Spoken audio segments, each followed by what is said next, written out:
So, kumpleto na kayo for, to do the whole thing?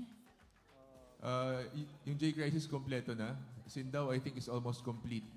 Inintay po natin yung, kompleto na po ba yung ballroom dancers natin? Are you guys complete? Yes, complete. So, let's do this. Guys, later, nandun tayo lahat sa backstage. So, can we do it now para... Actually, can you check, Jenny, kung kompleto muna lahat ng tali? Kompleto daw po. And then, pakitanong please kung to enter or Yes, preset direct. yung simula. Thank Yes, you. direct. I will. Dancers yung nag-rehearse. Remember, later, meron ng tao dito. So, your exit should be there. So, hindi kayo dito. Ha? Lahat ng exit ay magpapal doon. Ha? Okay. So, yes. Guys, double time because time check is we cannot rehearse ng after 8 a.m. It's 7:36 already. So, we'll do just one run. And then if Sir Noel arrives, Noel Cabangon, let us know also. Yes. Thank you. Ano pong natin? Preset or enter frame? Sino po yung mauna? Enter frame. So, to enter, play music pag in-introduce ka. Okay, thank you. Okay, stand by. Let's do this. Put down your bags. Mga anak. Late ang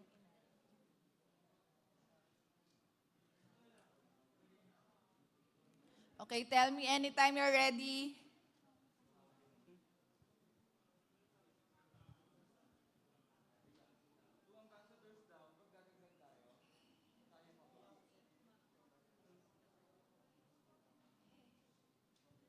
Okay na po. Yung next group po, okay na din. Kasi po, di ba, sunod-sunod siya. Isang, okay. Direct anytime and play music.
Wala tong part na to. Wala talagang sumasayaw. Continue lang, direct ha. Itong part na to, wala talaga. Kasi hindi pa sila kompleto, Jenny. Hindi sila. Kaya I was asking kung complete ba bago sumalang. O sige, direct. Tinanong ko po sila kompleto na daw Baka eh. yung group kompleto. Not like everybody. O sige, continue lang. Kasi may part pa rin Sino naman pong kulang sila. dito? Yung ballet dancer daw, direct. Ballerina. Ballerina, direct. So, we'll just continue the music. Meron pa kayong ano nun. Direct, continue lang daw. Guys, darating ba yung ballerinas? Yes or no? Hindi nila masasagot, Jim. They're from O di kausap natin si Shirley kagabi ah. Kaya tuloy nyo lang. Pag yan hindi dumating mamaya at wala, kaya ba, tuloy-tuloy yung music nila, di ba? Ikakat natin. So pag-aralan ninyo ha. Okay. Game? So, ballerina pa rin yan. Ballerina.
Last pose. And thank you so much. Nag-music, bumaba din, nag-bow, then exit. Nearest exit. Okay. Bago po tayo nag-final tableau, natapos tayo with the ballroom dancers, no? Can we rehearse your exit? Kasi po magulo yung exit sa kaliwa, sa kanan, sa harap. Direct. Pwede po bang lahat sa harapan Opo, na? dito sinabi ko na po na sa harap para yung papasok. Sa Sa kaliwat kanan, side, sa likod. yes. Yeah. Okay, last pose, then going down. Papasok naman sila. So, ganun direct gets naman nila na. Tapos pag ano nyo, ayan, ganyan na yung ano nyo, ha? Happy, happy na. So, direct anong ano natin? Hindi natin alam kung ilan yung ballet dancers, no? And sila po yung nasa gitna, kaya po butas? Ah, Sige. okay. JM, do you have time to run with the ballet dancers? Or? Don't know. Si Sir Noel Cabangon is here. Jenny, not yet. Wala pa po. Wala pa rin direct.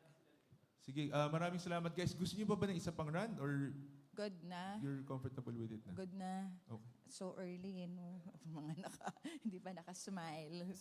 Okay, thank you guys. Okay, So maraming salamat. later, papalagyan namin ng chairs dyan para dyan na yung standby area nyo before your ano. Okay, thank you. May holding area sila, sir, for now. To fix. Oh, sa dressing room para makabihis na din kayo and all. Thank you.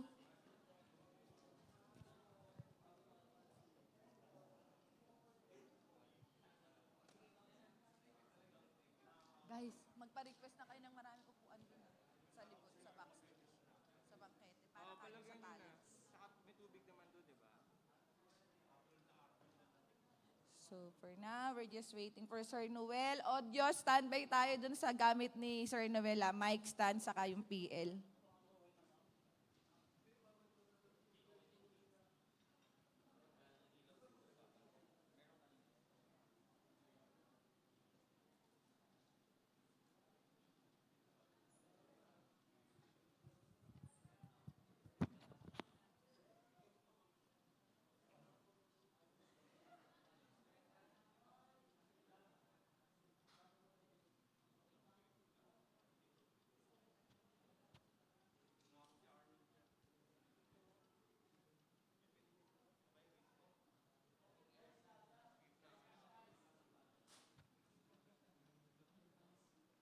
Pagkatapos nila, doon na lang ulit sila.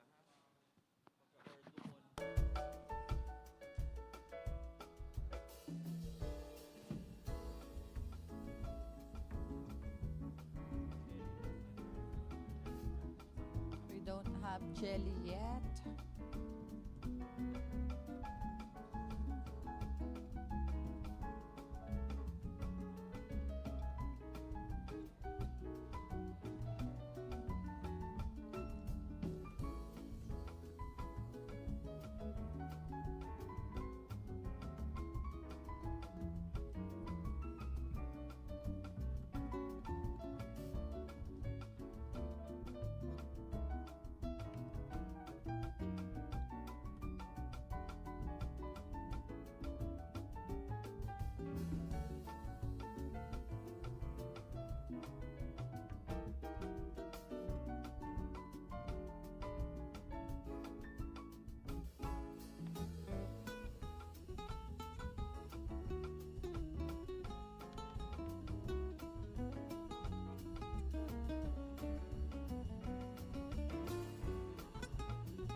as our program will begin shortly. Thank you.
Good morning, ladies and gentlemen, and welcome to the grand ceremony of the UNESCO DepEd Koika Cooperation Project, Milestones for Out-of-School Girls Education to Fight Against Poverty and Injustice in the Philippines.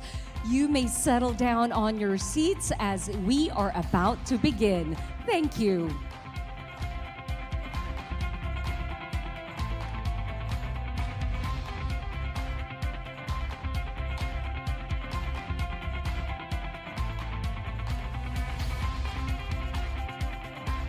Okay, let's see. All right, thank you. Maybe it's too loud. Those people standing behind, please come over here. We made another row, so don't stand behind. Thank you, because more people than we expected. So thank you. Come, please, please. Okay, cut off here.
Ladies and gentlemen, please rise for the opening prayer to be followed by the Philippine National Anthem.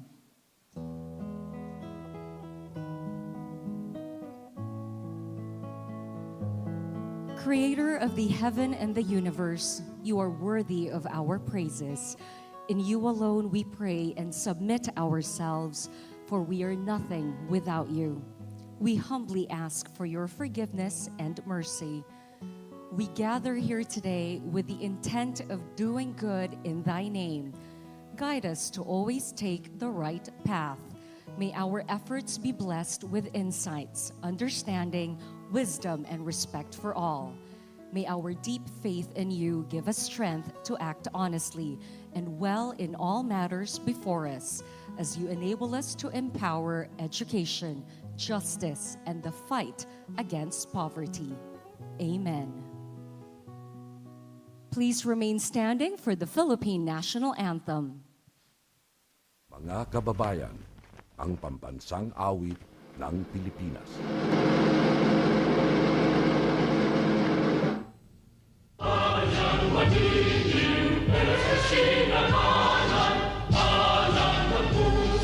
Sa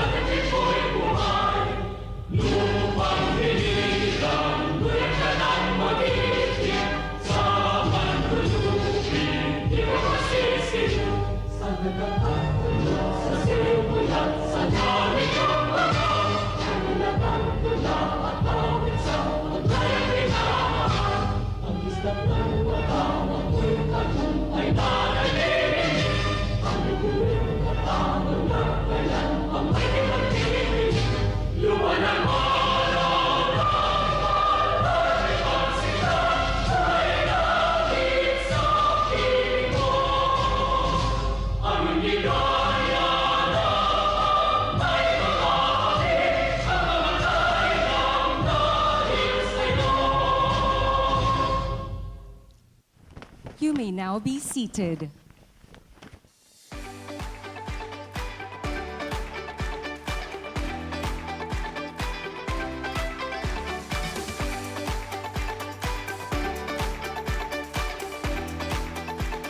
Good morning, everyone.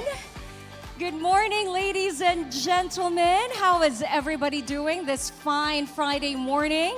I can see that everyone is settled, which means so we are ready to get this show on the road. So good morning to all of you and welcome to the grand ceremony of UNESCO DepEd Koika Cooperation Project, where we celebrate our milestones for out-of-school girls' education to fight against poverty and injustice in the Philippines. An absolute pleasure and honor being with all of you today. I'm your host. My name is Jelly Victor. How is everybody doing? Are you all excited to be here? We have a great purpose in being here this morning. So for that, because all of you are here, a round of applause, please, for every single one of you. Thank you very much for taking time out of your busy schedules to join us here this morning. Now, the United Nations Education, Scientific, and Cultural Organization, or as we all know, UNESCO, in strong partnership with the Department of Education, or DepEd, has been dedicated to improving the lives of our out-of-school girls since 2017.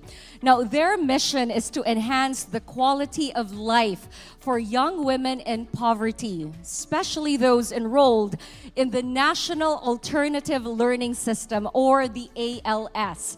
With the generous support from the Korea International Cooperation Agency, or KOICA, the program is making significant progress towards more sustainable development. Now, we are delighted to have all of you with us today as the project approaches its 6-year mark and its culmination in December of 2023. That's just a few months away. Now, this is a remarkable moment, and we could not have done it without your help. Now, to formally begin, because I'm in no position to welcome all of you here, let me call on the Director and Representative of the UNESCO Multi-Sectoral Regional Office in Jakarta. A round of applause, please, for Director Maki Katsuno Hayashikawa.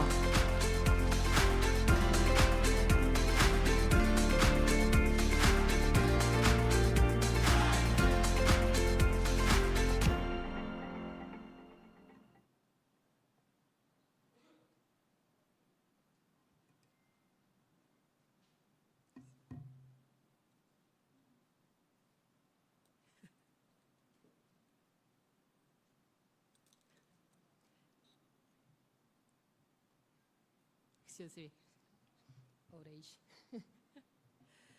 So, welcome. A very good morning to all of you today, this morning.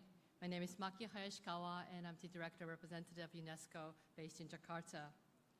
First, Her Excellency Madam Sara Duterte, Vice President and Secretary of the Department of Education, represented by Madam Alma Ruby Torrio, Assistant Secretary for Curriculum and Teaching, Excellency Mr. Lee Sang-hwa, Ambassador of the Embassy of the Republic of Korea in the Philippines, Mr. Gustavo Gonzalez, United Nations Resident Coordinator in the Philippines, distinguished members of the diplomatic missions to the Philippines, Mr. Kim Yun-sub, Country Director of the KOICA Philippines Office, representatives from the Department of Education, National Commissions of UNESCO, national and international agencies, my UNESCO colleagues, and of course, ALC practitioners, ALC teachers, and ALC girl learners. Ladies and gentlemen, good morning.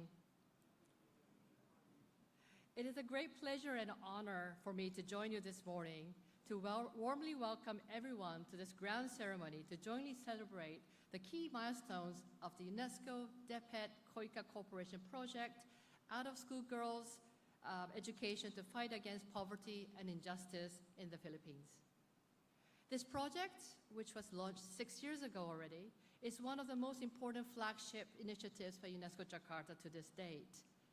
By specifically focusing on enhancing scaling up the alternative learning system, or ALS, or ALS in short, for disadvantaged young girls, the project ultimately aimed to contribute to the overall efforts by the Philippines government to attain the Sustainable Development Goal through advancing the right to quality, inclusive, and equitable education. Today's ceremony is, of course, an important milestone in itself for the project as we conclude a 6-year project, one of the longest commitments for UNESCO as well, and to hand over the concrete achievements to the government of the Philippines. However, what is more important today is to witness together the stories of the young girls who are able to benefit from the second chance education offered by the alternative learning system and continue their learning in order to improve their livelihood. We have 4 ALS learners joined us together this morning who will share with us their experiences and expectations for ALS, as well as their aspirations for their future beyond. Excellencies, ladies and gentlemen, gender equality is a global priority for UNESCO. When an estimated 150 million children and youth are still out of school, of which 122 million are girls, promoting girls and women's education and empowerment must be a top priority in our commitment to sustainable development. For UNESCO, this priority is translated into actions through promoting and mainstreaming gender equality to, in, and through education, with attention to a system-wide transformation of the education to benefit all learners, particularly disadvantaged girls and women. A system-wide transformation of education to promote gender equality must happen at 3 levels. First, in participation in education, ensuring that no one is left behind from accessing education. Second, in the process of education, within education, ensuring that learning environment is safe and welcoming, and subject content, teaching approaches and practices are of quality, relevant, and inclusive of all learners' needs and aspirations. And third, in the outcomes of education, thereby through education, ensuring that learners are able to build on their learning outcomes for the improvement of their quality of life and work opportunities. For the current period, 2022-2023, 212,308 girls learners are participating in the Alternative Learning Systems program in the Philippines. Under the project, we have been able to reach to a total of 1,476 ALS teachers who were trained in our program, and also 1,619 ALS girls learners benefiting from the learning activities during 2023. In terms of this number of beneficiaries, the project may have only reached a small proportion of current and potential ALS learners. However, the project has already seen concrete impact on individual teachers and learners through the enhancement of the ALS curriculum, production of the whole series of national ALS modules for the continuity of learning, and with the establishment of the Growth Education Center in Debet Region 8 compound in Palo Leyte. We're very proud to have been associated with this project, out-of-school growth education to fight against poverty and injustice in the Philippines, not only for the concrete achievements made together, but also because it has demonstrated UNESCO's commitment to advance gender equality to, in, and through education. Now, ladies and gentlemen, allow me to take this opportunity to also recall that yesterday, the 5th of October, was the World Teachers' Day. It is a day to celebrate around the world to recognize the critical role played by teachers and their achievements as agents to transform education, and also to raise awareness on the urgency to address the serious teacher shortages that the profession is persistently facing globally. With the theme, the teachers we need for the education we want, the global imperative to reverse the global teacher shortage, the 2023 celebration of the World Teachers' Day aimed to put the importance of stopping the decline in the number of teachers and then starting to increase that number at the top of the global agenda. Through various activities, the celebrations advocate for a dignified and valued teaching profession, analyze the challenges, and showcase inspiring practices to attract, retain, and motivate teachers and educators. It also examined the ways in which education systems, societies, communities, and families recognize and appreciate and actively support teachers. I feel that the celebration of the project today can be seen as our modest way of recognizing the amazing work being done by all the ALS teachers today in the Philippines and, of course, in the future. And who knows? Some of our ALS girls learners may become our future generation of teachers in these countries. So, ladies and gentlemen, To conclude my welcoming remark, let me stress again the urgency to address the global learning crisis that has been exacerbated by COVID-19 and other crisis situations impacting on the right to education for all our young girls. Girls' education is one of the most powerful investments. Please join UNESCO in ensuring learning never stops so that every girl continues to learn and returns to school. We must take this opportunity to build back equal and start anew. Thank you very much again and wishing you all very good and fruitful celebration. Maraming salamat. Thank you very much. Such wonderful words to start our day with. Thank you very much. Another round of applause, please, for Director Katsuno Hayashikawa. And indeed, yesterday we celebrated World Teachers' Day. Can we have an even louder applause, please, for all of the teachers in our midst? Also, the teachers who are watching us via live stream, because we are streaming live on the different UNESCO accounts. Thank you very much for joining us. Even if you couldn't be here physically, you are still watching this entire event. Now, Director Hayashikawa was talking about great points that you will be witnessing a little bit later on today, especially the importance of girls' education and the ladies who are benefiting from what we are doing this morning. All of that is coming up later on, and the questions as to why educate girls, how powerful, how important is that? That question will also be answered a little bit later on. Plenty of things to look forward to today. Now, Director Hayashikawa is not the only one who wants to wish us well today.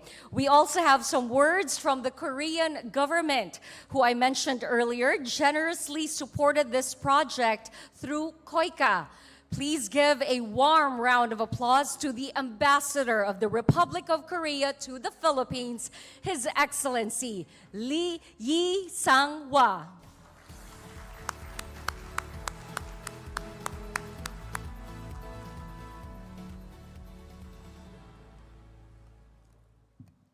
Dear colleagues, ladies and gentlemen, good morning.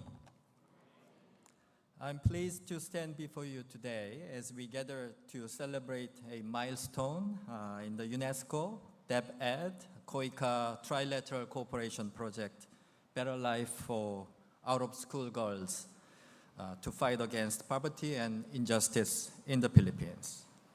This initiative showcases what can be achieved when we work together with a sense of unity and unity of purpose. The Republic of Korea, through KOICA, is committed to supporting the Philippines, particularly the Department of Education, in its efforts to improve access to education within the country. Our assistance, both technical and financial, aims to empower out-of-school girls, offering them the opportunity for a brighter future through the alternative learning system, ALS. As a person who has built a strong attachment to the United Nations, especially during my tenure at the Executive Office of the Secretary General Ban Ki-moon, let me say a few words why I find this initiative particularly meaningful to me. When Super Typhoon Yolanda hit Tacloban City and other parts of Leyte province in 2013, I traveled to Tacloban accompanying SG Ban Ki-moon. I saw the scale of devastation firsthand. In its immediate aftermath, the Korean government dispatched its military contingent to assist the Philippine government's humanitarian and relief operations. I understand that it was around that time that UNESCO proposed and initiated this project in collaboration with DepEd. I'm glad that KOICA joined forces in this noble endeavor. I'm convinced that the most impactful investment we can make is in our youth, particularly in their education and health. I recall that SG Ban Ki-moon emphasized at the 2011 Global Summit for Women that investing in girls' education is the smartest investment and path to world peace, safety, and prosperity. And he emphasized also that leaving no one behind should be our marching order. So this Better Life for Out-of-School Girls project is a perfect fit to this mantra. By offering the underprivileged girls access to education and better job, this initiative aligns well with the Sustainable Development Goal of ensuring inclusive and equitable education for all. Despite the challenges posed by the COVID-19 pandemic, this cooperation project was still completed within 6 years. So today we rejoice and acknowledge the realization of all targeted outputs. More importantly, as Director of UNESCO Regional Office in Jakarta highlighted, we are here to celebrate the remarkable journey of our schoolgirls or ALS learners who have emerged as agents of change through education. I'm encouraged by Philippine government's firm commitment to accord priority to education and human resource development in its national development goals. I'm particularly grateful to Vice President Sara Duterte for her participation in the Global Education and Innovation Summit held in Korea last month. It was helpful in gaining a better understanding of the Philippine government's vision and priorities in the education sector. In fact, the Philippines is the only country in the world whose constitution stipulates the assignment of the highest budgetary priority to education. I also applaud the Vice President's advocacy in integrating peace education in school curriculum. It reminds me of the UNESCO Constitution, which spells out in its preamble that since wars begin in the minds of man, it is in the minds of men that the defense of peace must be constructed. Once again, congratulations to everyone who were instrumental in this journey. I do hope this project will be replicated in other places outside of the pilot area. On our part, I assure you of the Korean government's strong and continued support. Thank you. Maraming salamat po at mabuhay. Thank you very much once again to His Excellency Ambassador Yi and to the Korean government. 감사합니다. We have yet another message of support from one of our partners. Ladies and gentlemen, let us welcome on stage the United Nations Resident Coordinator in the Philippines, Mr. Gustavo Gonzalez.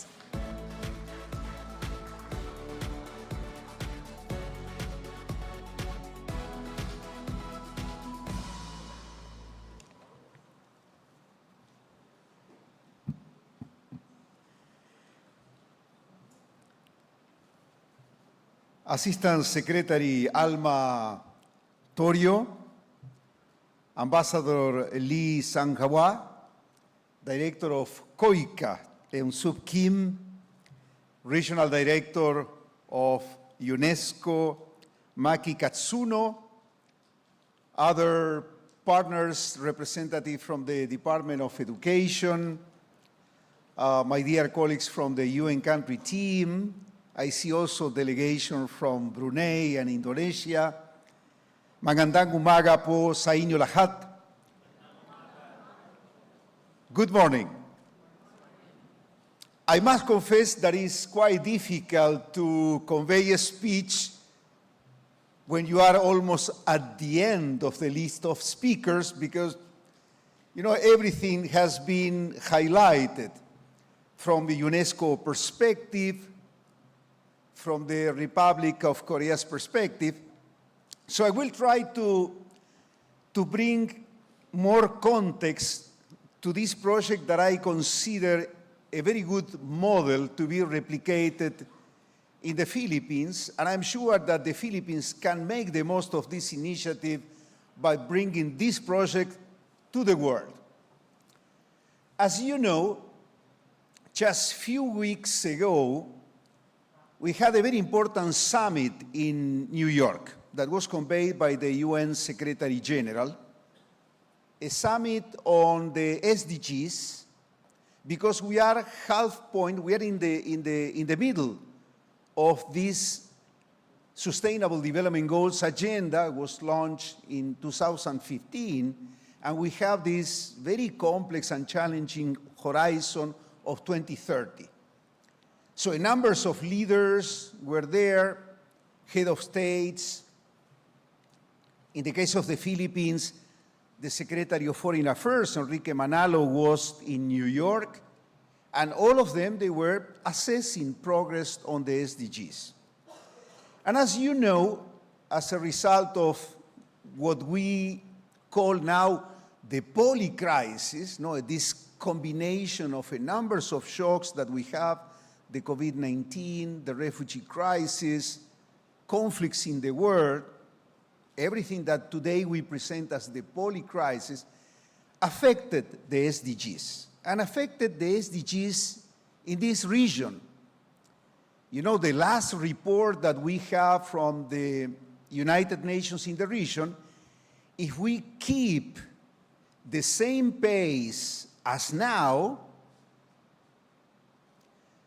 we will achieve the SDGs by 2065.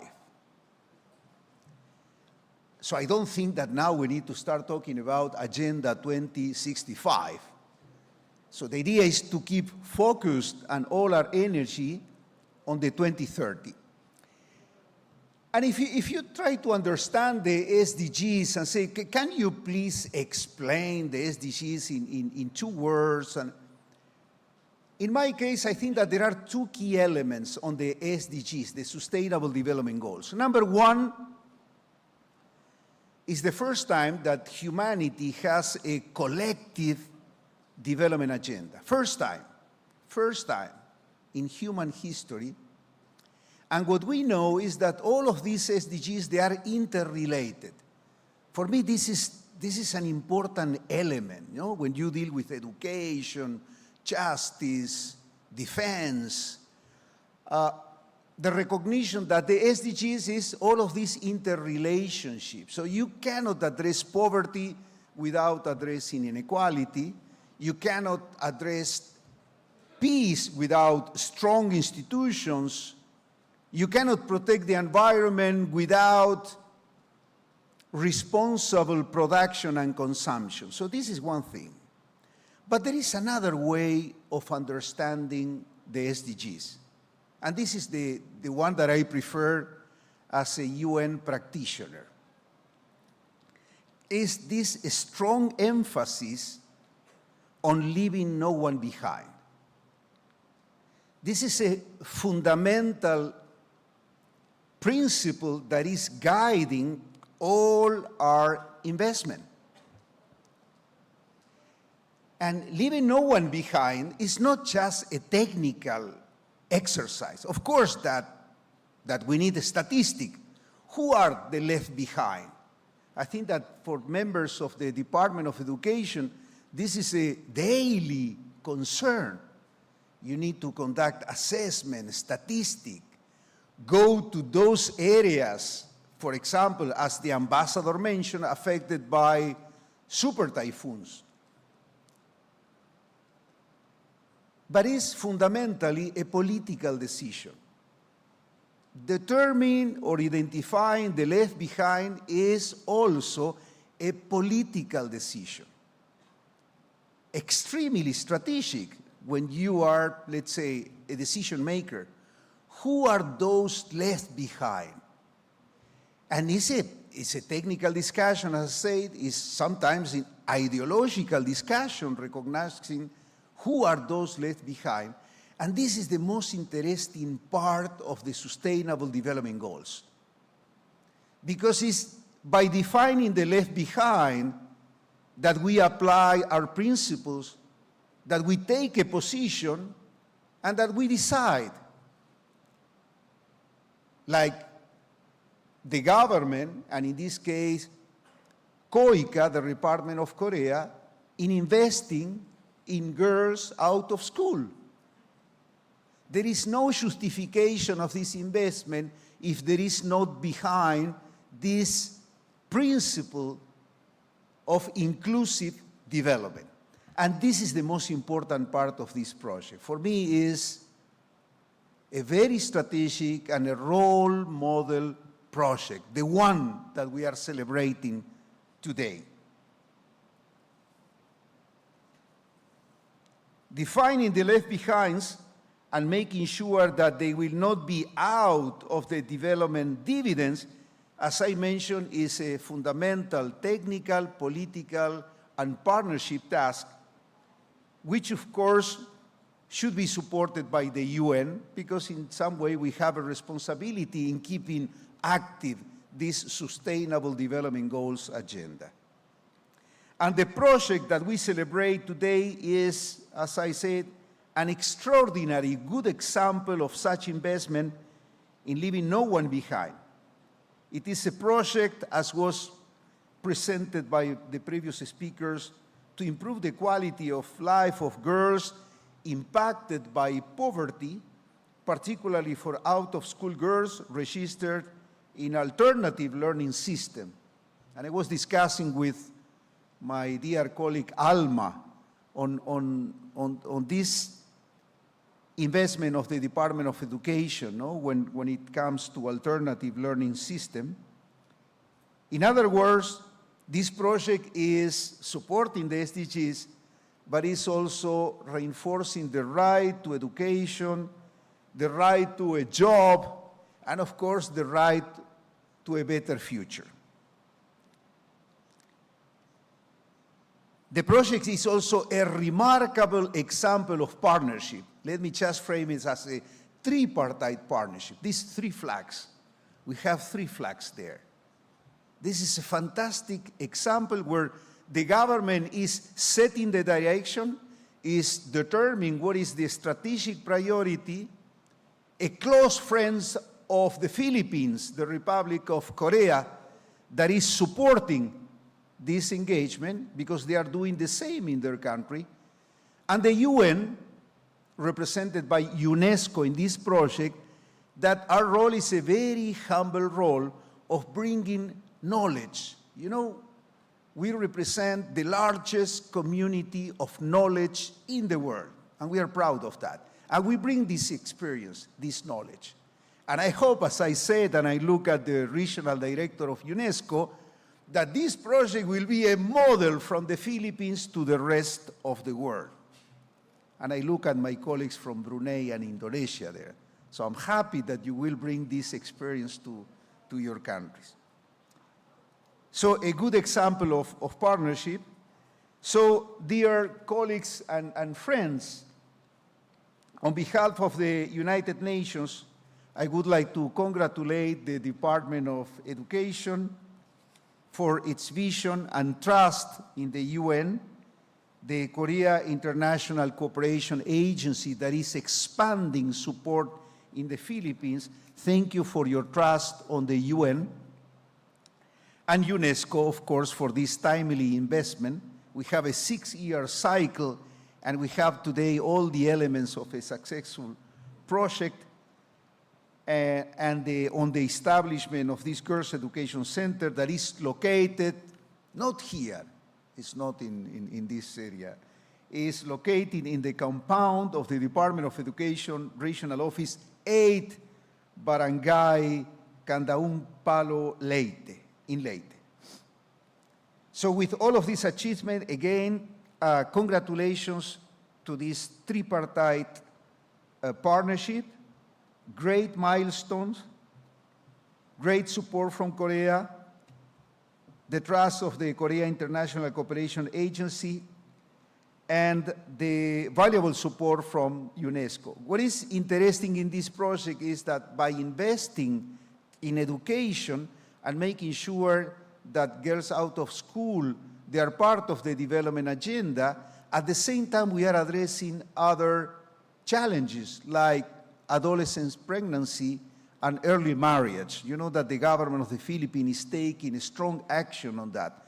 So it's an investment with a multiplied effect. So thank you so much. Thank you so much. And as a UN, we remain committed to support this type of investment. And once again, congratulations to those behind this project. Thank you so much. Maraming salamat po.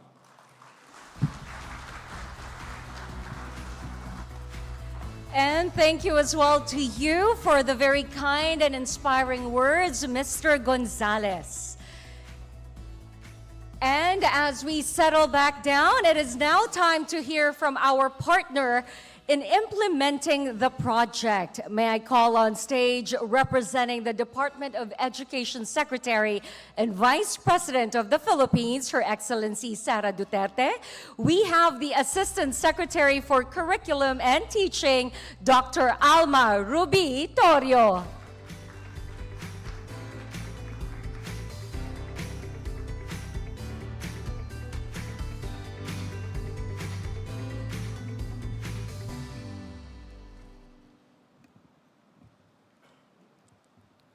His Excellency Lee Sang-hwa, Ambassador of the Embassy of the Republic of Korea in the Philippines, Ms. Maki Katsuno Hayashikawa, the Director and Representative of the UNESCO Multisectoral Regional Office, Mr. Gustavo Gonzalez, the United Nations Resident Coordinator in the Philippines, Mr. Lee Jong-bin, the First Secretary of the Embassy of the Republic of Korea, and all the members of the Diplomatic Corps, our Excellencies, Director Kim Yun-sob, the Country Director of COICA Philippines, our regional directors who are joining this very important undertaking, other school leaders,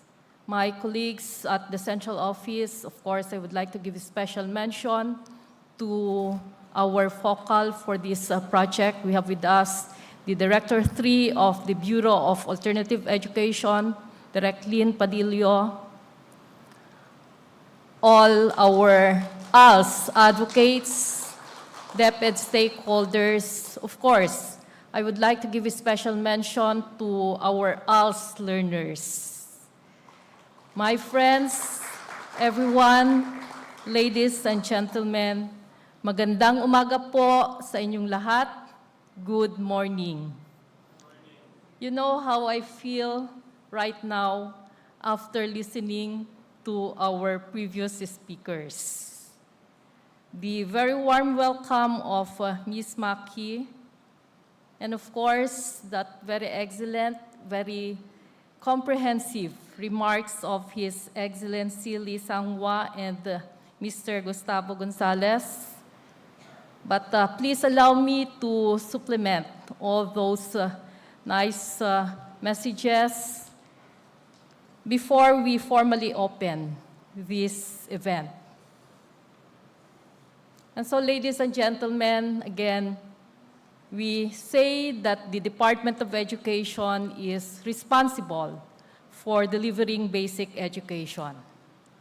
But it is everyone's responsibility to make sure that each and every learner has equitable access to quality education. Alternative education is a great equalizer and a significant step in the Philippine education. As you may know, we had enacted a law known as the ALS Law. And by virtue of that law, the Department of Education had created a dedicated bureau, we call it the Bureau of Alternative Education, to ensure that the concerns of our ALS learners be met or achieved. And so we have ALS providing all Filipinos the chance to have access to and complete basic education. It guarantees learning opportunities that cater to varied needs, circumstances, and learning styles of our out-of-school children, youth, adults, and those in remote areas. Stanford University and the University of Munich has this study conducted in 21. And one of its very significant findings is the relationship between the knowledge capital of a nation and the long-run economic growth rate are extraordinarily related. And I know that everyone will agree that the solution to the cycle of poverty, as it will offer, that education is the solution to that cycle of poverty, as it will offer life skills that will help a person grow and would eventually lead him or her to job opportunities. And so with this, on behalf of our beloved Secretary, who happens to be the second highest official of the land, we would like to express our gratitude to UNESCO and the Korea International Cooperation Agency, or KOICA, for this great undertaking.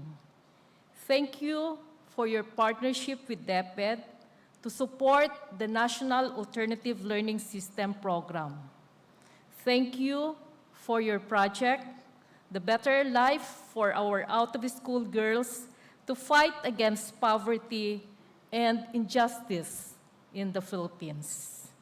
This project aims to improve the quality of life of our out-of-school individuals, particularly the girls living in poverty. The education of our out-of-school girls will lead to their empowerment and a pathway to positive and favorable features of these girls.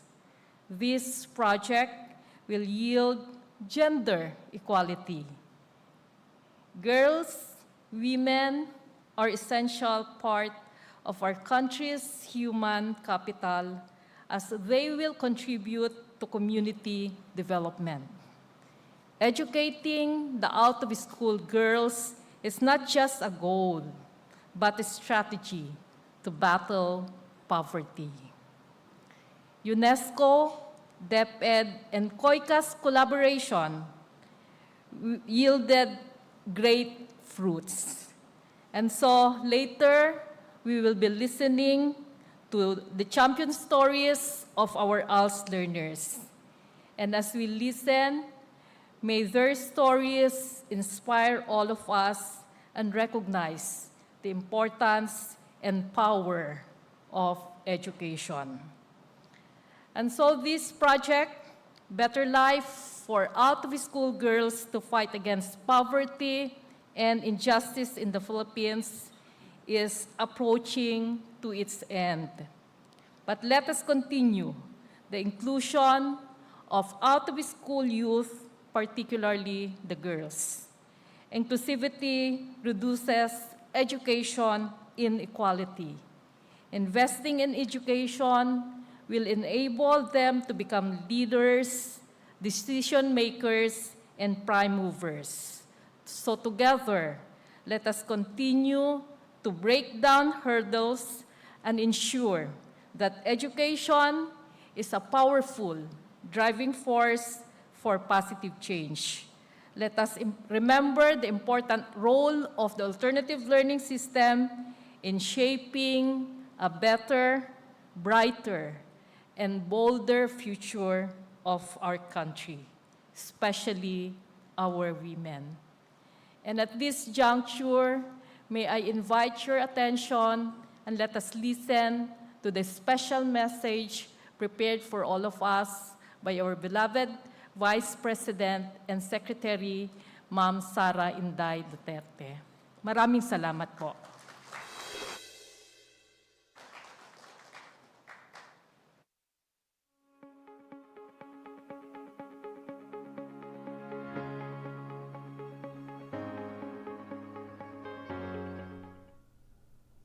Assalamualaikum. Madayaw, maayong adlaw kaninyong tanan. Magandang araw sa inyong lahat. Mabuhay ang mga gurong Pilipino. Today is World Teachers Day, a day to recognize and commemorate the devoted teachers who play such an important role in our society. This year's theme, Together for Teachers, highlights the importance of creating a culture of support and recognition for our teachers. Consistent with the Matatag agenda, we are taking brave steps to empower teachers to be leaders in the classroom and in their communities. Teachers are responsible for shaping the minds and souls of our children. They are the ones who motivate our children and youth to develop and learn. They assist Filipino learners in realizing their maximum potential. However, Filipino teachers also face numerous obstacles, such as large class sizes, limited resources, and evolving technologies. Nonetheless, their willingness to thrive and persist despite challenges demonstrates a profound dedication to their students and the future of the country. On this World Teachers Day, let us take a moment to thank our teachers for all that they do. Let us also commit to supporting them in their efforts to transform education and build a better future for all Filipinos. I encourage our fellow Filipinos who have a heart for the children to consider supporting us in every way they can in elevating the quality of teaching in your communities and building a collective consciousness of quality, inclusive, and resilient education. Together, we can create a better education system for all Filipino children, and that starts with supporting our teachers. Maging matatag tayo tungo sa isang bansang makabata at mga batang makabansa. Ang lahat para sa Diyos, sa bayan at sa bawat pamilyang Pilipino. Syukran.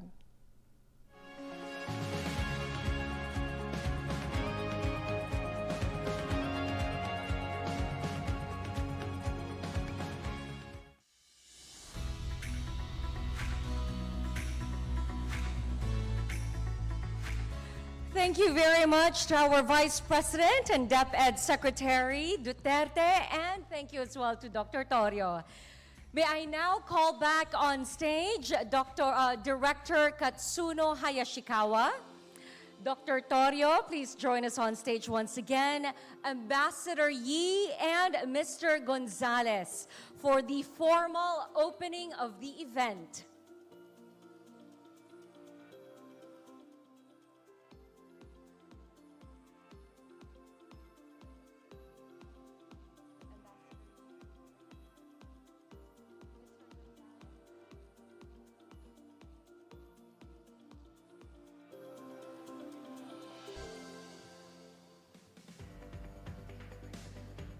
I can see all of the photographers are getting ready to capture this shot. I will allow you to do that first, although we will have plenty of time for the group photo a little bit later on. Okay, everyone's already in position, so please give us your best smiles.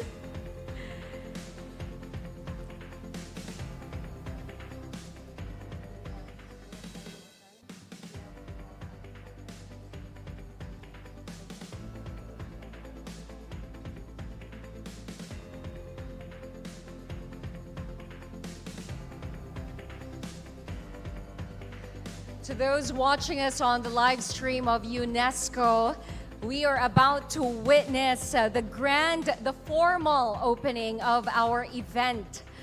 So far, we've just had our welcoming remarks and speeches. This is the main reason why we are gathered here today. Now, what you will see on stage on our LED screen behind you are special buttons. Together, you will join forces in pressing the buttons that will begin a better tomorrow for the young women of the Philippines. So can we have all of our men and women just stand right next to the button? Don't press on it yet. Let's just gesture. Okay, there you go. And let's have another photo with this. Shall we have this moment photographed as well? Don't press on the button yet, because that will start off something. Okay, ladies and gentlemen, please ready your hands over the buttons and strike a quick pose before you press them. And you will press them on my count, and I invite everyone to join me in the count. All right, the pictures have been taken. Now on the count of 1, please press your respective buttons. Everyone join me in counting this down. In 3, 2, 1, press the button! Ladies and gentlemen, the grand ceremony has officially begun. May I ask our distinguished guests to remain on stage for another group photo.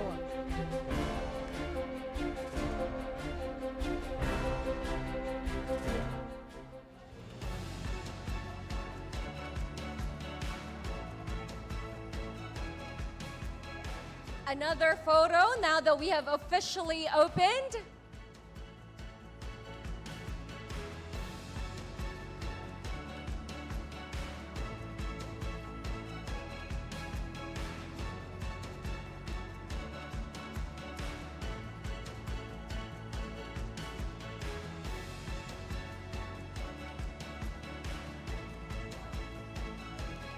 Ladies and gentlemen, another round of applause, please. And thank you very much to Dr. Torio, Director Katsuno Hayashikawa, Ambassador Yi, Mr. Gonzalez, and from KOICA, Mr. Kim Yun-sub. Thank you so much. We are now going to move on to the next part of today's festivities, where we will delve into an in-depth exploration of all the remarkable activities and milestones achieved by this special program. Now, this is a testament to the dedication, hard work, and positive impact that this initiative has on our community. To give us a preview of this, please turn your attention to this special video.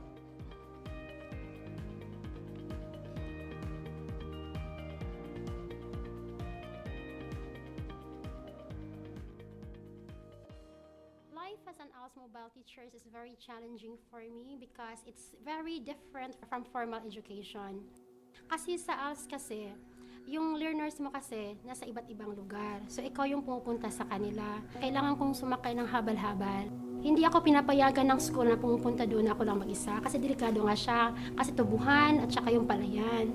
Kailangan kong dumaan ng 2-3 sapa para makatawid.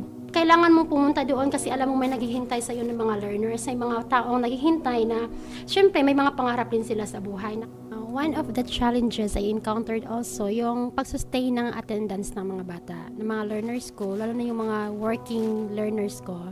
Kasi karamihan sa kanila nagtatrabaho na o di kaya mga magulang na. Tapos bigla may message, "Ma'am, di ako makakapasok kasi nga kailangang magtrabaho, pumunta sa trabaho." So, hindi ko naman sila pinipilit. Elementary lang kasi natapos ko. After nun, nagtrabaho na ako. Hindi na ako pumasok ng high school. Kala ko huli na yung lahat. May patuloy yung pag-aaral ko. Kaya nung nalaman ko yung tungkol sa ALS, tanong ako kung pwede pa ako pumasok sa age of 30. Inarap ko na agad yung opportunity na para maipagpatuloy ko ang aking pag-aaral. This training is one way of motivation because the teachers who are trained will deliver this new recipe on life skills to motivate this type of learners. Will no longer go to other places to earn, but rather learn and earn. What we will teach you in the next 3 days are not boring stuff. We promise you that these are international, proven tips.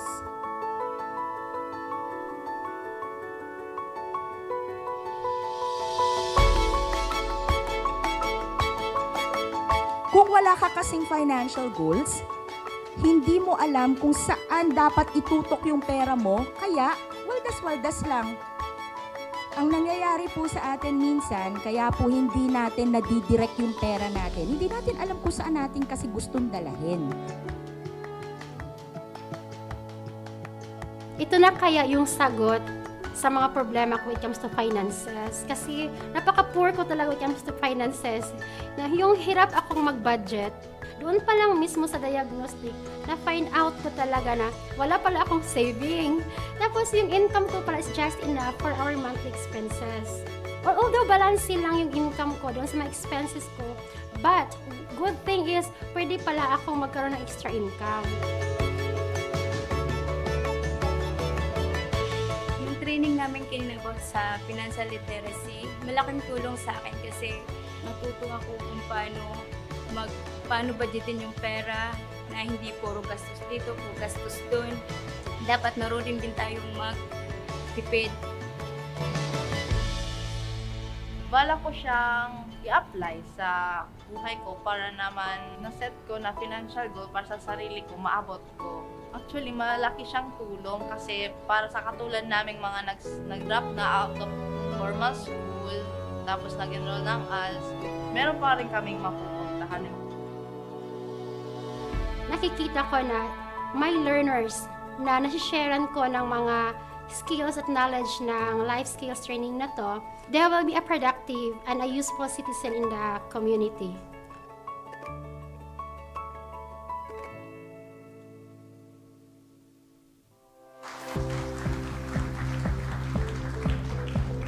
What an amazing and truly inspiring video. Another round of applause, please, for everyone behind what it is that we just watched, be it from the teacher's point of view and even the students. Indeed, financial literacy, truly very important. Even I want to be part of that seminar. I wish I was there to learn what they had just learned. That was beautiful. Now, to provide us with an insightful overview of the significant milestones of this UNESCO DepEd COICA project, please offer a warm round of applause to the head of the education unit at the UNESCO Multi-Sectoral Regional Office in Jakarta. A warm round of applause, please, for Dr. Mi Young Choi.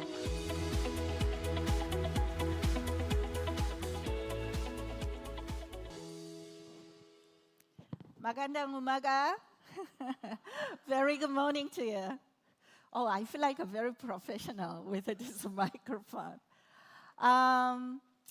So you will see some exhibition, right side and the left side and behind. So my introduction of a project and its achievement will be very brief outline for you. Next, please. So this is today's cover. So I will provide the overall activities and the achievement of our project.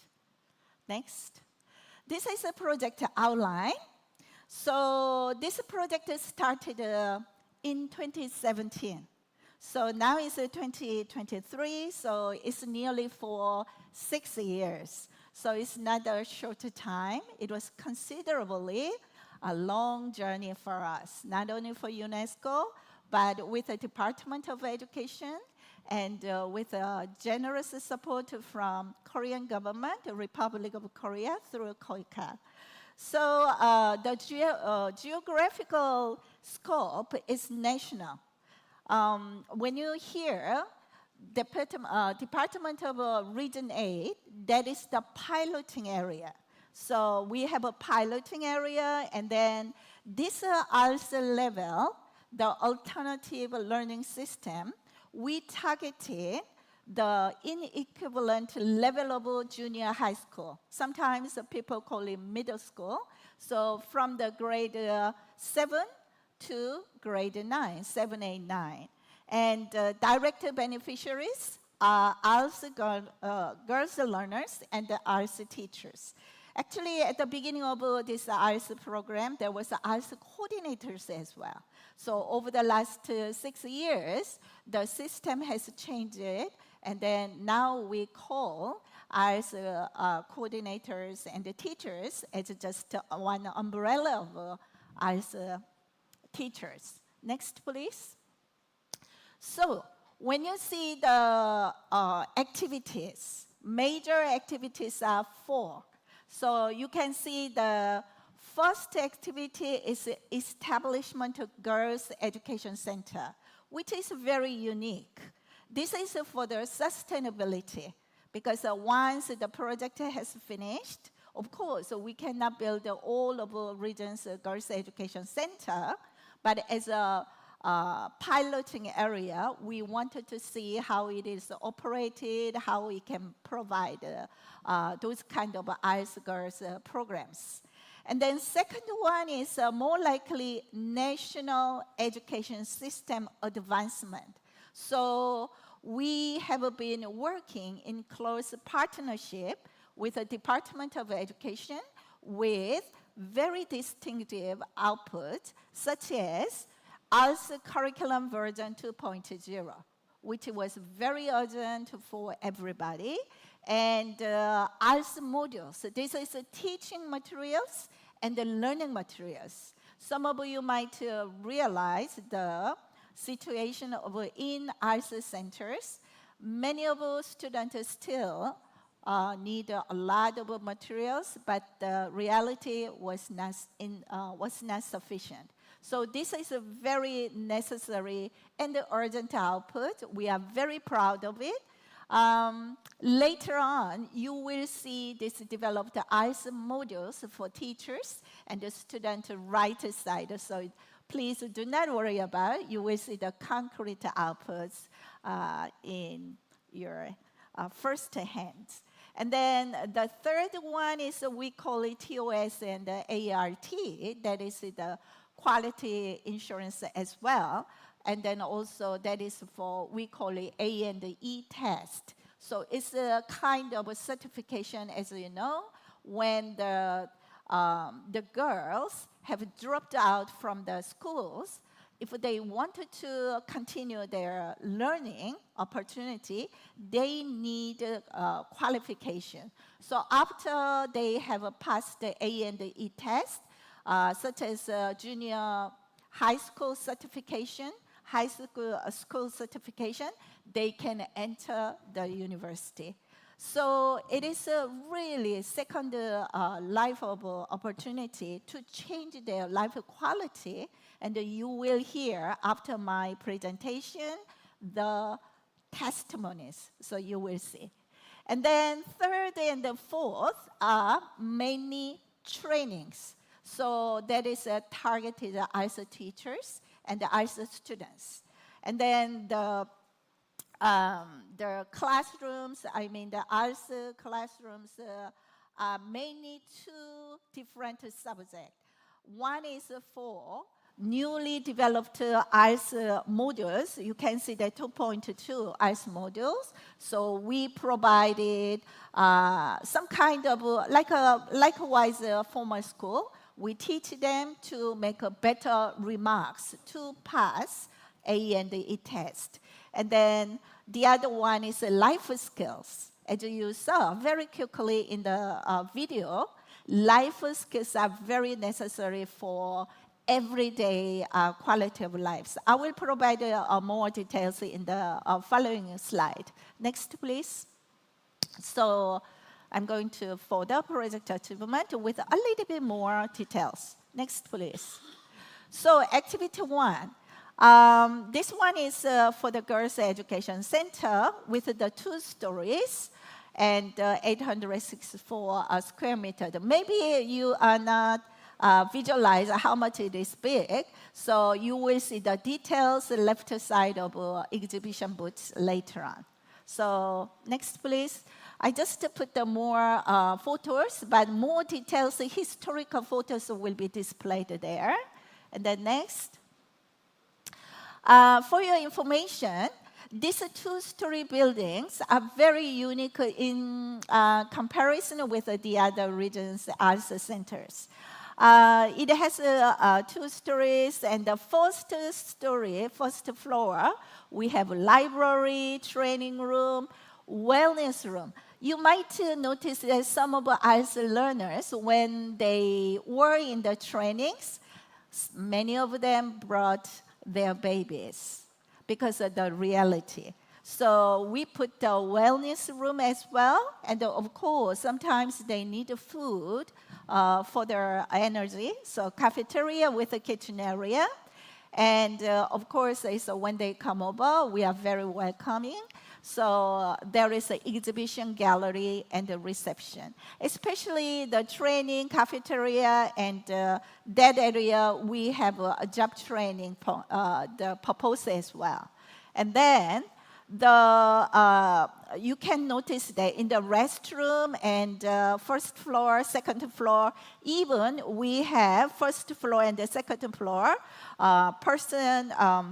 we call it PWD. So those people having disability, even 2 floors, we provide that path and even elevator. So anybody, even having some kind of difficulties, they are very welcome and they can use very easily.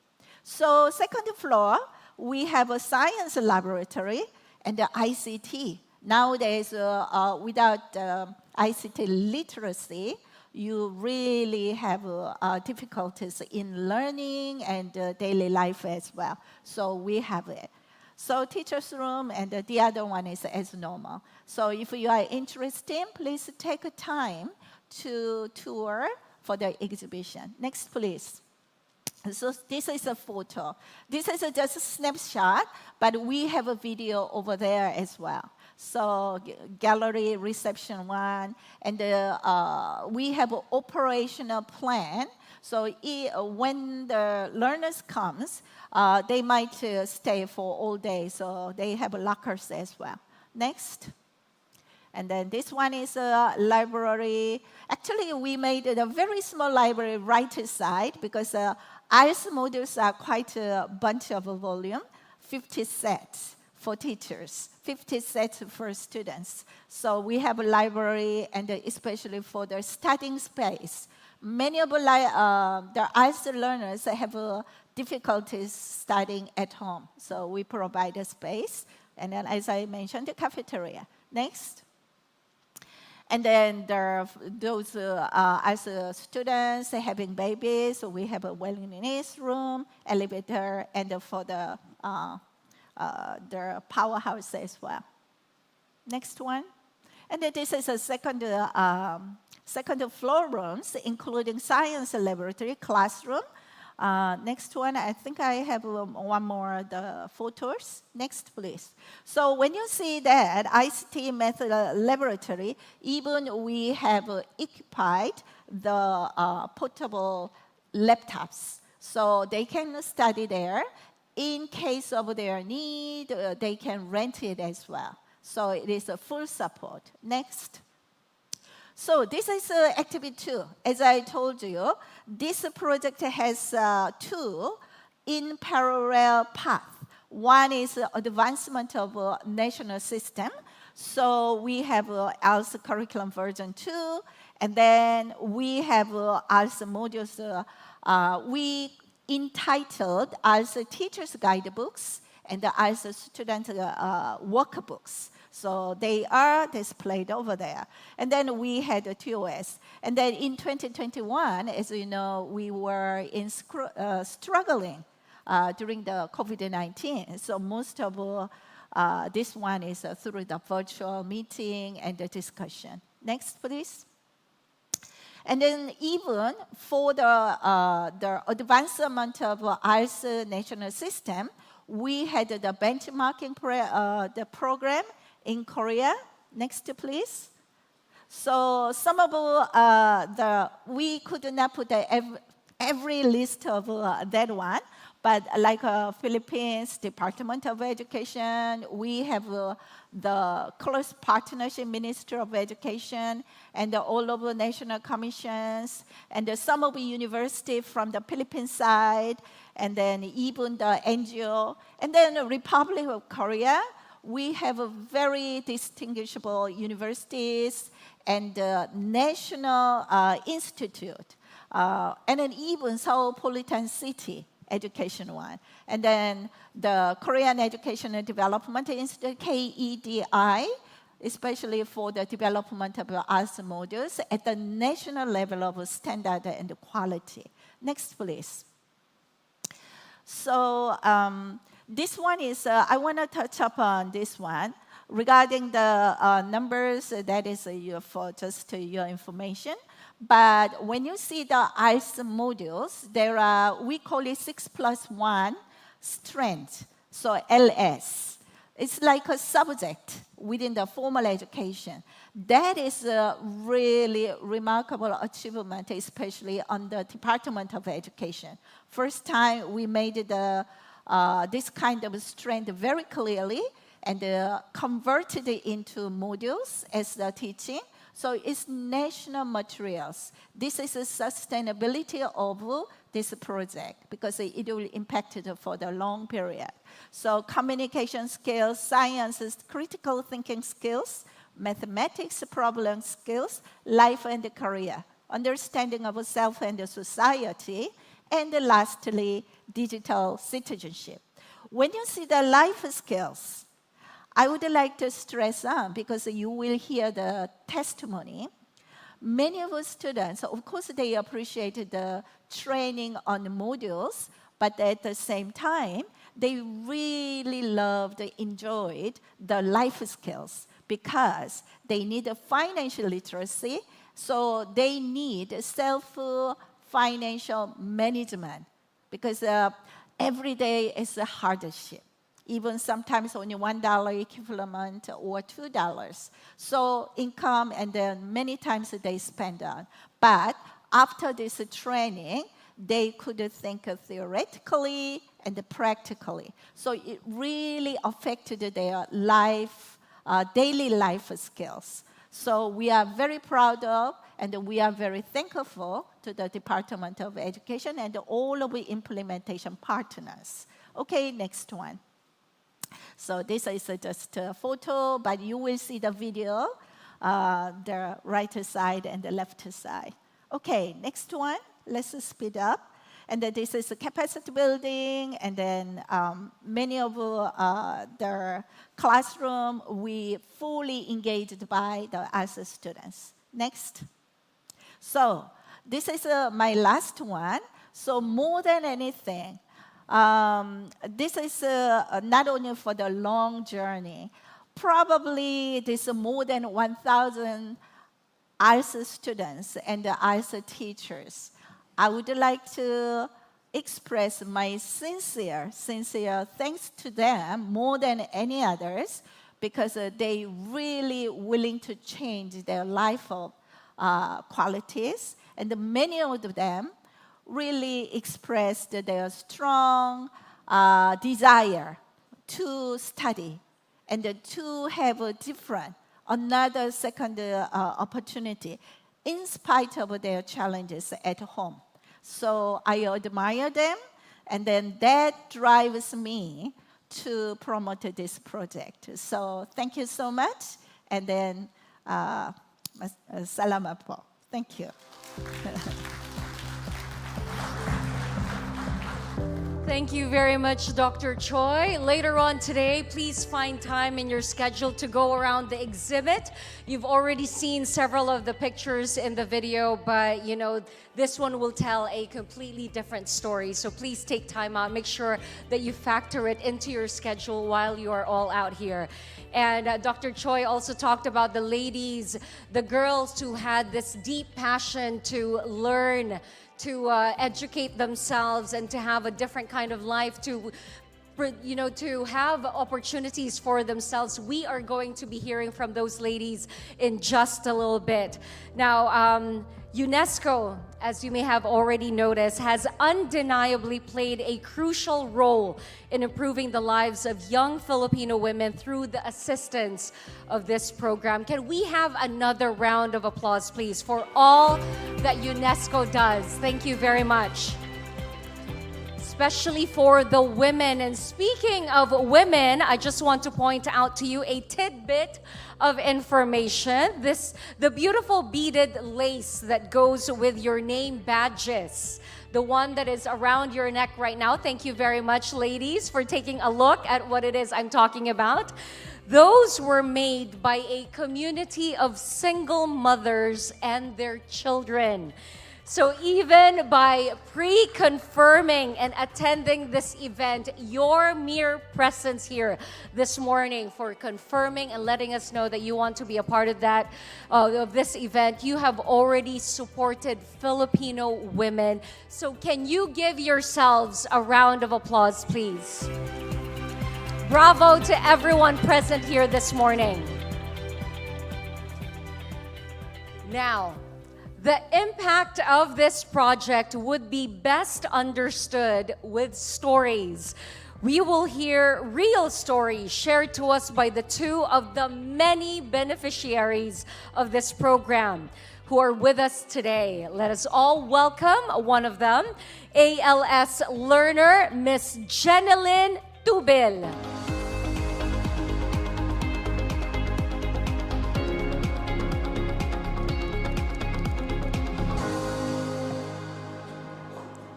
My morning greetings to each and everyone.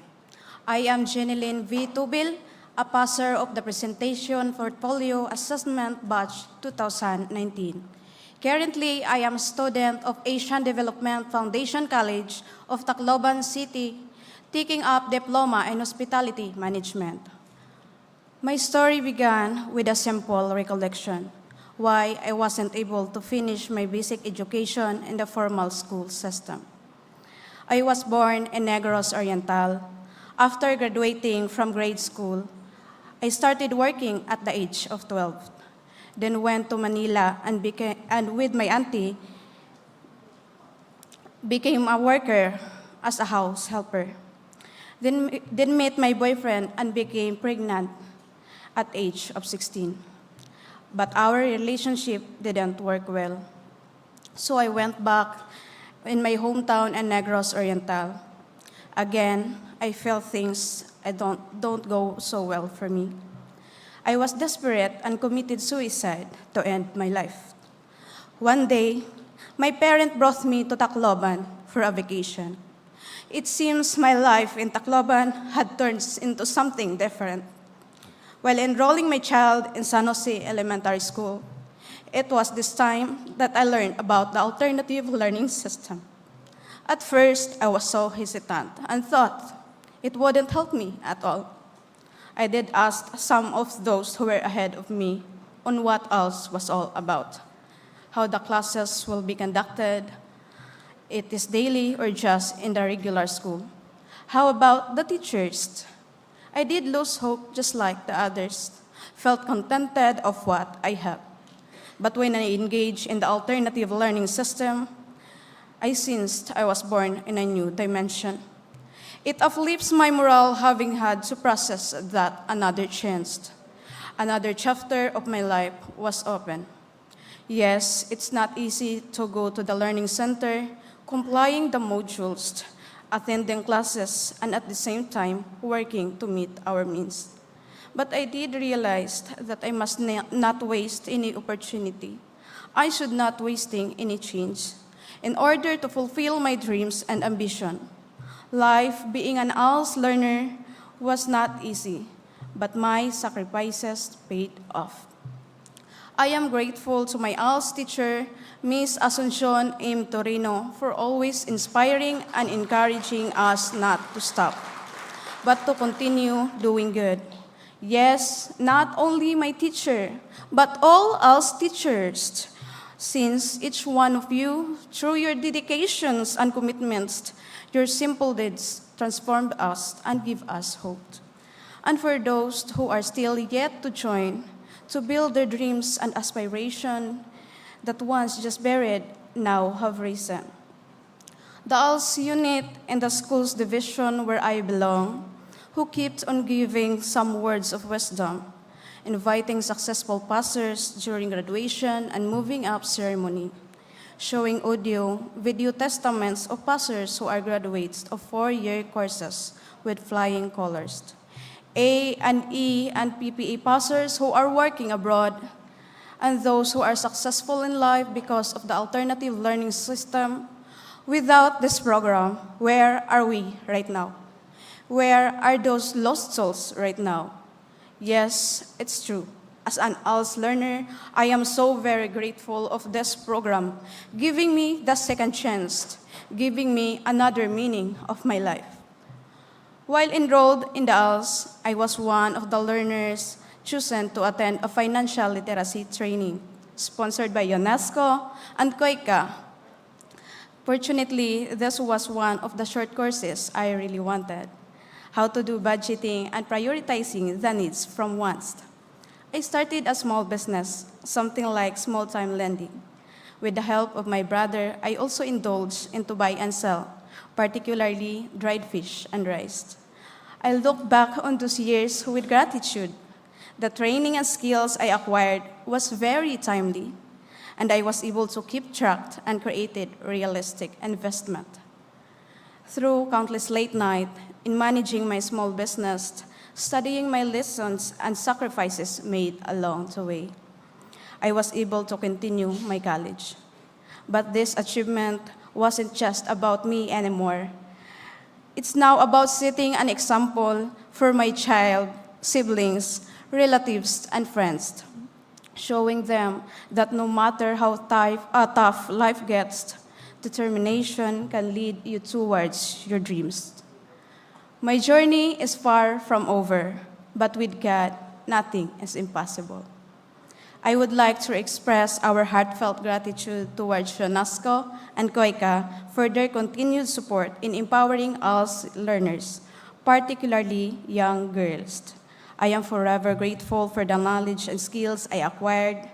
UNESCO and KOICA's commitment to education has truly made a significant impact in my life and the lives of many others in similar circumstances.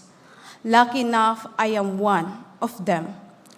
Lastly, I will treasure this moment being in this once-in-a-lifetime opportunity to speak before each one of you today, which I don't really expect to happen in my life. To each one who made these things possible, having represented the ALS learners and pastors of Tacloban City, damo nga salamat.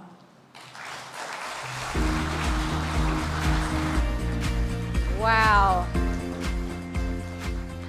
Another round of applause, please, for Miss Tubel. Very inspiring speech right there. Beautifully done. Wow, that is just one of a couple of stories we're going to be hearing today. That was a beautiful sharing you did, Miss Tubel. Fantastic. As they say, when the student is ready, the teacher will appear. In this case, it's not just a teacher. It's an entire group of people, organizations, UNESCO and KOICA and ALS appearing for students just like Ms. Tubel and the next person that I'm about to introduce to all of you, another learner who flew to Manila to share her experiences as an ALS learner. Please welcome this time around, Ms. Rica May Logon.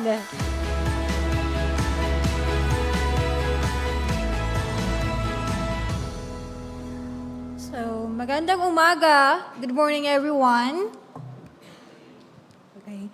So, by the way, my name is Rica May Alibadbad Lugon.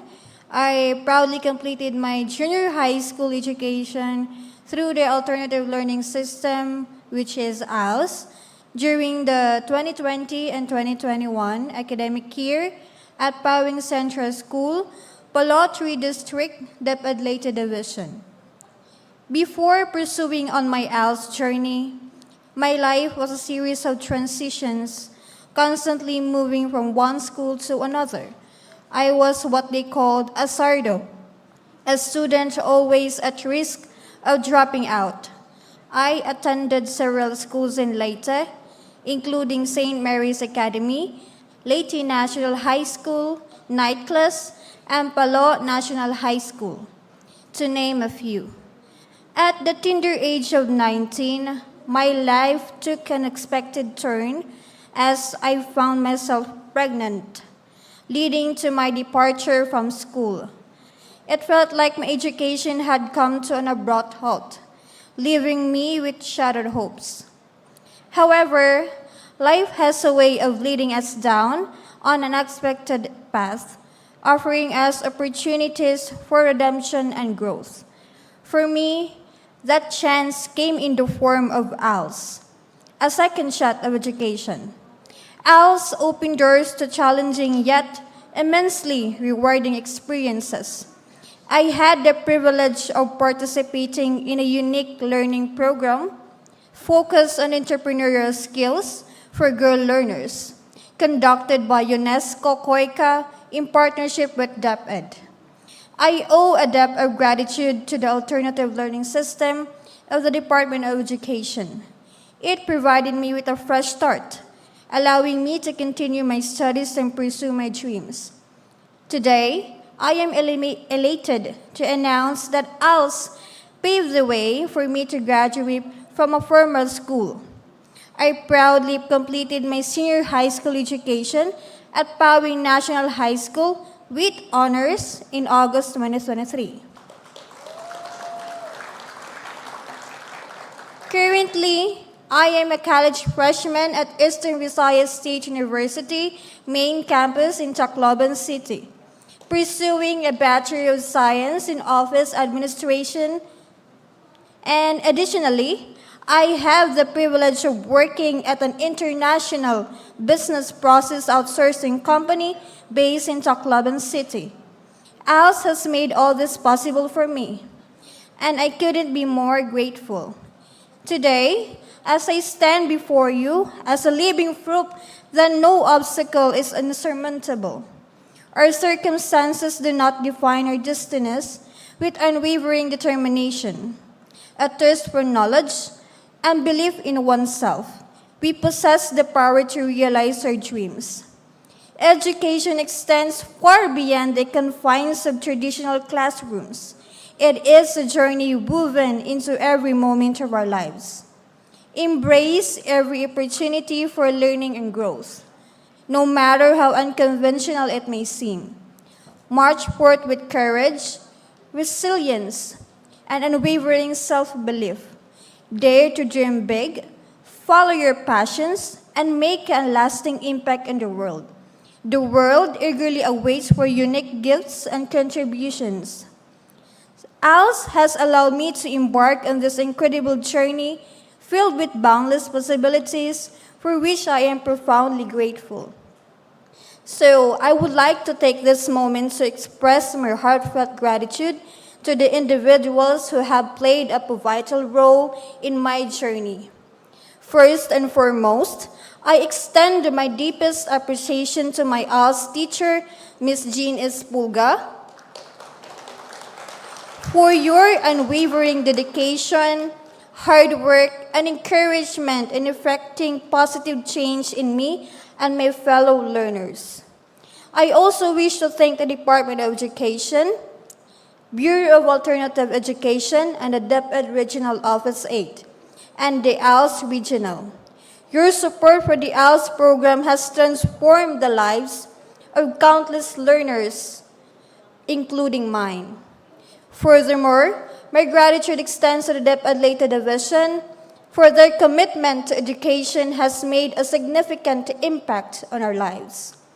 Lastly, I want to express my profound gratitude to UNESCO and COICA, your recognition of the value and learners, and your support through the Better Life for Out-of-School Girls to fight against poverty in the Philippines project has been a life-changing. To everyone present, thank you from the depth of my heart.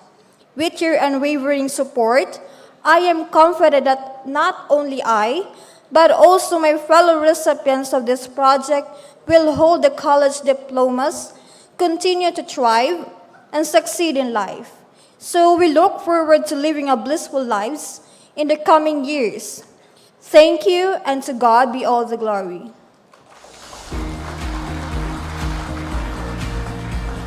Thank you very much to Ms. Logon. Another very powerful, inspiring, and empowered speech right there from a lady who knew that all of these obstacles are truly something that she can overcome. And she had the exact people, the right people, to help her out. Congratulations on graduating with honors as well. Another round of applause for her, please. Graduating with honors, now continuing on with her education, getting job in an international company. That is absolutely fantastic. All of these opportunities just lined up for somebody who refused to give up on her dreams.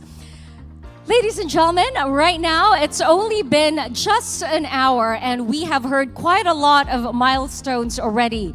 Now, to celebrate what has been shared thus far, please sit back, relax, and enjoy a special performance organized by the National Center for Culture and the Arts. The Sayaw Pinoy Collab brings together world-class dance groups in the country. This dance was conceptualized by Ms. Shirley Halili Cruz to present the diverse forms of Filipino dances. Let us all give a round of applause for Sayaw Philippines collab with Sindao Philippines, Halili Ballroom Ensemble, and J Crisis.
indeed a party. It is a celebration today. Another round of applause, please, for Sayaw Pinoy Collab.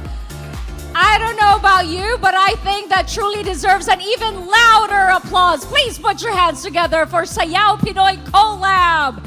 What an amazing performance right there, and I hope that you got to catch every single second of it, because that was a truly amazing performance, a celebration, which is exactly what we have here right now. So congratulations to all of those amazing performers showcasing Pinoy talent. Now, the future is incredibly promising for the young women of our nation. I want to express my heartfelt gratitude to each and every one of you for the incredible support that you have shown for this important cause. Your contributions mean the world. And at this point, ladies and gentlemen, we are now going to move on to the opening of the exhibition. This exhibition not only documents what has taken place during the project, but also shares the lived experiences of everyone who took a part in it. To do the honor of opening the exhibit, may we once again call on UNESCO Director Katsuno Hayashikawa, Korean Ambassador His Excellency Yi Sang-hwa, representing the Secretary of the Department of Education, Vice President Sara Duterte, we have DepEd's Dr. Torio. Joining us as well is KOICA Country Director Kim Yun-sub. And finally, DepEd Regional Director 8, Dr. Evelyn Fetalvero.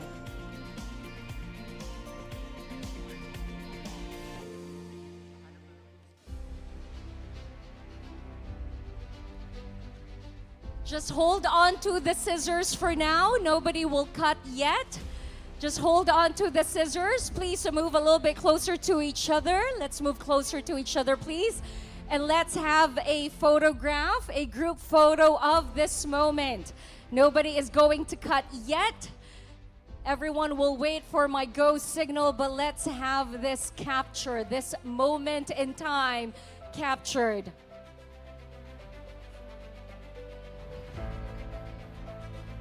All right, everyone, just look straight ahead to our official photographers. I believe we've captured the photo that we need. Let us now proceed to the cutting of the ribbon. Hold on. Ladies and gentlemen, please ready yourselves. Once again, please join me in counting this down as loud as you can. In 3, 2, 1, let us cut the ribbon. Ladies and gentlemen, the UNESCO DepEd Koika Project exhibition has officially been opened. I invite everyone to come and explore this wonderful display.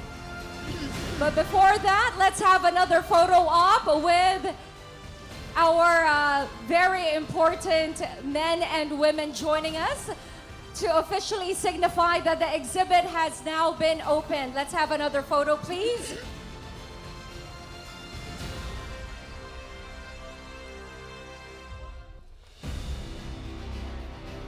Thank you very much. And right now, I would like to turn you over to Dr. Choi. Okay.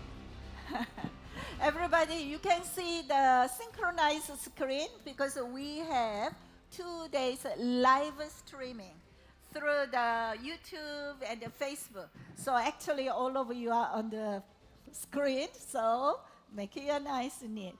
VIPs, maybe I can explain from the beginning very briefly. So, yeah. So as I explained in the introduction, we have 4 activities. So this is activity 1 about the construction. Can you see here? Even this project provide the free shuttle bus to collect the ICE girls who cannot pay for the transportation fees.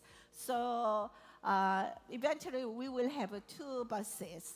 So this is groundbreaking. Maybe you can see more detail in the opposite. So let's just move on. Here is curriculum 1. So we have developed 50 sets of teachers 1 and 50 sets of students 1. And then this is the training activity. I want to invite you to the corner of ICE library. This is the actually developed ICE modules. Like for example, this is Learning Strand 6, Digital Citizenship. So each one is not the bulky one. It's a short one, but the core one for the teachers and the students. So everybody can see or hear. So I couldn't explain all of the details about this, the LS1 plus 6, but you can see here why I am talking about 50 set. Like for example, under the Learning Strength 1, entitled Communication Skills in English, there are 16, this is a small set of 1. So total of 15. So here is the details 1. So, but in principle, the subject is 6 plus 1. Why plus 1? LS1 is communication skills in English and Filipino. That's the reason. So let me move on to, please, let me move on to the construction part.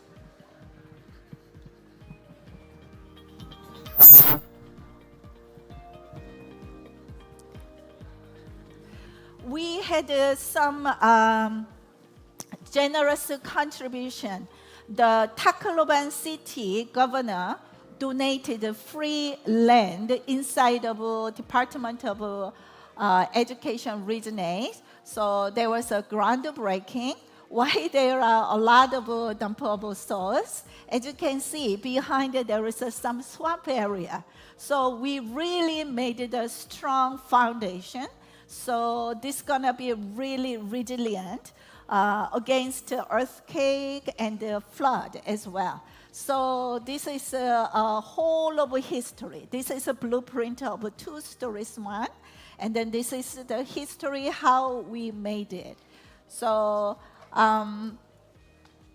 one of the distinguishable things, we have PWD. So any arts girls learners having disability, they can use very easily for their accessing one.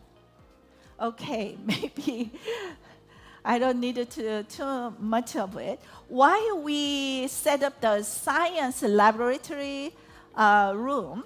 Because when you cannot attend the formal education, one of the difficulties in studying is the science education because there are a lot of experimental activities, right?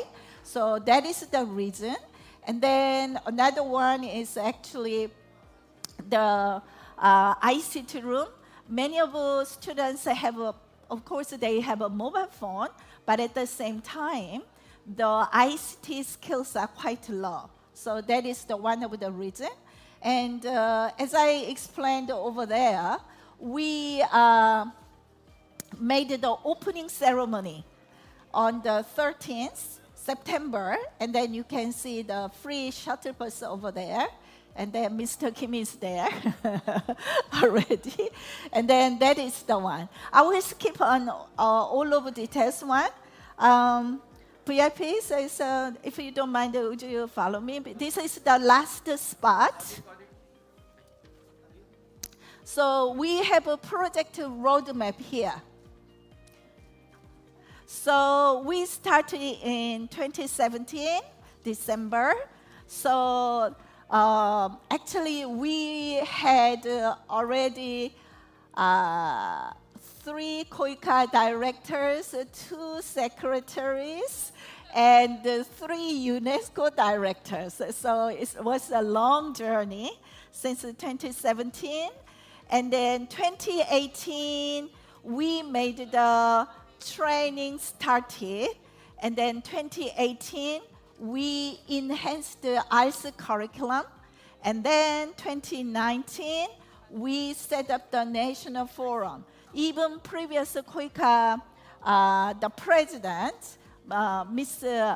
Kim Mi-kyung, as I remember, she was with us for that.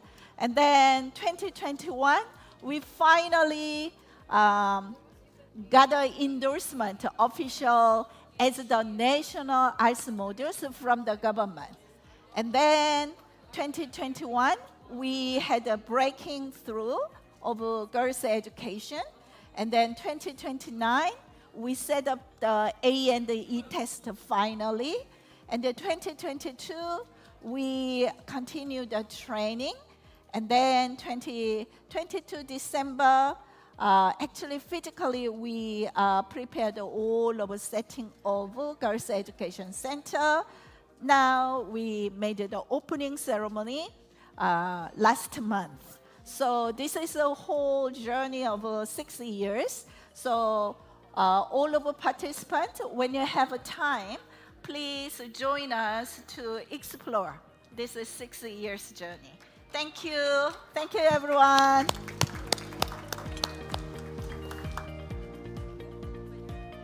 And thank you very much to Dr. Choi for taking us around on the tour. And to the rest of our guests, please feel free to enjoy the exhibit and have a coffee break at the foyer. Our program will resume in 15 minutes. Enjoy your break.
Hello, welcome back everyone.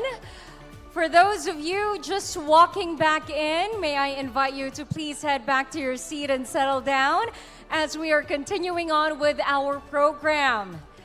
I hope you've also enjoyed your coffee break, but more importantly, I hope everyone's enjoyed the exhibit.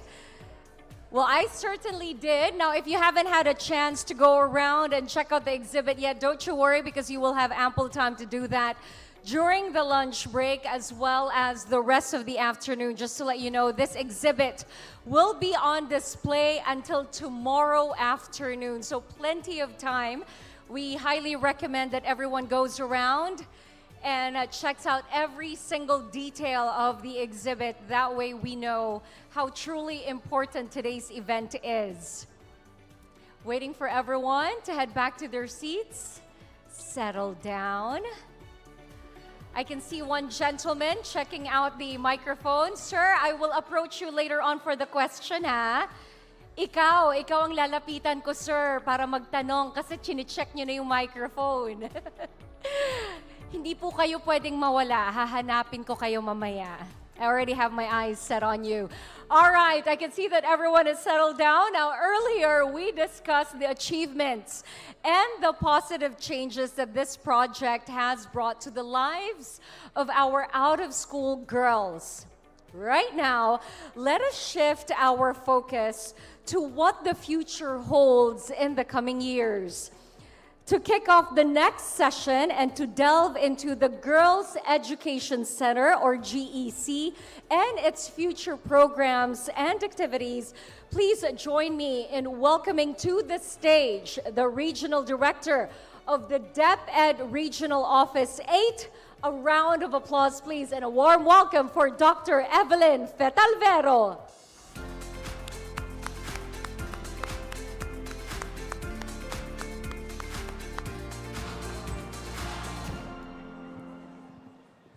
Thank you. Good morning, everyone, especially to the distinguished dignitaries from COICA, from UNESCO, and other partners, international, national, and even from the academe, and of course, from the Department of Education. We have the Assistant Secretary Alma Torrio with Ma'am Lynn Padillo, who is now being charged with the Bureau of Alternative Education. We will be in close contact with one another, especially for the budget of the Girls Education Center. Our teams coming from the different regions. We also have from the academe, Lady Normal University, the IELTS learners, the IELTS teachers in attendance, ladies and gentlemen, good morning again.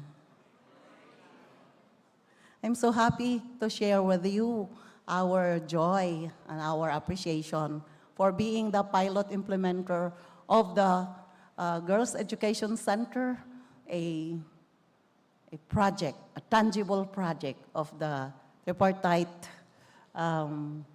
partnership with COICA, UNESCO, and of course, the Department of Education.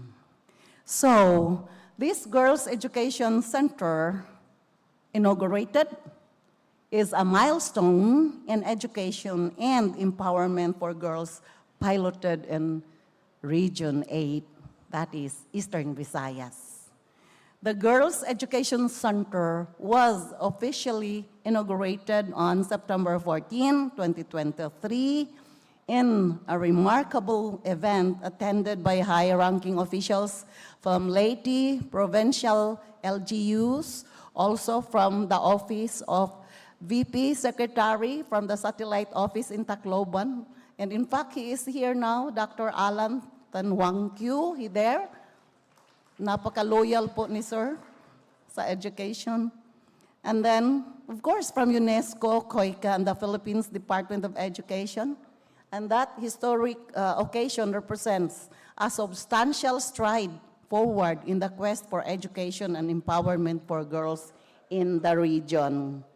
Distinguished well-wishers, including the Honorable Gustavio Gonzalez, was there with her, with his message, canned message.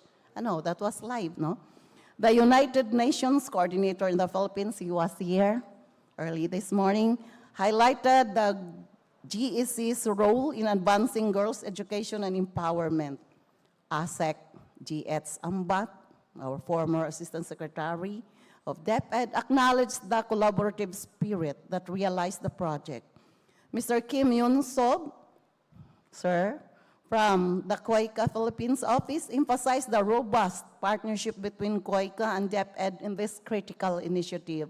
Honorable Governor Jericho Petilla of Leyte, through his representative, acknowledged the positive regional impact of the Girls' Education Center.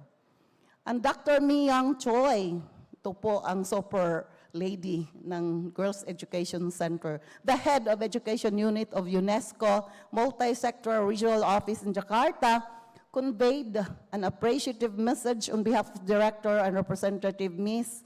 Maki Kachono Hiyashikawa, ma'am, and presented a transparent roadmap of the Better Life Project, spotlighting its regional and global significance. The event garnered strong attendance from a diverse range of stakeholders, including regional directors, the assistant regional directors, and the ALS focal persons from across the Philippines, the schools division superintendents, the assistant schools division superintendents, division ALS focal persons, and protocol officers from Region 8, who played crucial roles in ensuring the ceremony's success.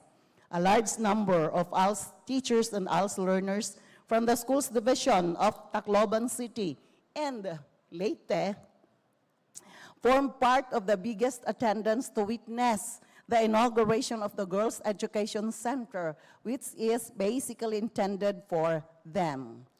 DepEd Central Office was also well represented, led by Undersecretary Regina Ogonong. The team included personnel from the International Cooperation Office under Director Margarita Consolacion C. Ballesteros, and also represented at this very moment, and the Office of Assistant Secretary for ALS under ASIC GHS Ambat, underscoring DepEd's commitment to this critical collaboration and its ongoing support for girls' education and empowerment along the line of quality education provision so that no one is left behind. The Girls' Education Center now, as clearly emphasized by Dr. Miyang Choi, it is ready to use.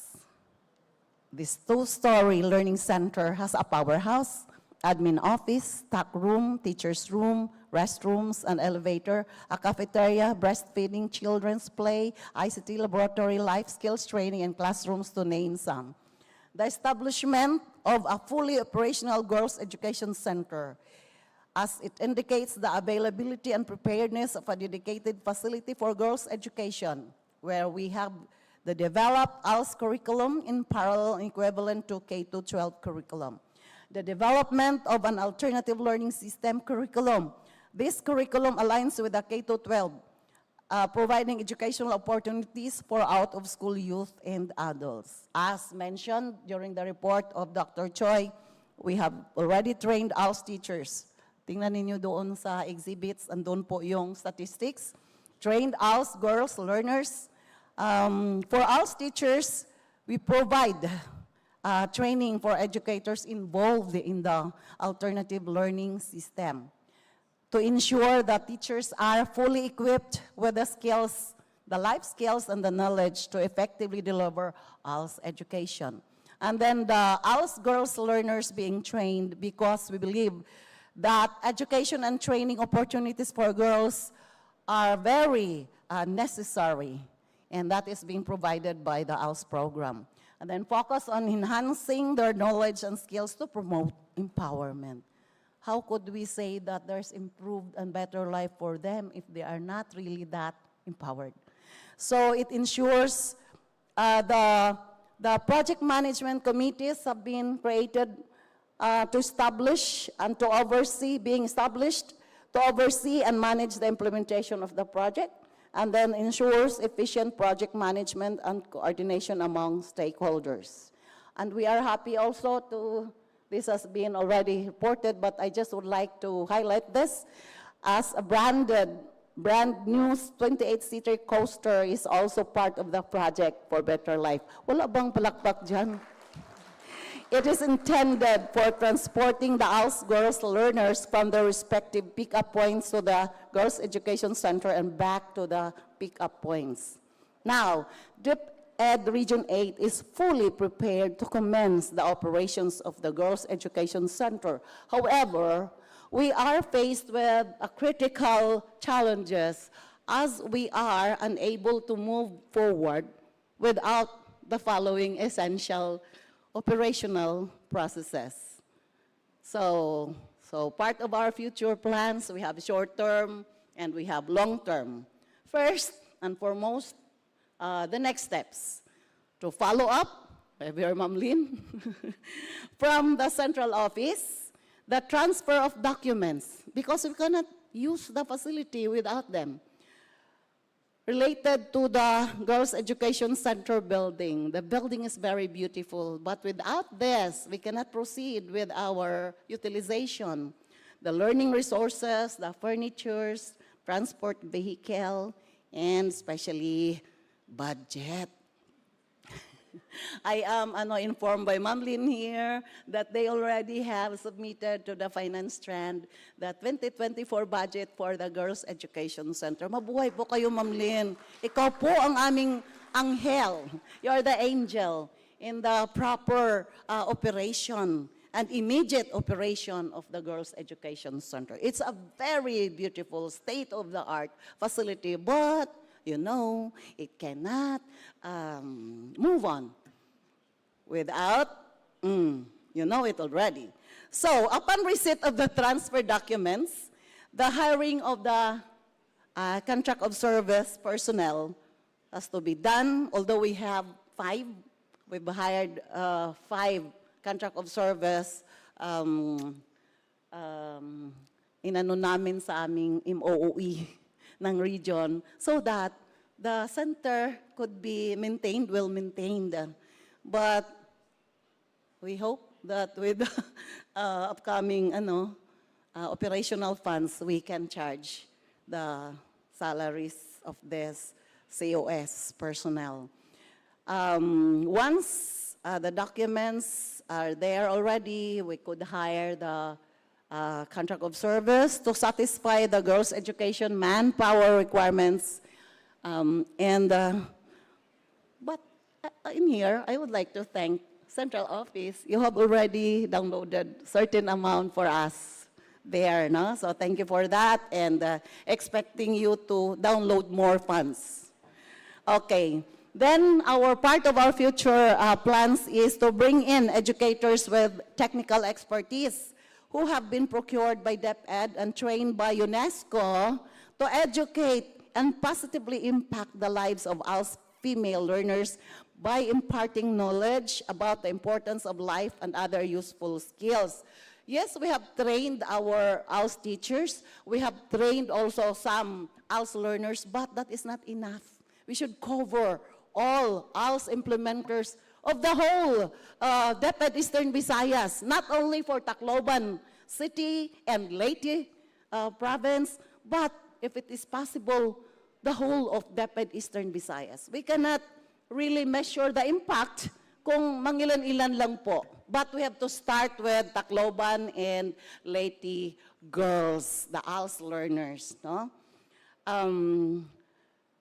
We want them to really appreciate the value of the knowledge and skills that they would acquire from the ALS training, because we want them to also have the life skills and other useful skills that they need for them to improve their life.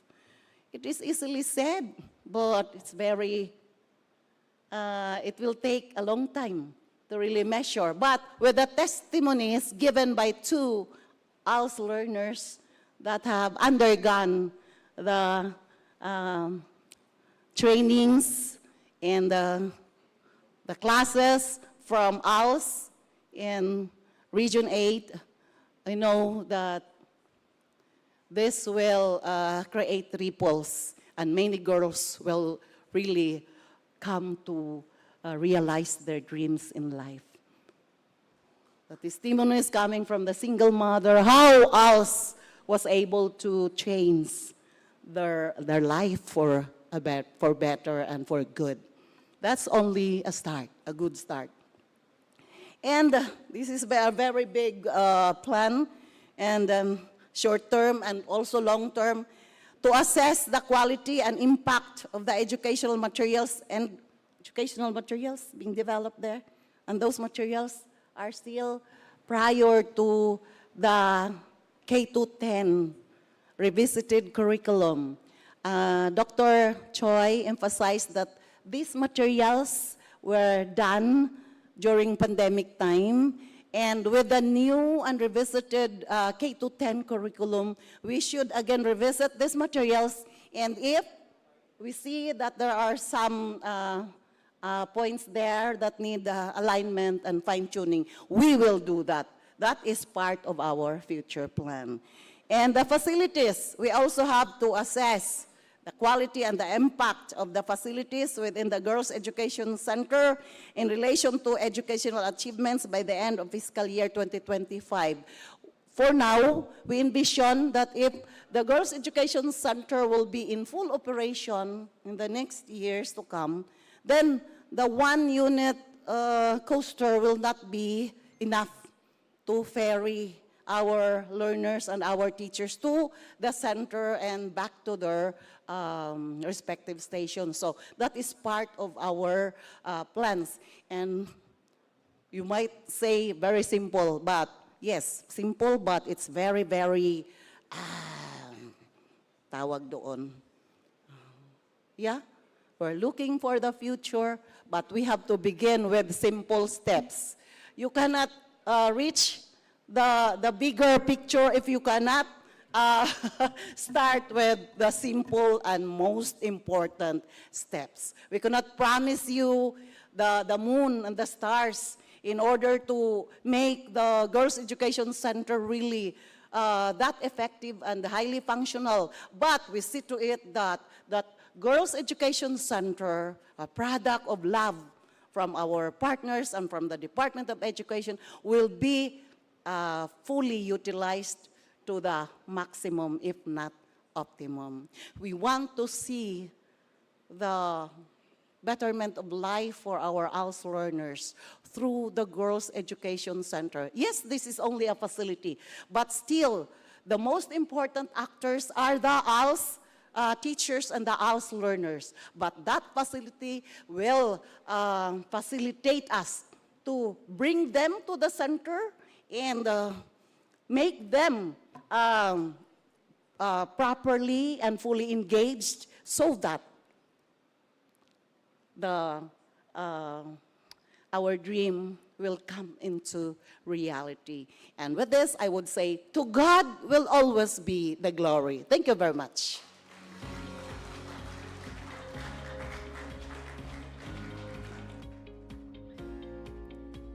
Thank you very much as well to Dr. Fetal Vero. She will be back a little bit later on to answer questions that you may have. So please do get ready with whatever queries are in your mind right now. Just hold on to them. We will have a segment for all of those questions. Following Dr. Fetal Vero, we will dive deeper into the ALS curriculum. By the way, if you have questions, again, for our speakers, please hold on to them, and we will have a short Q&A after all of their presentations. Hence, the seats on stage. We are just preparing for the next segment. Now, to discuss its implementation and how the project aims to strengthen the capacity of our ALS teachers, may I now call on stage Director 3 of the Bureau of Alternative Education from DepEd, Dr. Lynn Padillo.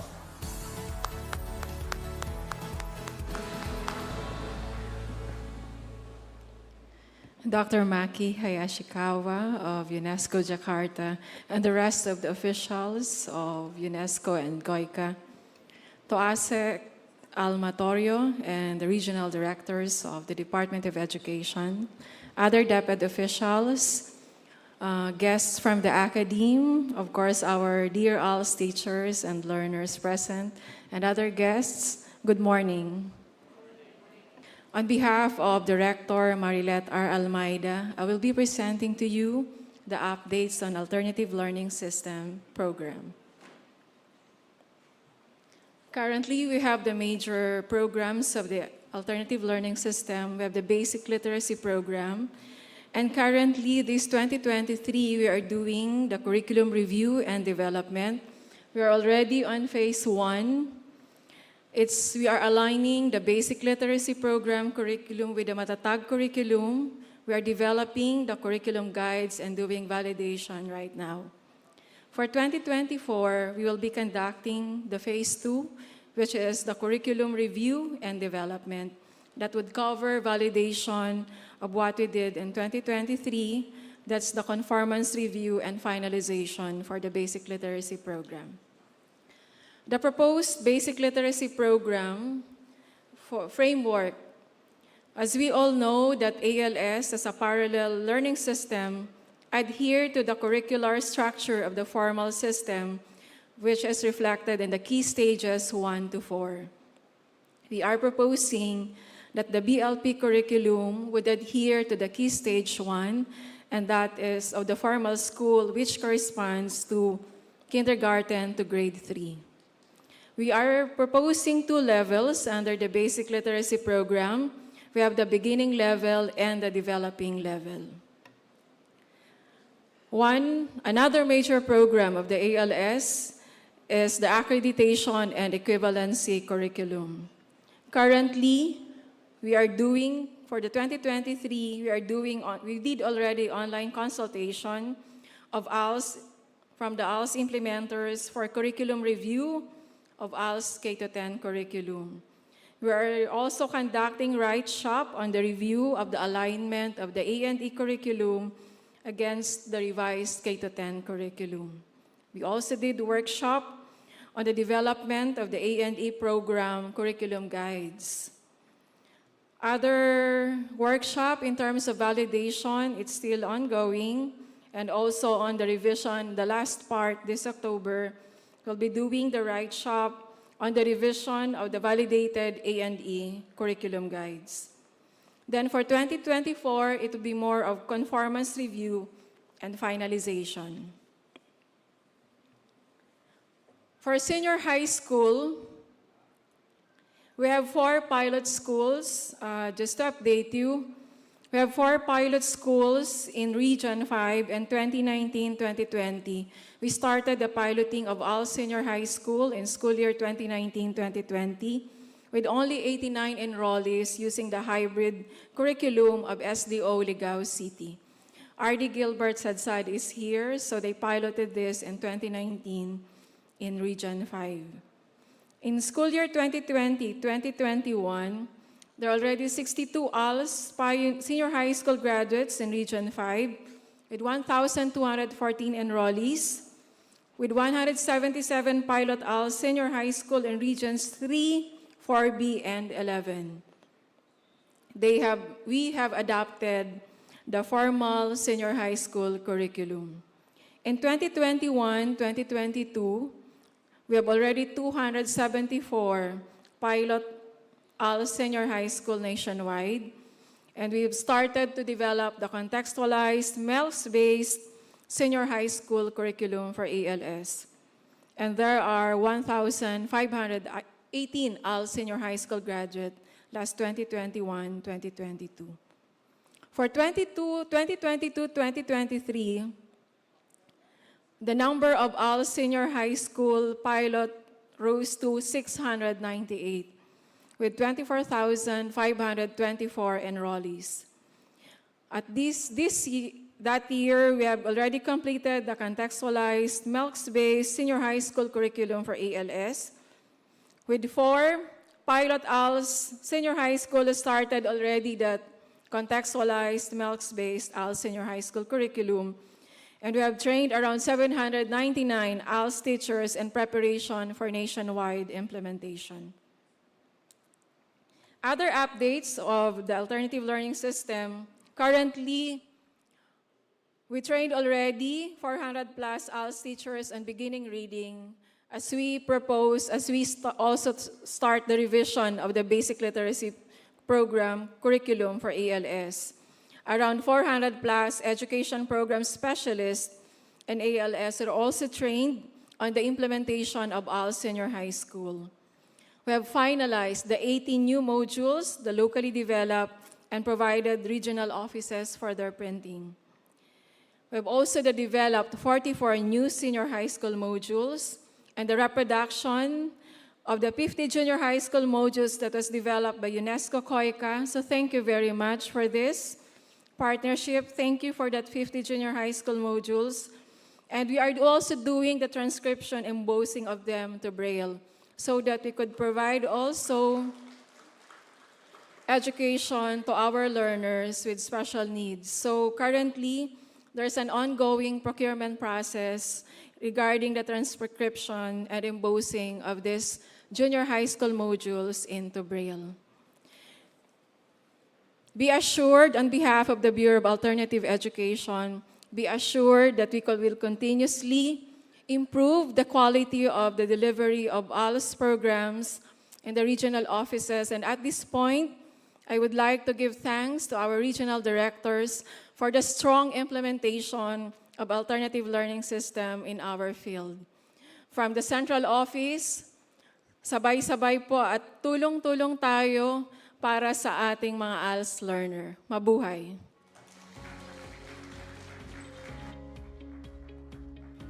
Thank you very much for that wonderful discussion on the ALS curriculum and how we are empowering our ALS teachers.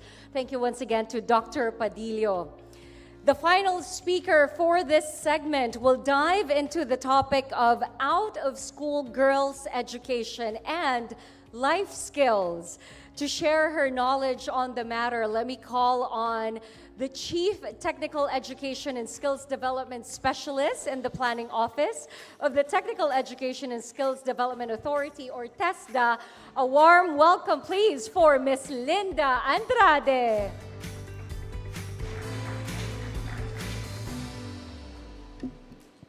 Thank you so much.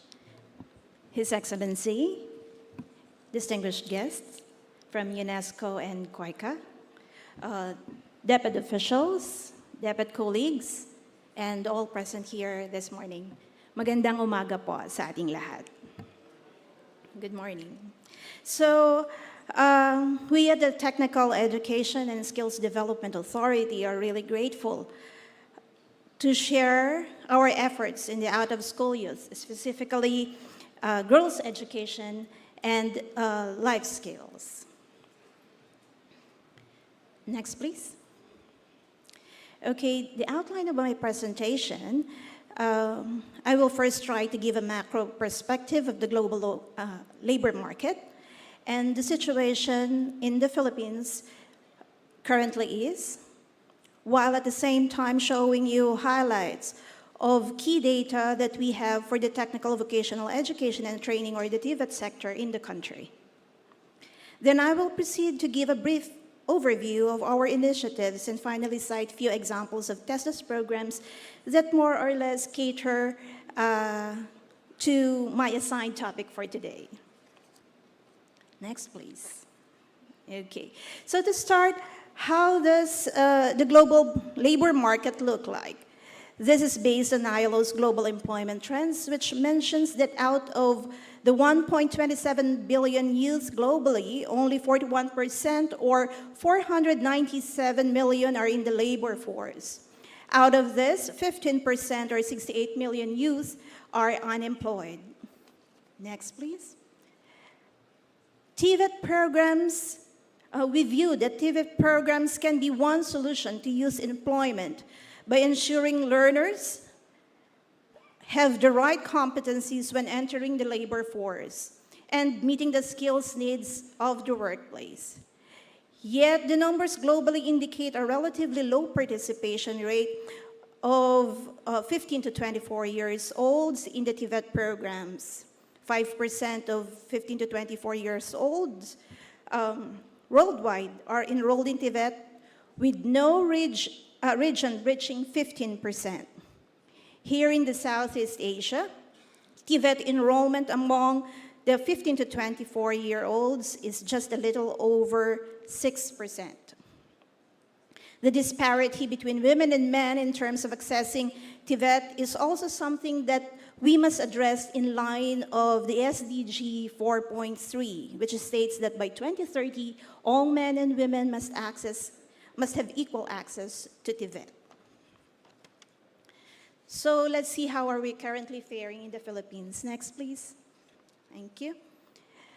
So in July 2023 LFS report, in the Philippines has the unemployment rate of 4.8%, while youth unemployment is pegged at 36.7%.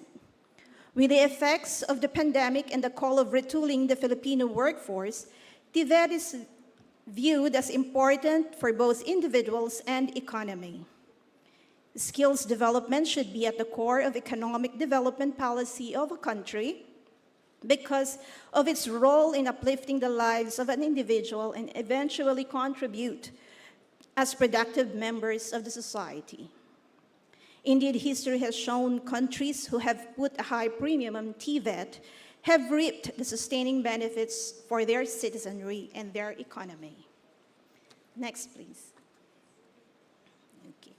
With the combined impact of the COVID-19 and the fourth industrial revolution to education and the TVET sector, traditional teaching and learning practices were disrupted, and weaknesses of the system exposed, including inequalities in digital technology and infrastructure challenges. These disruptions pushed TVET to adapt, leading to identify the need to address two distinct objectives.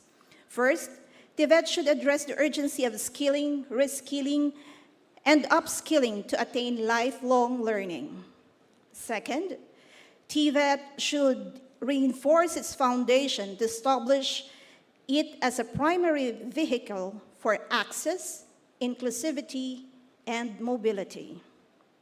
This will cement Philippine TVET as the pathway in curving, redefining, and dignifying the role of TVET learners and graduates in nation building, making them exemplars of lifelong learning, resilience, and social inclusion, harbingers of social and economic empowerment, and forerunners of skills of the future.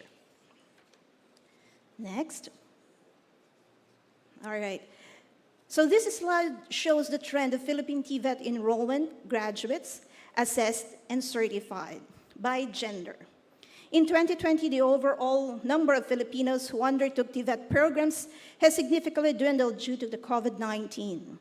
The number of TVET enrollees and graduates saw the most reduction, while the number of Filipinos who underwent assessment were given the national certificate also saw major drop.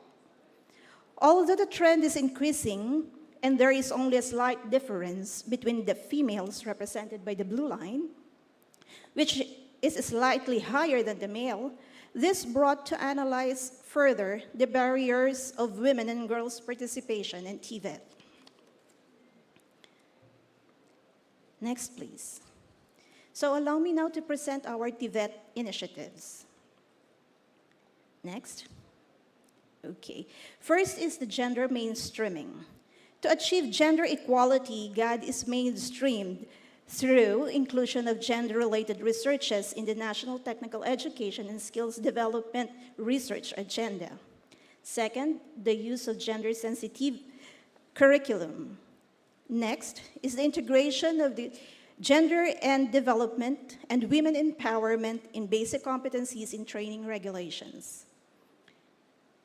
Then the enhancement of our database through disaggregated data to aid policy formulation, planning, and monitoring and evaluation. Next, please. The agency ensures that the concerns of gender equality is considered in the mainstream through these four major entry points: in the policy, in our people, in various programs, activities, and projects, and other enabling mechanisms. These entry points enable us to break barriers in the participation of women and girls in non-traditional trades, to give them more opportunities and access to education and later to work. Next. Next is the National Technical Education and Skills Development Plan. This is the TVET sector roadmap that guides all actors and players in the provision of quality TVET interventions.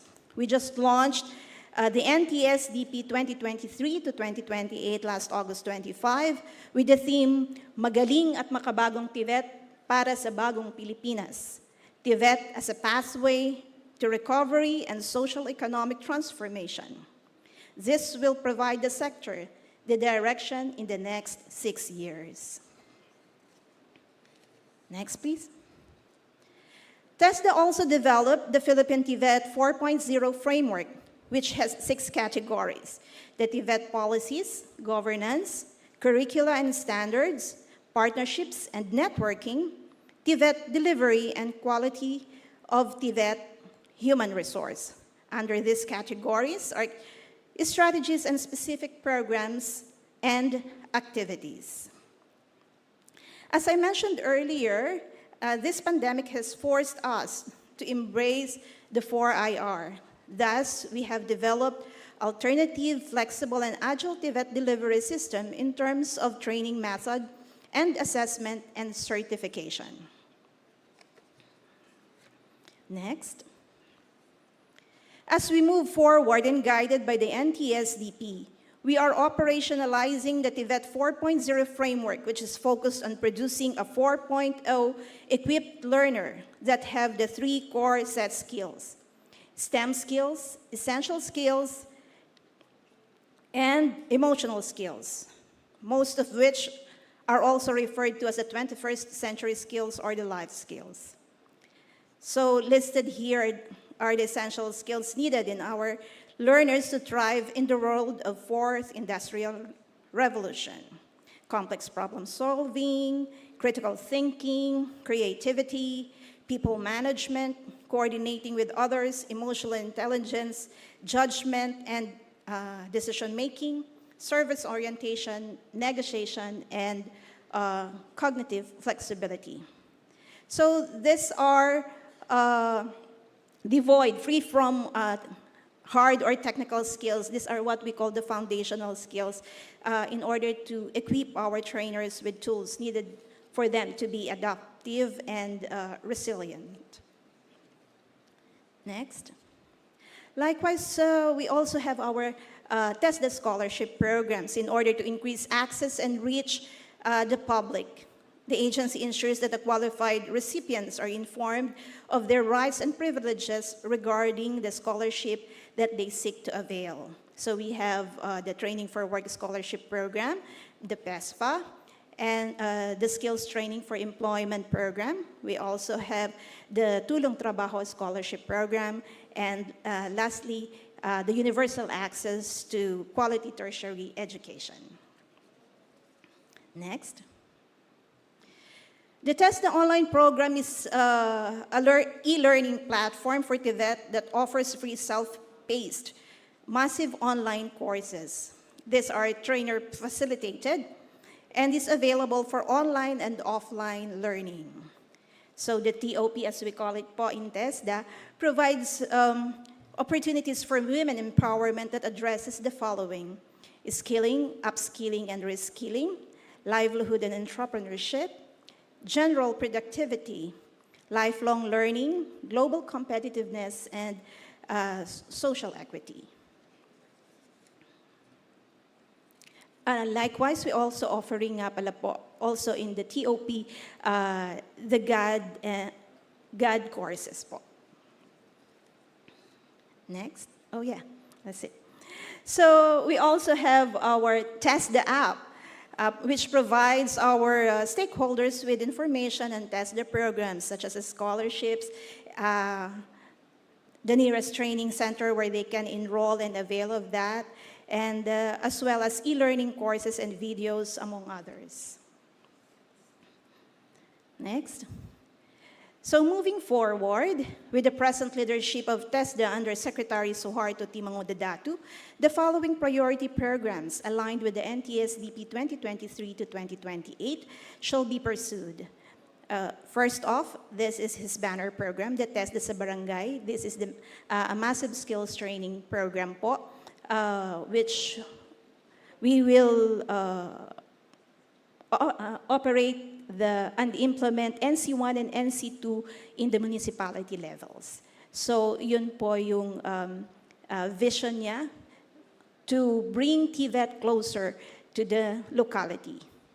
Second is the review of our training regulations in order to adapt to the requirements of the industry, regular updating and reviewing of these standards, and then prioritize TVET to meet the demand of the industry in the locality and in certain area. That's why our policy shift at the moment is the area-based and demand-driven TVET. Of course, we have the compliance and enhanced monitoring to maintain the quality of our programs, and then promote a more efficient and easier way of registering and applying for TESDA scholarship programs. Next is the promotion of rural enterprise and area development through TVET. He also wanted to implement youth entrepreneurship, and we have the industry exchange program, the halal TVET, which would top the halal business world. And lastly, we have strengthening and regeneration of the internal structure of the agency. So with that, that concludes my presentation. Thank you so much. Thank you very much for that talk. Ms. Andrade, please remain on stage and take one of the seats, because we will now open the floor for questions. Let me call back on stage Dr. Fetalvero and Dr. Padillo to join us.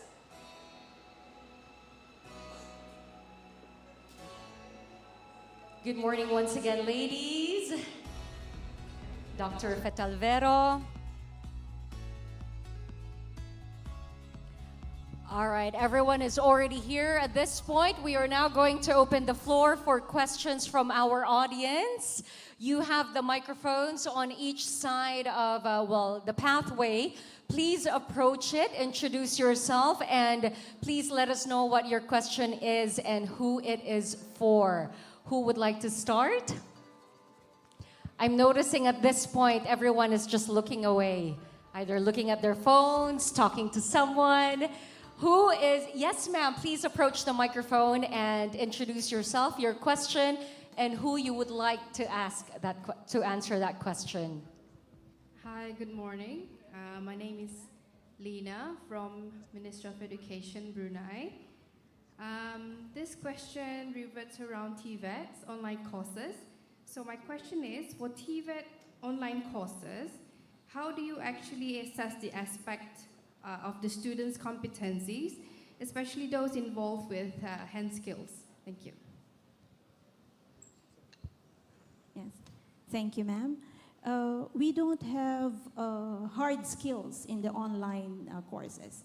So, yeah, so I think that quickly answers your question. Okay, after the program has been completed, there is a certificate of completion being given automatically. Thank you very much for your question. And do we have any other questions from our audience, please? Anyone? You just raise your hand or simply stand up and approach the microphone with your question. I see somebody, okay. Anyone? All right, in that case, I will ask my question. You know, earlier during the presentation of Dr. Fetalvero, you were talking a lot about empowerment, which is something that I'm noticing is really emphasized with the ALS curriculum. What do you think sets the ALS curriculum apart and makes it very different or quite different from the K-12 program?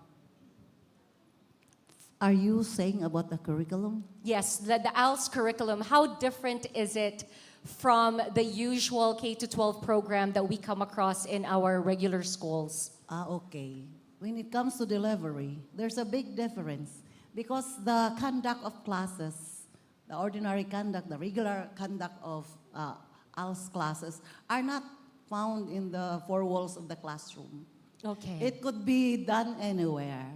Where the clienteles are, the ALS teachers will go. So that's one. Okay. And it's flexible. Unlike the regular schooling where 5 days.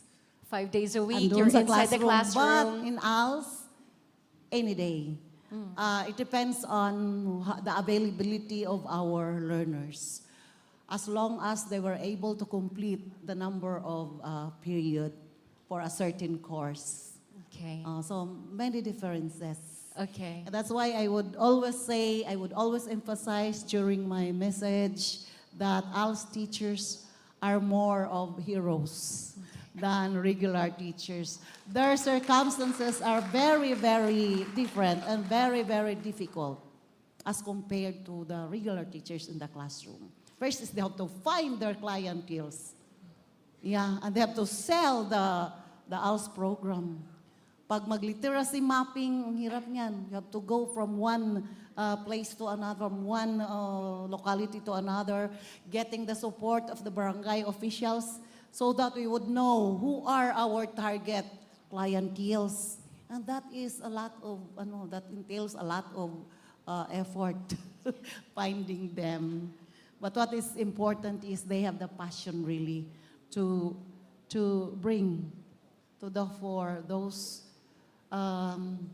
members of the society who would feel that there's no hope in their lives. Remember the Yes, sharing the of ladies the ALS who, learners? yes.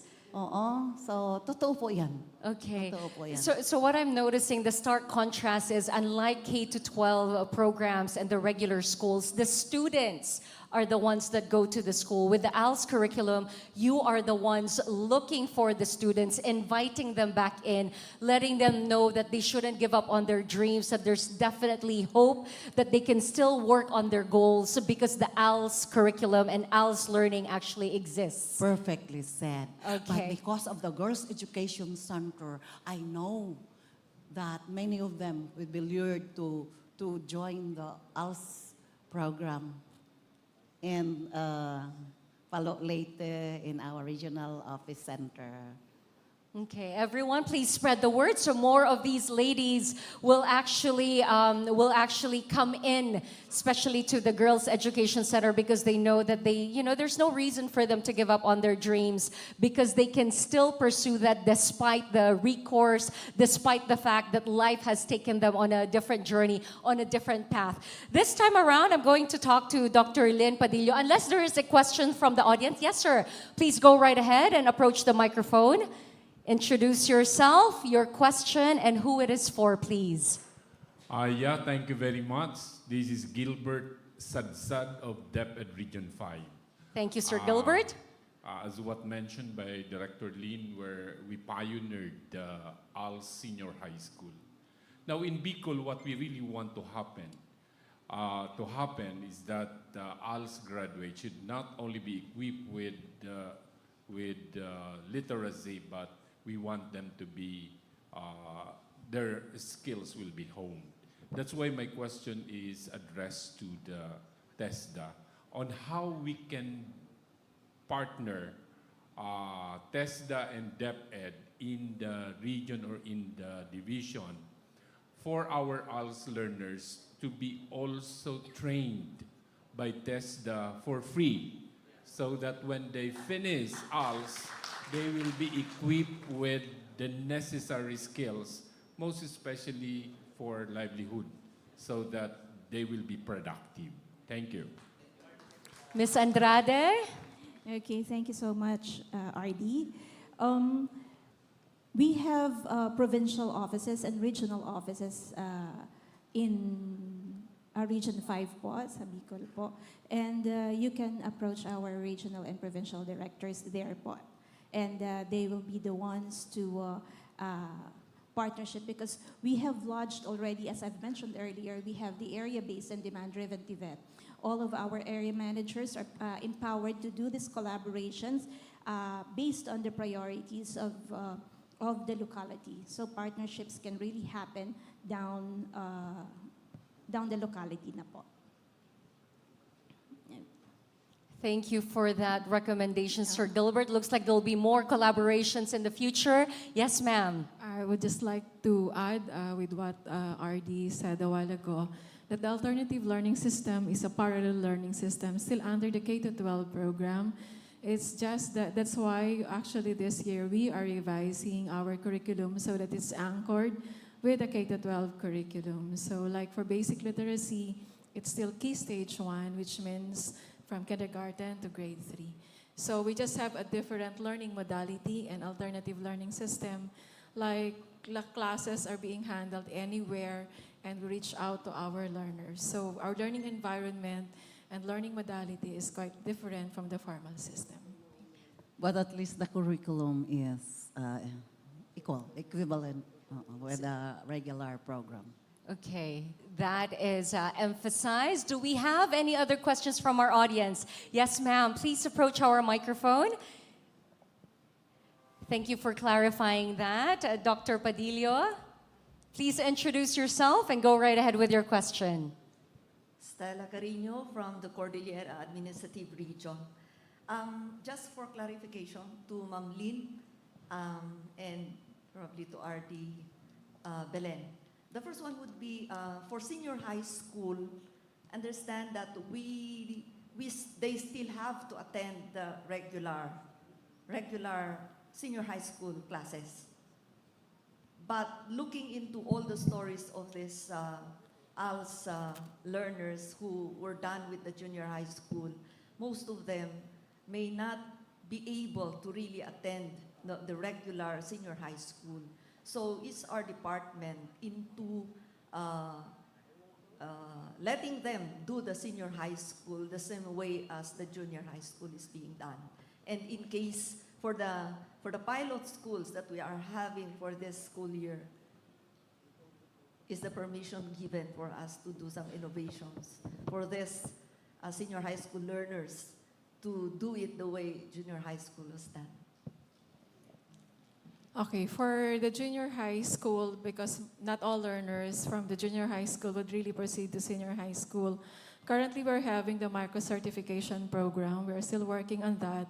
And we are piloting that at least if they do not proceed with senior high school, there would be some soft skills that would be they would be receiving certificate that they can use in case they would go to start to work, that they can use that micro-certificates already.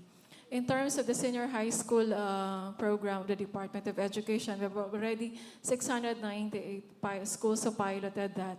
Currently, we are doing our policy is, we are still waiting for the approval of the policy right now, but we are hoping, really hoping that within the school this year, that would be out. There are just a few layers that we need to look into before the senior high school policy will be out in the field. But in terms of that, we are following what the senior high school program is doing, anchored on the formal system. Can I have Okay, I believe you have a follow-up question. Yes, and this will be the final question for this Q&A segment. Go right ahead. Yes, thank you. So I hope that will happen. My next question is, since we are looking into how these girls would be given a chance in life, we do hope the future plans of this kind of project would not only include those for the senior to the basic education, but that home for the girls would also accommodate those who would want to go further to higher education, so that it's not only DepEd, TESDA, but CHED would be involved in this kind of program. Thank you very much. I think Yes. that's part of our collaboration on how to maximize the girls, the beautiful Girls Education Center. That's been part of our future plans. Hindi lang namin sinushow dahil unahin natin muna yung sa loob bago we go to other partners. Na? Thank you. I think Dr. there would also Padilla? be conversation with the Commission on Higher Education on this. The fact that we're also piloting the Academic Focus Bridging Program for Alternative Learning System to help in our ALS learners as they proceed to the college level, the tertiary level. So we are also be piloting this AFBP program for ALS. Thank you so much. Thank you very much. And you know, with all of these conversations, I wouldn't be surprised after collaborating with Chad, eventually collaborating with the employment, the labor and employment department as well. So the future for ALS learners is definitely bright. Thank you very much to our panelists, Dr. Evelyn Fetalvero, Dr. Lynn Padillo, and Miss Linda Andrade. A round of applause for these lovely ladies, please. Ladies and gentlemen, thank you very much for your active participation. To all of the members of our guests, thank you very much for all of your questions. And we appreciate your engagement in this discussion. Thank you to all of our speakers as well. Now it is about time for us to break for lunch, but before you do, before I let you out to have lunch, let us give ourselves a treat from our special guest, who will serenade us with some beautiful melodies. Let me just make sure that he is good to go. Again, we invite you, if you haven't gone around the entire exhibit, please do so. Don't leave yet because we are going to have entertainment coming up next. And also, this particular exhibit will be on display right here at our venue until tomorrow afternoon. But you know, since you are already here, please take time out to look around and read everything that is on it so you have a full grasp of exactly what this entire event is all about. Something that started in 2017. We are reaching its culmination in December. That is just a few months away.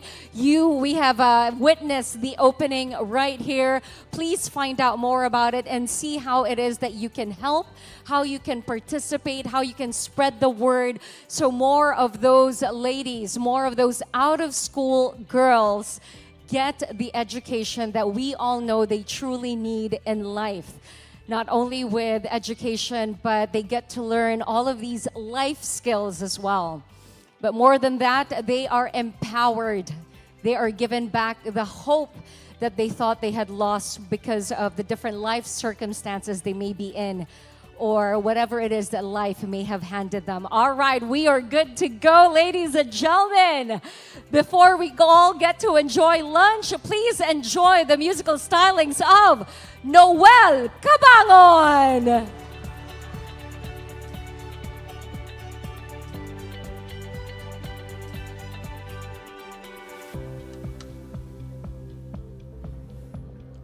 Magandang tanghali po sa inyo lahat.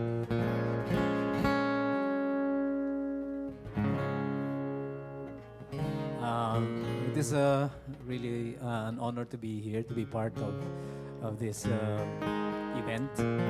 At congratulations po.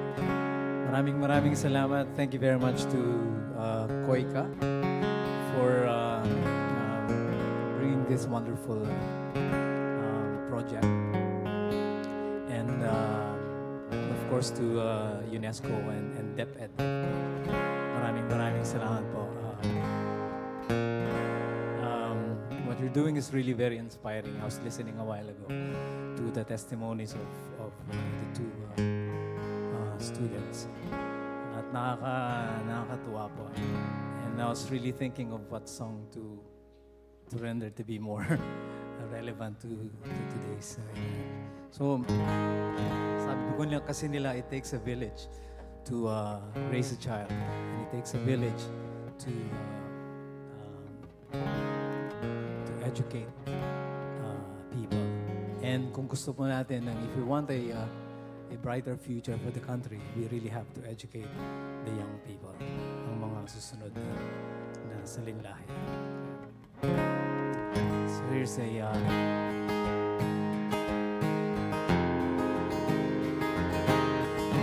a song about building a better world, a better future, a safer world, and a humane world. So I'll sing songs in English. Okay lang po ba? Sa mga bisita natin.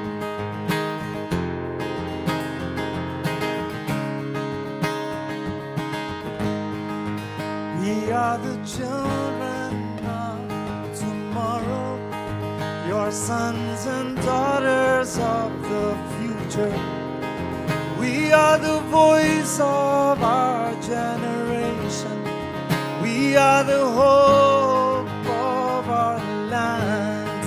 We are the children of the world who will inherit the whole of the earth. We are the fruits of our forebears. We are the children of the Maker, and we all need a better world.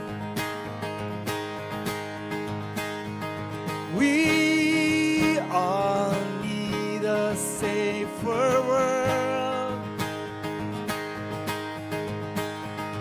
We don't need a battered world. We don't need a cruel world.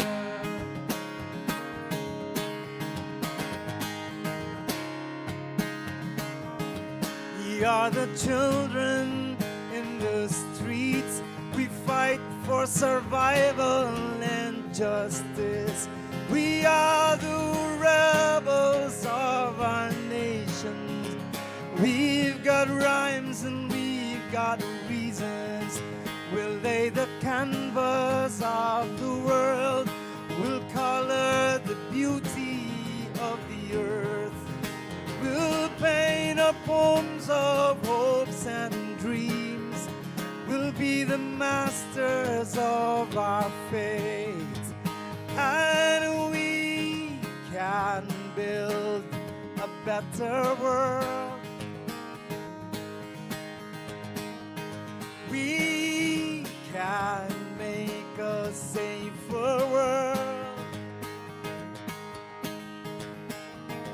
We can heal our battered world. We can make a humane world. Tomorrow the sun will rise and wash away the tears in our eyes. Tomorrow the rivers will flow and the seeds that we've sown will grow.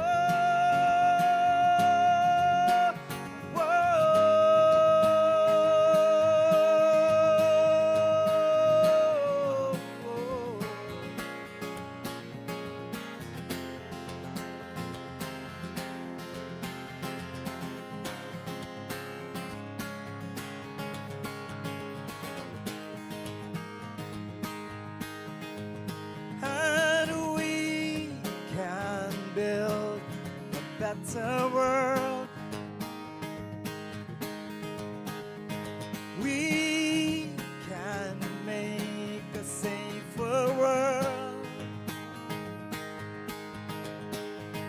We can build a better world. We can make a safer world.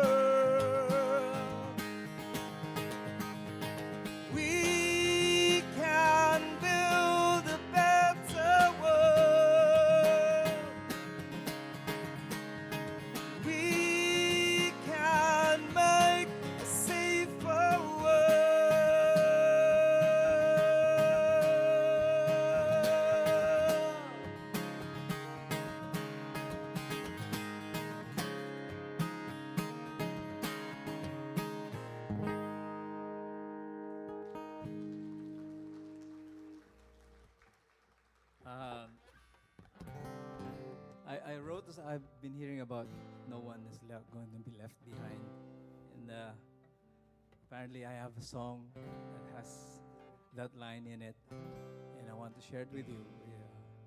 This hasn't been released yet, but hopefully it will be released. Ang title po nito ay Believe in who we are. Because we really have to believe that we have the capacity, we have the strength and the courage to reach our goals, our dreams, and build a better future. Okay. Pasensyahan niyo na po kung makalimutan ko yung lyrics. Mainit-init pa po ito.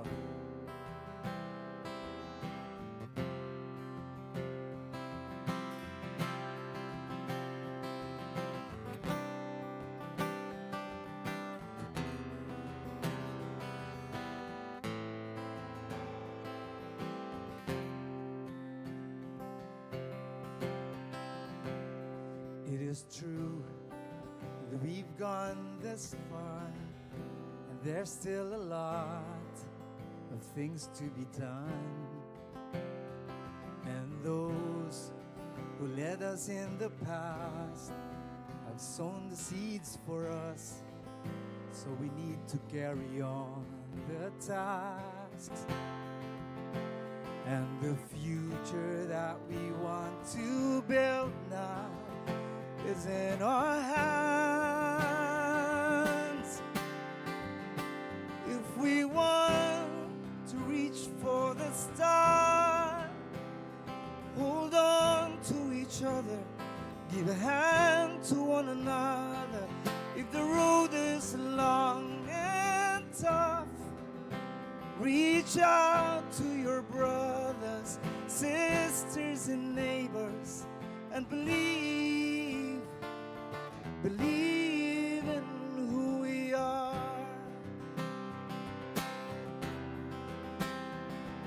Oh, look around you and probe what you find. There should be no one left behind. And it is true that it's you and me could change what we see and be the champion that we ought to be. And the future that we want to build now is in our hands. If we want to reach for that star, hold on to each other, give a hand to one another. If the road is long and tough, reach out to your brothers, sisters, and neighbors, and believe in who we are. Keep the spirit burning, for the road will flee open. The higher dream that we're aiming,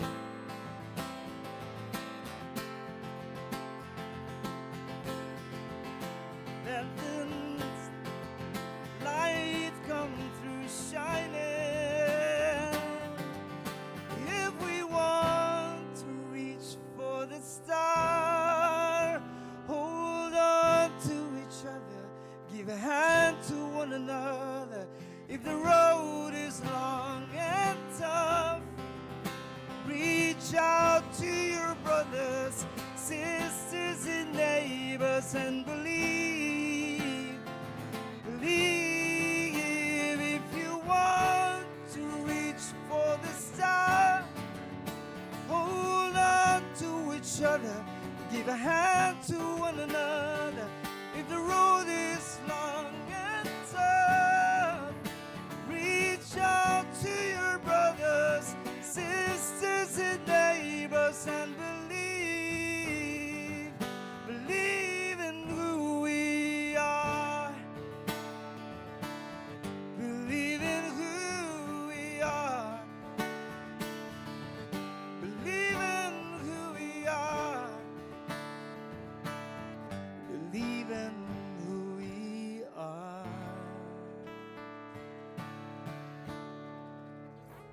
Thank you. Thank you very much. I'll sing my last song. Okay lang? Is that okay? Isang awitin po.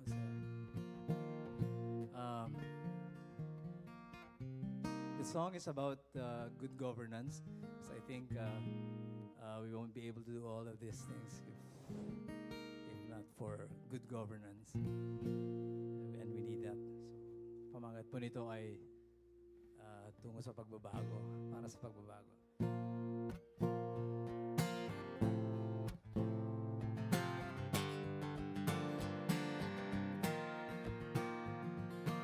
I want to thank the National Commission for Culture and the Arts for bringing me here. Thank you. Lumingon sa iyong paligid, buksan ang mata at isip, at iyong makikita. May daming batang lansangan, bahay na nagsisiksikan, titiyak ang kinabukasan. Bakit mayayaman lang ang lalong yumayaman, at ang karamihay labis ang kahirapan? Dapat na tayong lumaya sa kawalan, iwaksing katiwalian, katotohanan ay ipaglaban. Tayo'y kumilos na tungo sa pagbabago, para sa pagbabago. Ngayon na, ngayon na, tungo sa pagbabago, para sa pagbabago. Bayan ko, ngayon na, ang pagbabagong nais mo sa ating bayan, sa sarili mo'y dapat nang simulan. Dapat ipakita na kaya nating mamuhay ng marangal, matapat, mapagmahal at mahusay. Tayo'y kumilos na tungo sa pagbabago, para sa pagbabago. Ngayon na, ngayon na, tungo sa pagbabago, para sa pagbabago. Bayan ko, ngayon na.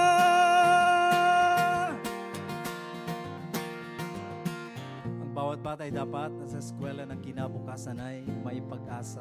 Trabaho at bahay sa bawat Pilipino ng paglikas ay unti-unting mahinto. Yaman ng bayan ay dapat pakinabangan ng buong bayan, di lamang ng iilan. Dagat, bundok, ilog, patag at kagubatan, gawing ligtas at kapaki-pakinabang. Katarungan ay dapat mamayani, mayaman ka man o mahirap na uri. Utang ng bayan na bayad di nakinabang, dapat ang putulin at huwag ng bayaran. Karapatan ay dapat igalang, karahasan ay huwag pahintulutan. Digmaan ay dapat lunasan, kaunlaran, kapayapaan, pagkakaisa at wastong pamamahala ng pamahalaan. Tayo'y kumilos na tungo sa pagbabago, para sa pagbabago. Ngayon na, ngayon na, tungo sa pagbabago, para sa pagbabago. Bayan ko, ngayon na, ang pagbabagong nais mo sa ating bayan, sa sarili mo'y dapat nang simulan.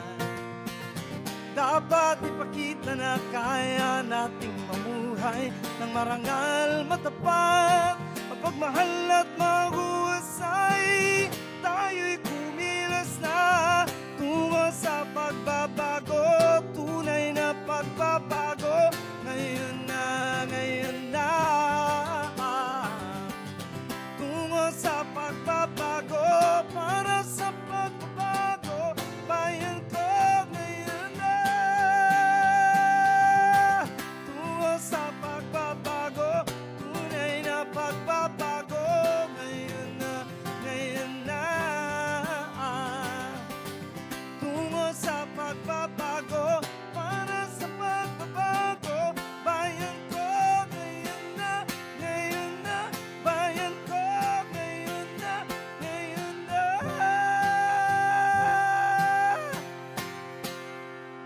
Ngayon na.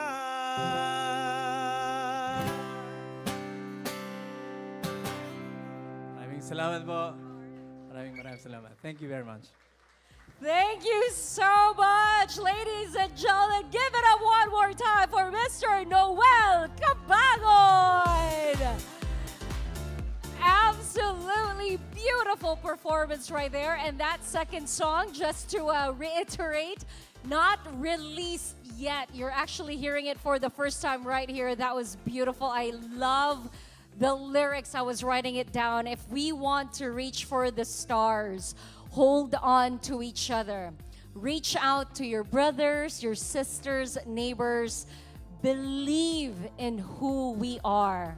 Beautiful. Sir, can't wait for the official release. But again, all of you got to hear it first right here. Please, one more time, a round of applause for Mr. Noel Cabangon. Beautiful talent right there. And now, as we look forward to a delightful lunch, please savor the culinary delights awaiting you. Take this opportunity to relax, to mingle, have great conversations, and recharge over at the Mayuri Ballroom 2, which is right next door, which is where you had your coffee break earlier. We also have activities prepared for all of you at the foyer. Please take advantage of that. Enjoy that as well. You can play mini games in the activity boards. We will reconvene our program after lunch. This is going to be at 1:30 p.m. So allow me to reiterate, please be back in this ballroom by 1:30 p.m. as we are continuing on with our program and our discussions as well as activities. And with that, once again, my name is Jelly Victor. Enjoy your lunch.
Did you all have a good time?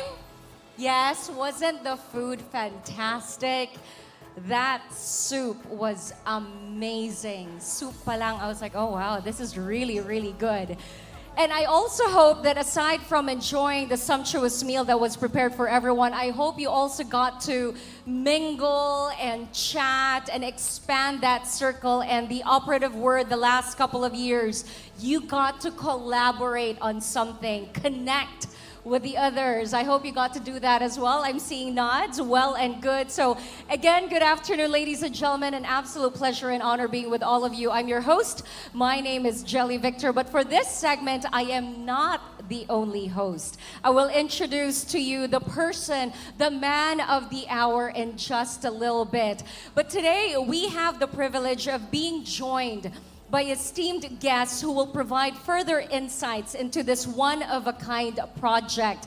I will be introducing to all of you the esteemed guests, but right now I also just want to say hello to everyone joining us live on the UNESCO and DepEd social media pages and on the Zoom channel. Thank you for coming back in because you didn't want to miss out on the afternoon segments. We truly appreciate your taking time out of your schedule and joining us, even if you couldn't be here physically. Thank you. Your presence is much appreciated.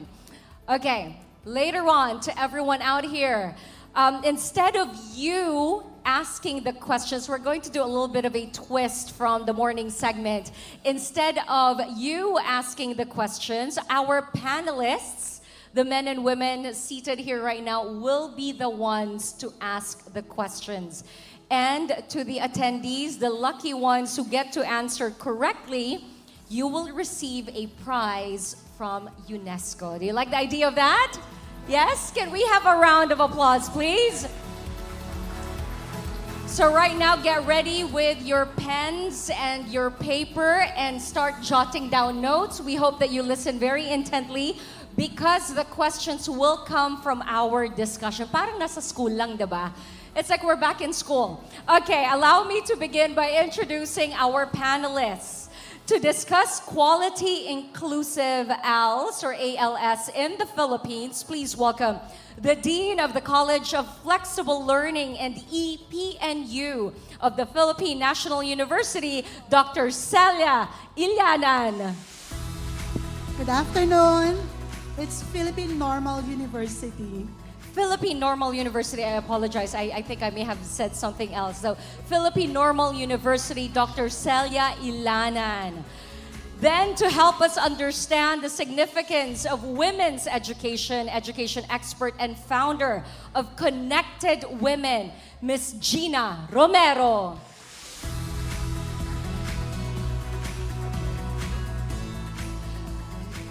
Joining them to complete today's panel is the education specialist of UNICEF Philippines, Mr. Nicolas Tenazas.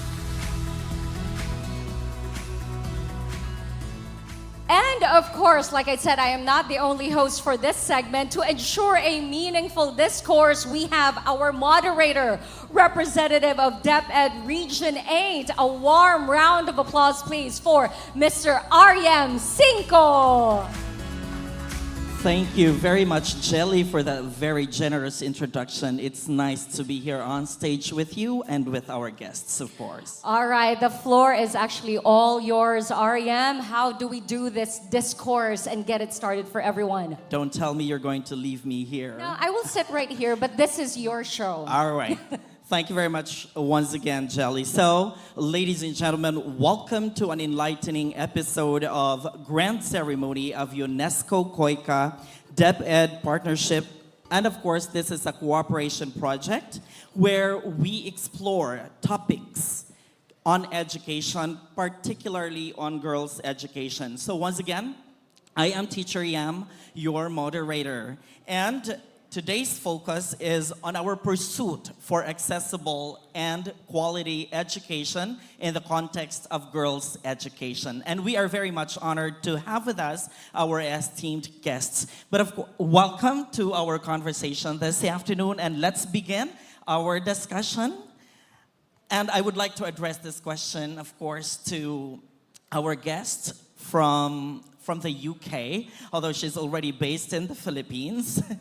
We had a conversation early this morning. So, Miss Romero, okay, again, welcome to this conversation. And let's begin this conversation by understanding your involvement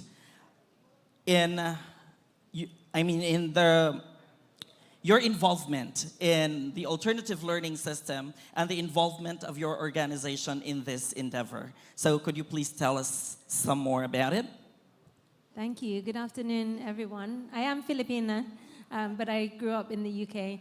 So thank you for mentioning that because my accent tends to confuse people. I was going to say, even if you didn't tell us you grew up in the UK, your accent is already a giveaway. Go right ahead, Ms. Romero. So my organization, Connected Women, is a for-profit social enterprise. We train women from disadvantaged or grassroots groups in skills for the artificial intelligence industry. So we don't require any formal education or experience to join our program. It's a rapid upskilling, and we're really focusing on jobs of the future. So how can we get more women into tech at scale? And we provide flexible jobs and flexible learning that the ladies can do from home. So, of course, the IELTS program is very aligned with what we're trying to do. And I think there's a lot of opportunity for similar programs to collaborate so we can create a bigger impact. I like the fact that you mentioned the word upskilling and it's no longer training. What a change in terminology. Yeah, I think upskilling and reskilling are what we need to focus on very much for the future, because in the technology field, things change too quickly. So it's very difficult to put together a 4-year curriculum and then expect those learners to come out ready for the jobs of tomorrow. So we really focus on the upskilling and reskilling component. But of course, the fundamentals of learning still need to be embedded into the different parts of education. And I just would like to dig deeper in that because we're talking about upskilling, we're talking about reskilling, and what is it specifically that your organization does to help reskill and upskill, especially the girls? So a lot of the ladies in our training program, they come from disadvantaged, low income or displaced groups. Sometimes they've had an opportunity to study, and they haven't had an opportunity to practice because they had family, or sometimes they have people to care for in the home. And of course, we all know that even globally, women still handle the majority of household unpaid care work. So because of that, it makes it difficult for a lot of women to enter the formal education system and also the formal workplace. So we're really all about making sure that education, upskilling, reskilling is as accessible as possible to as many learners as possible. And you know, Ariam, I am particularly impressed with the fact that their organization is introducing AI. There is a big emphasis on AI. I mean, we see it all over social media right now, but it's also jobs of the future, making sure that every single one of these women, especially who do get to be part of your organization or your group, get to have jobs of the future. That is absolutely amazing. Don't you think, Ariam? I completely agree. But there is one thing that actually stood out from her statement. She mentioned that girls are actually exposed to doing chores that are unpaid. And that is somehow, I would use the term discriminatory. And that leads me to my next question on inclusivity of education, of all learning. All right, so this question now is for Dr. Ilana. Ma'am, good afternoon. So, when we talk about quality, inclusive, alternative learning education in the Philippines, it is more than just a phrase, of course. Earlier, we were having our chit-chat, and Sir Tinazas mentioned that hopefully our conversation will not just be all about motherhood statements. All right, so this afternoon, I want Dr. Ilanan to shed more light on by sharing her experiences, of course, being a professional in the academe, okay, what does achieving quality education in the context of alternative learning system mean to you, ma'am? Okay, thank you for that question. PNU as the National Center for Teacher Education is definitely into the advancement of inclusive alternative learning system, but in the context of lifelong learning. Because we are in the tertiary level, PNU has a college of, right now, of flexible learning and EPNU, and it will transition to the College of Alternative and Lifelong Learning. And CALL, for that matter, is the official training arm of the university. So if ever there are programs that will be requested of us as regards training, this is not just for girls, but true to all gender, then we can offer programs. Actually, in the lifelong learning program of the university, we have 3 pathways.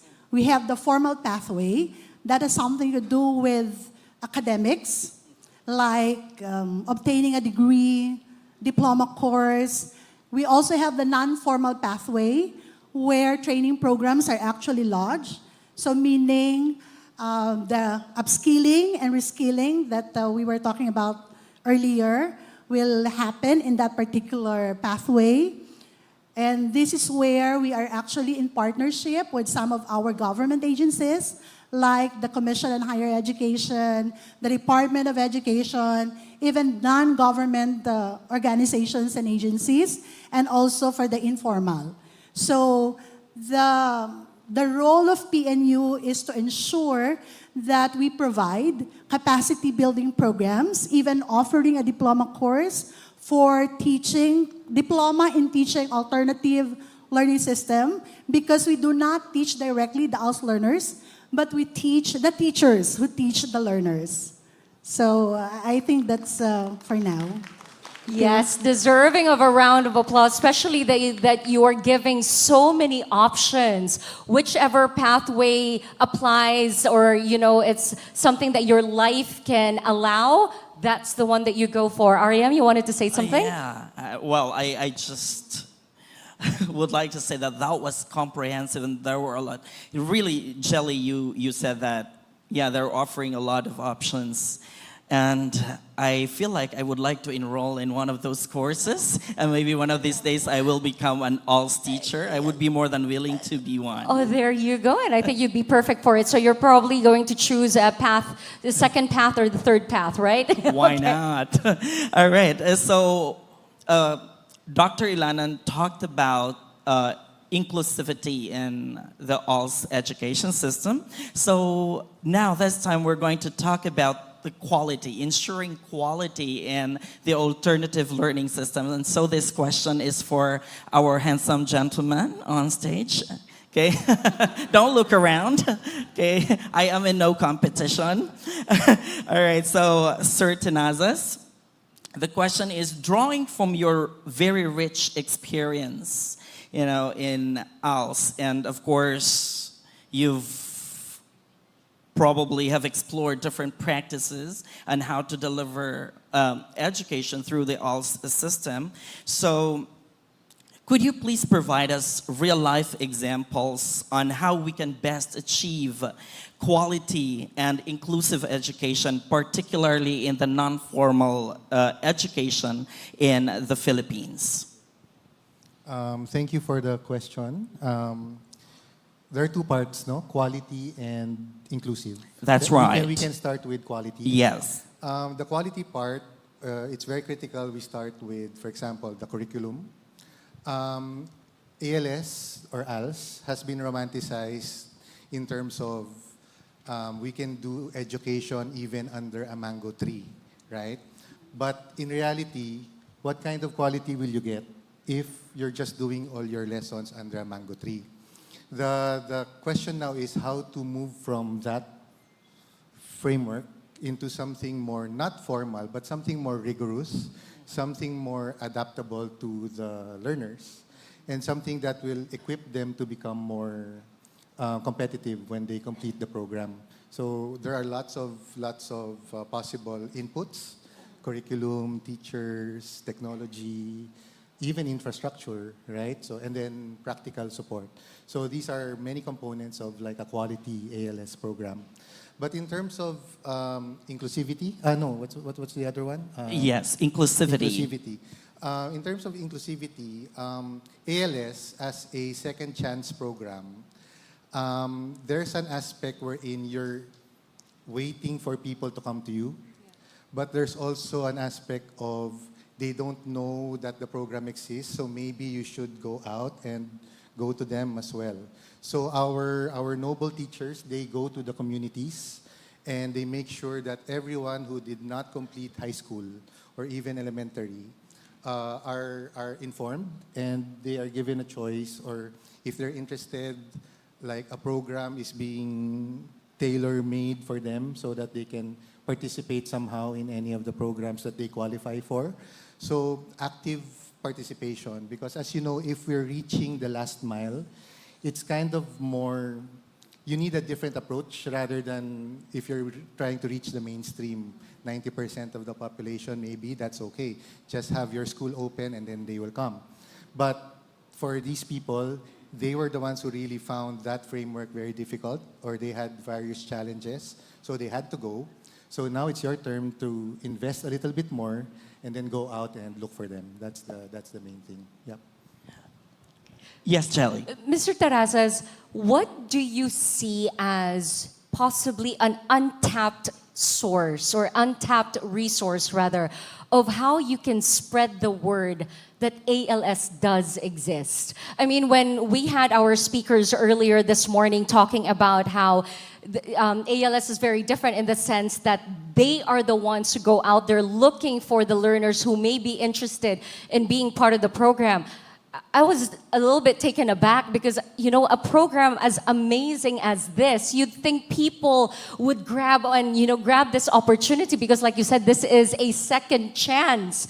What do you think, and how else do you think we can spread the word about the existence and efficacy of ALS, or rather effectivity? Just for information of the program, there are around maybe 10,000 ALS teachers. So, but I'm not sure how many barangays and municipalities we have. So there are probably more, 40,000 or more. So it's not enough, right? So the barangay officials, the barangay staff, they're a good resource to bring in this information campaign and things like that. But a second part to that question is that even if they know, that's the challenge, because there's always an opportunity cost to attending the program. The time spent in the classroom or in the learning center would mean like time away from your work or your child rearing duties or unpaid household work, things like that. So there needs to be like an extra layer of support so that aside from when they know that the program exists, they would now also know that I can join, because there's some other form of support that will allow me to spend my time on this rather than on something else. That's Yeah, I suppose. Kind of like, kung meron akong dahilan kung bakit hindi ko na ipagpatuloy yung pag-aaral ko dati, okay lang na mag-ALS ako kasi kung ano man yung dahilan ko, may susuporta doon para pwede akong bumalik sa pag-aral. That's exactly right, Jelly. And I would like, based on the answer of our guest, Mr. Tenazas, I would like to say this, that indeed with the alternative learning system, the second chance in education doesn't have to be second class. Oh, I like It that. doesn't have to be second class. Quality is intact. Right, yeah. Based on what he just said, the comprehensive response of this gentleman here. Okay, so now, we have to dig deeper in our discussion. So this time, we're going to talk about our vision, okay? Where are we moving? Going to, rather. So looking ahead, what are your views on how we can continue to advance the realm of alternative learning system and non-formal education? So really, the second part of the question is, I guess, more important. So what are your recommendations that you can offer to education stakeholders and partners to prioritize the future of education? So maybe we can begin with Dr. Ilanan, ma'am. Yes, sir. PNU has several campuses, one of which is PNU South Luzon. It is located in Quezon, Lopez Quezon. And we call that campus as a technology and livelihood education hub. So they offer specialization specifically on TLE because the other courses are actually distributed in the other campuses. But different also when you are in Manila, which is the main campus. So I guess we should ensure a close tie-up with, of course, there is already a tie-up, but to sustain the tie-up with TESDA, so probably we can have environmental scanning in the different areas where we have our campuses, and then use that to ensure that we respond to the needs of the people there, especially those who do not have access to education, those who would need reskilling and upskilling. And once we get the data, we could probably go to TESDA and then have a proposal with them, ask for their help so that we can empower the localities, especially those who are actually out of reach. Those who are in the remote areas. We should also be promoting in terms of giving access to education for those who do not have access yet. ETEAP, I'm not sure if you're familiar with that, but I'm sure they are familiar with that. Because if they have ALS in the basic ed, in the tertiary level, it's ETEAP. That's Expanded Tertiary Education Equivalency Accreditation Program. And qualified to finish a degree are the ALS graduates. So if they intend to pursue, because I have heard those who gave their testimonials early this morning, that they were able to go back to college education because they are graduates of ALS. So we welcome that also in ETEAP. I think this is a very good program of the Commission on Higher Education. So that's yes, it. ma'am. Yeah, I like the fact that Dr. Ilanan highlighted or underscored partnership. Very strong partnership, because it has been said time and again that it really requires a village to raise a learner. Not necessarily a child, but a learner, for us to be able to bring education to them, especially those people who do not have the capacity to access education. So that's very, very interesting. May I add something? Sure, ma'am. The partnership that we're talking about here is not limited only to the partnership in the Philippines. It could also be a partnership outside. PNU has a memorandum of understanding with CMEO Voctec in Brunei Darussalam for the teacher certification. So this could also help the industry experts in Brunei, and also will be open if ever this will be concretized, because there are still details that we are finalizing. And of course, we have to also seek the help of TESDA in this regard. Then it could be, making sure that our graduates will be at par with our neighboring countries. Interesting. I'm just so curious, Jelly, if this program would also be offered to our ALS teachers. Yeah, I think so. ALS teachers, would you be interested to be internationally certified? That's amazing, right? That was a yes, a very loud yes in unison. That's very interesting. I have a feeling a lot of people will be approaching Dr. Ilanan after this discussion that we have right here. Which I guess is very good. So maybe we can also hear from Mr. Tenazas. What was the question again? All right. Yes, the recommendations on how we can strengthen the implementation of alternative learning system. Maybe a multi-part answer. Number one, the first recommendation really is to strengthen our formal education system, because the clientele of ALS, they come from the formal system for two reasons. Number one, maybe they're not able to complete. There are challenges that they face during their schooling years, the time that they're supposed to be in school.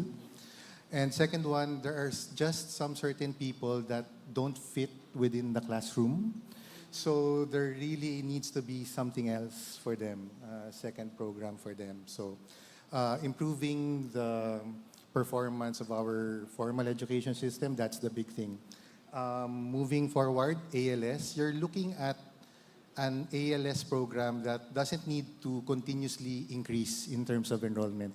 You need like a steady state, an equilibrium in terms of how many people they cater to, because the formal education system is doing its job.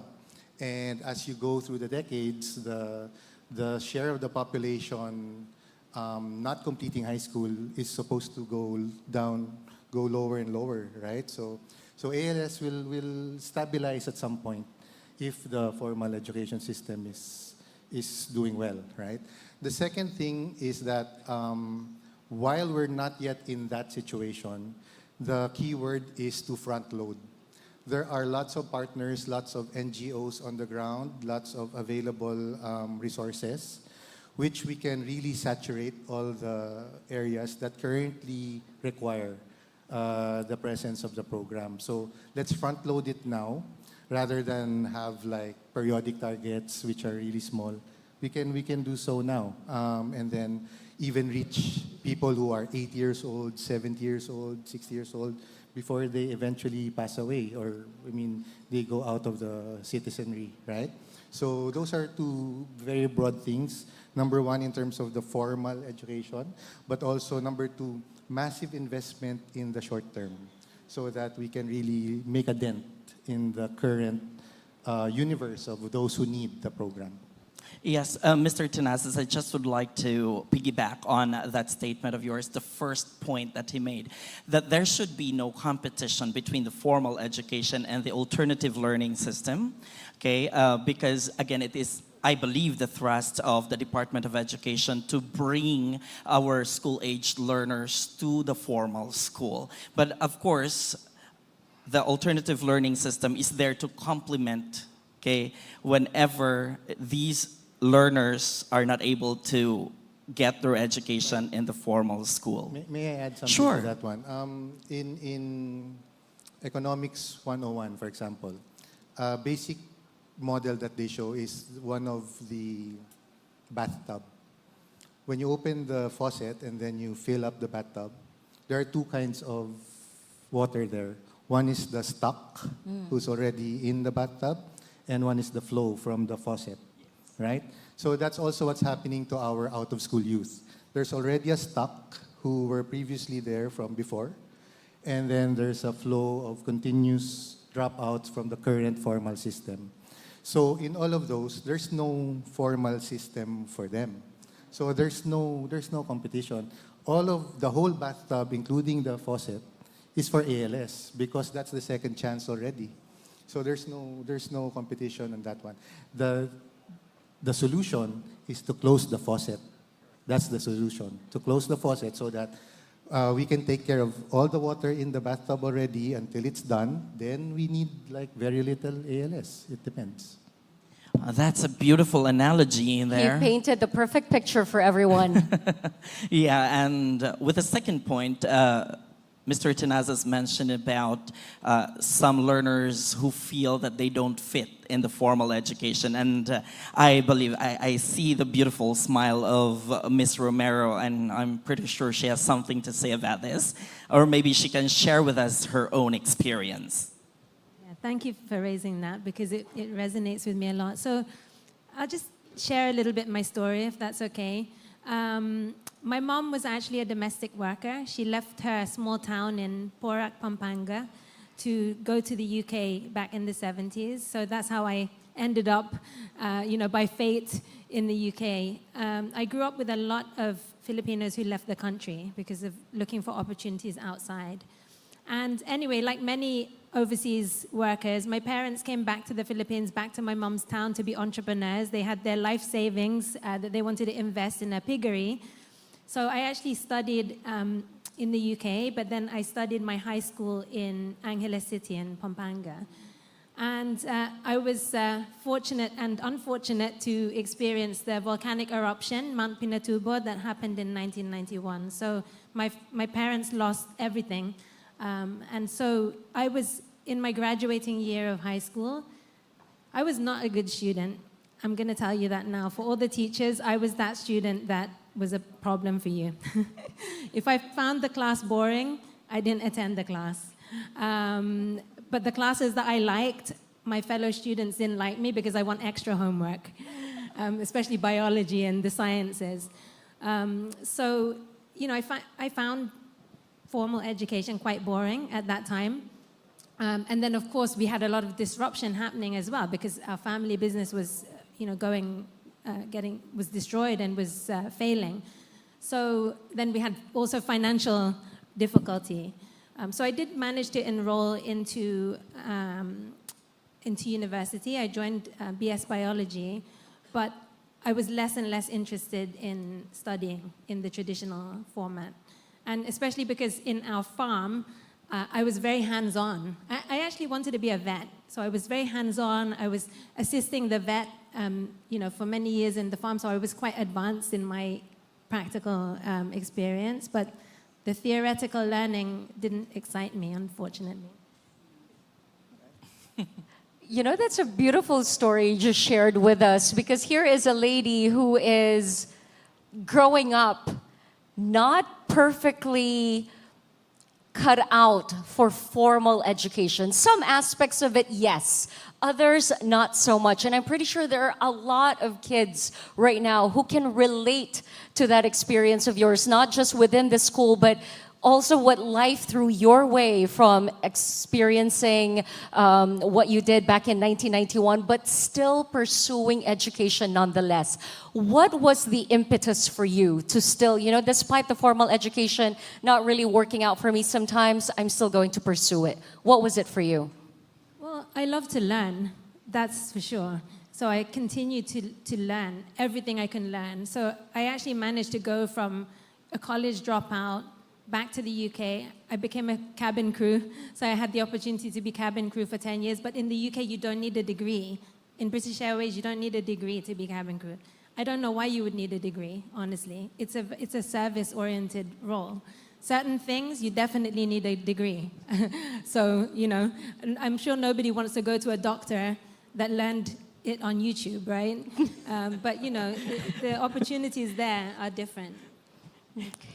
And certainly you wouldn't want an architect, someone to build your house if he or she just learned it online. I don't know how your house would look like. Although, you know, there are quite a lot of people getting away with that nowadays. Yeah. I guess that's the reason why you probably really love the idea of upskilling and reskilling, because no formal education is needed for that. What is the skill that's needed for this particular job? That's what you will learn. That's what we will teach you. Right. And I can sense in her answer, in her statement, that she needs the urgency, the immediacy of application of what she learns. Because, you know, listening to her story, she enjoyed working in the farm because everything that she learned could be applied right away. So, yeah, she didn't like learning the theories. Instead, she would apply everything that she would acquire.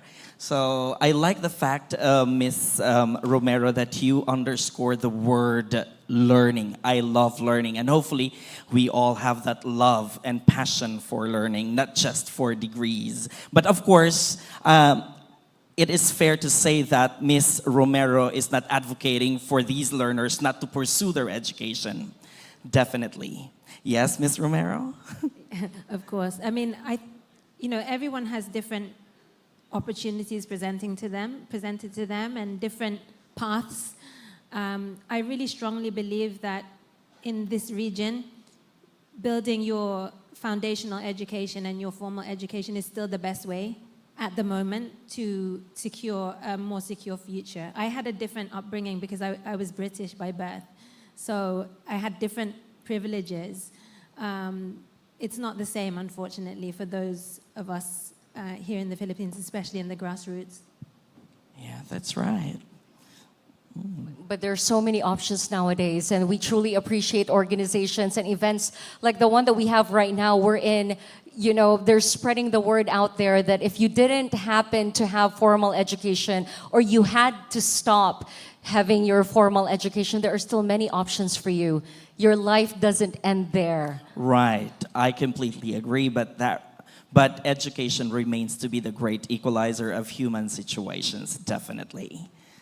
All right. I hope everyone is listening intently. Are you taking down notes? Yes, they're nodding. We will find that out later, because when our panelists start asking their questions and you start to look away or nobody is raising their hand to answer, then we will know if you were really telling the truth at this point of our segment. They must be writing down notes because they will be winning prizes later on. Ooh, exciting Are you times. excited to win some of these prizes? All right. So we've just discussed, improving the quality of ALS education, how we can improve inclusivity of ALS education. So this time, I would like to ask about how we could increase participation in the alternative learning system. Participation, not necessarily of the learners, but of the partners. Okay? So that we can reach more.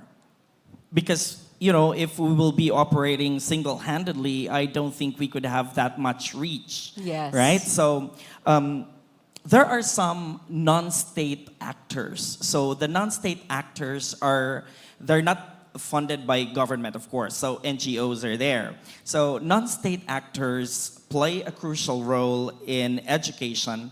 And going back, I would like to ask this question to Ms. Romero, okay, because she is not from the government, of course, and her company is Connected Women, right? So as a private individual and partner in education, how can we increase participation of non-state actors like you to engage more effectively in the alternative learning system and other similar educational activities?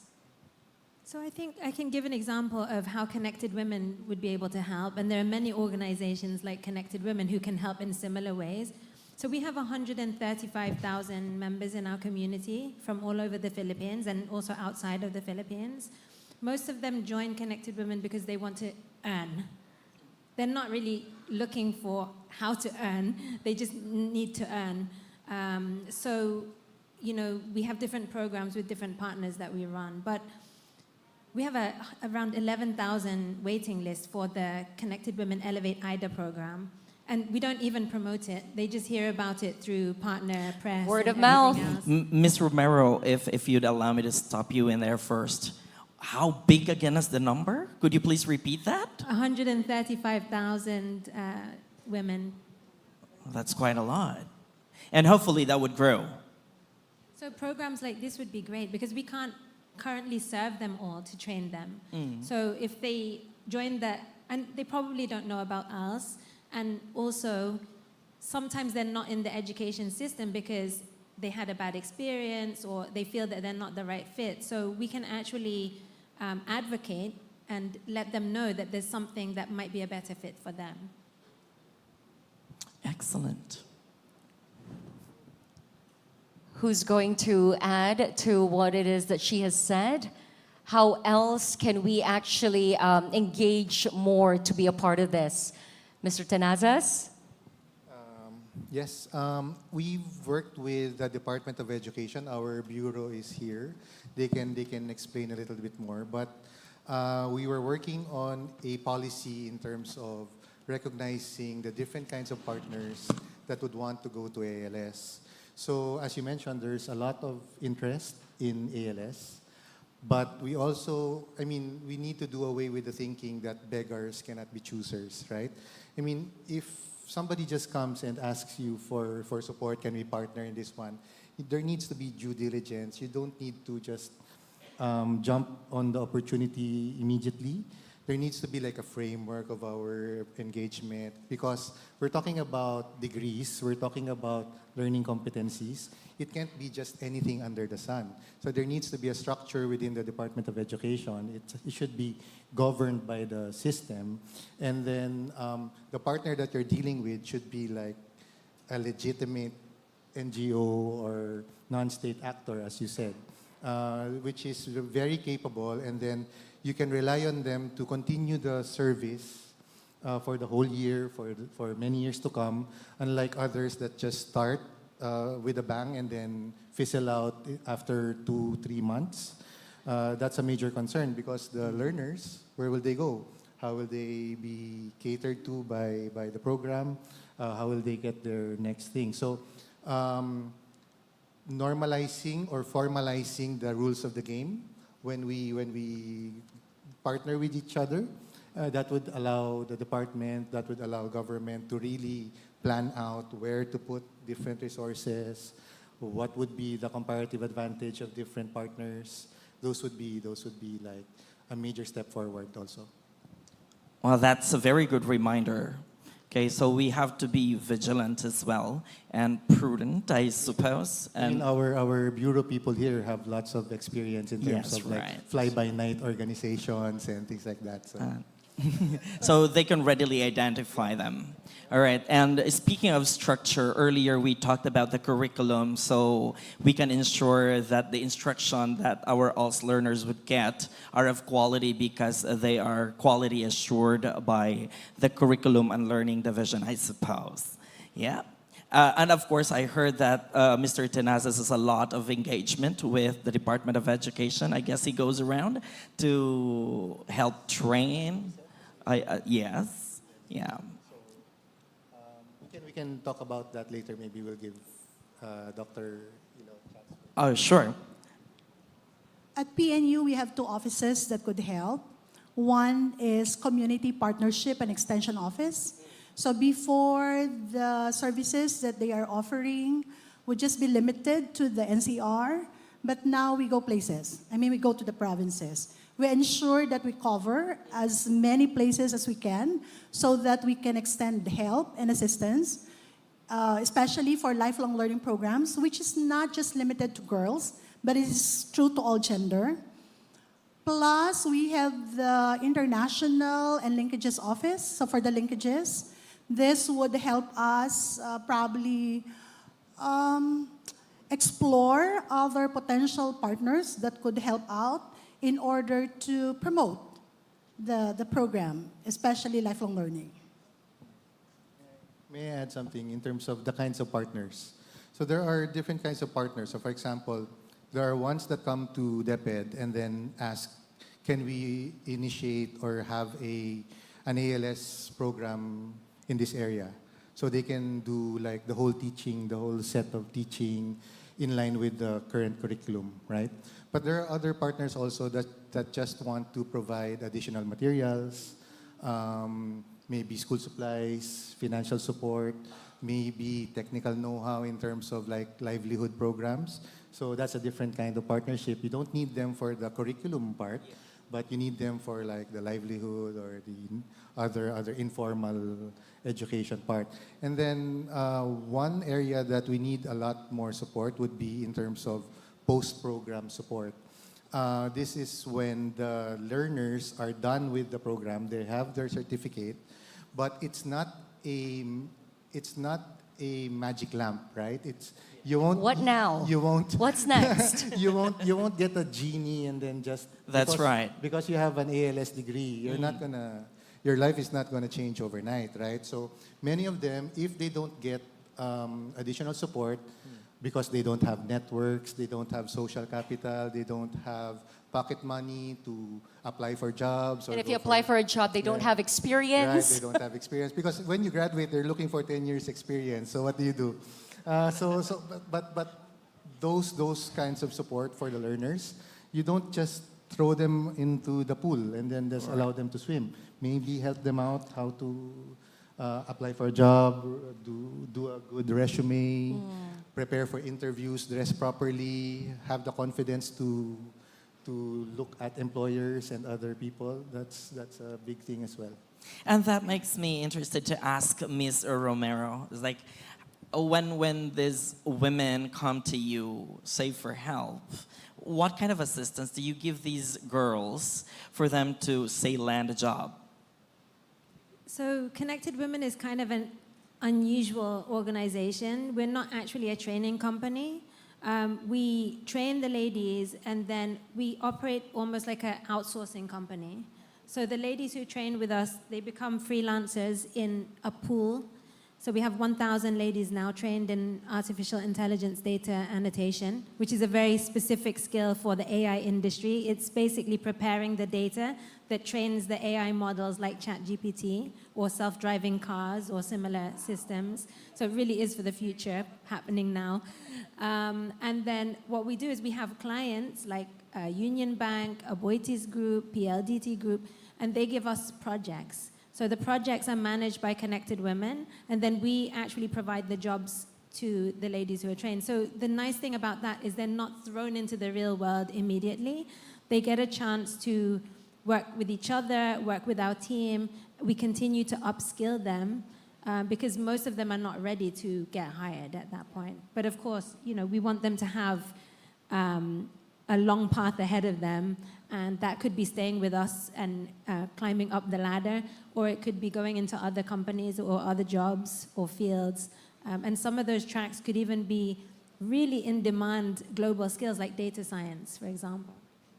Right, and you mentioned earlier in our chit-chat that your programs are actually TESDA certified. Could you please tell us something more about it? Yeah, so we're a little bit of an unconventional company, so it was a bit challenging to get that certification because we don't have a physical school. But thanks to the hard work of my team, my partner, we now have a TESDA certified training course. So it means that everything has been scrutinized by TESDA and approved. And we also have a MOA with the Philippine Commission on Women and the DILG, which is for the local government units to invest their gender and development funding to actually fund scholarships for our ladies to get trained. So for your ALS graduates, if you have a very progressive LGU that wants to give them a chance for the next step, they can actually work with us to get further upskilled. Plenty of opportunities being announced right here.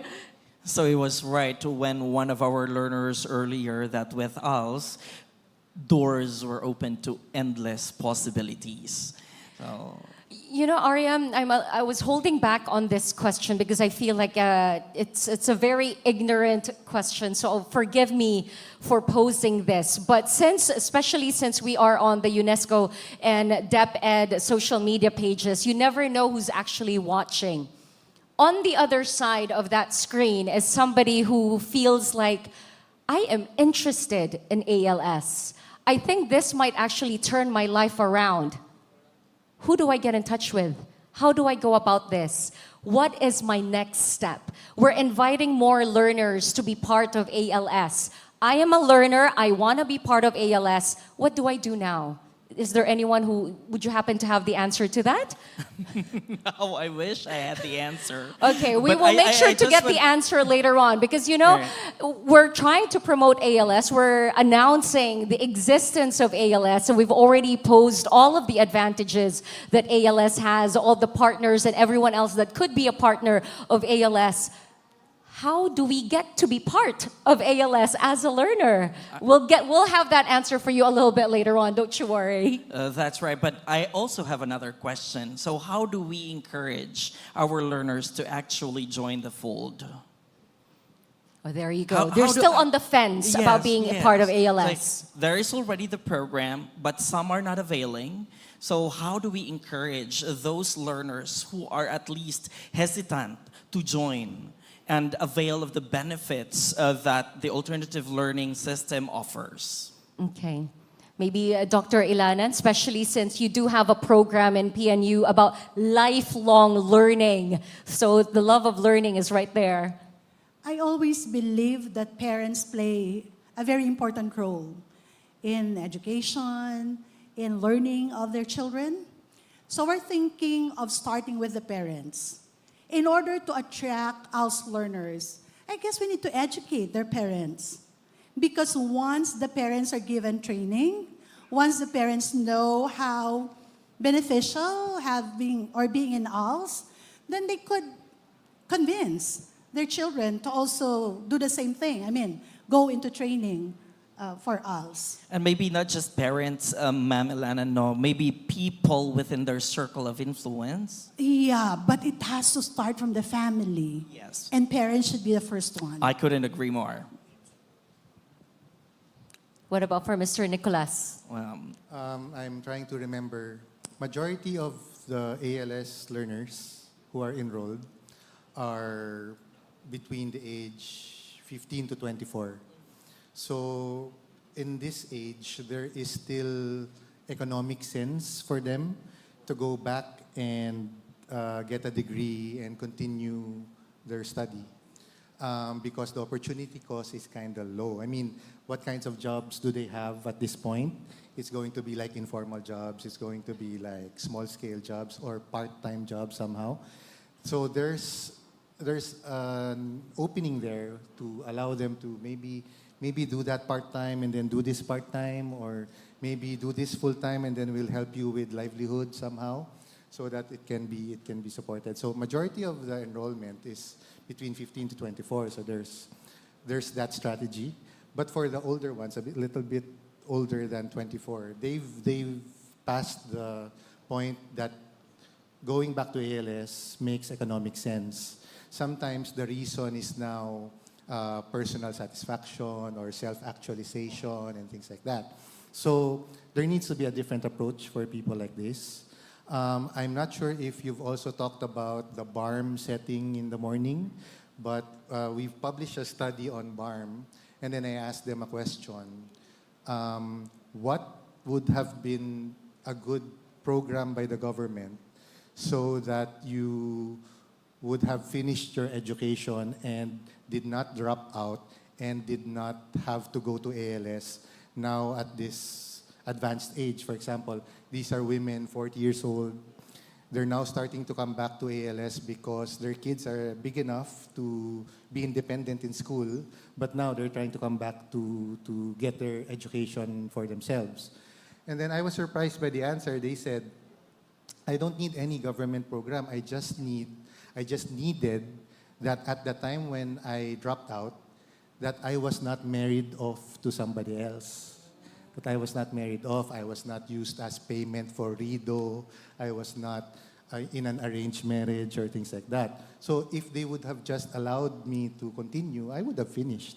But there were some social norms that we're working with as well. So that's a different strategy also. So we need to talk about that as well.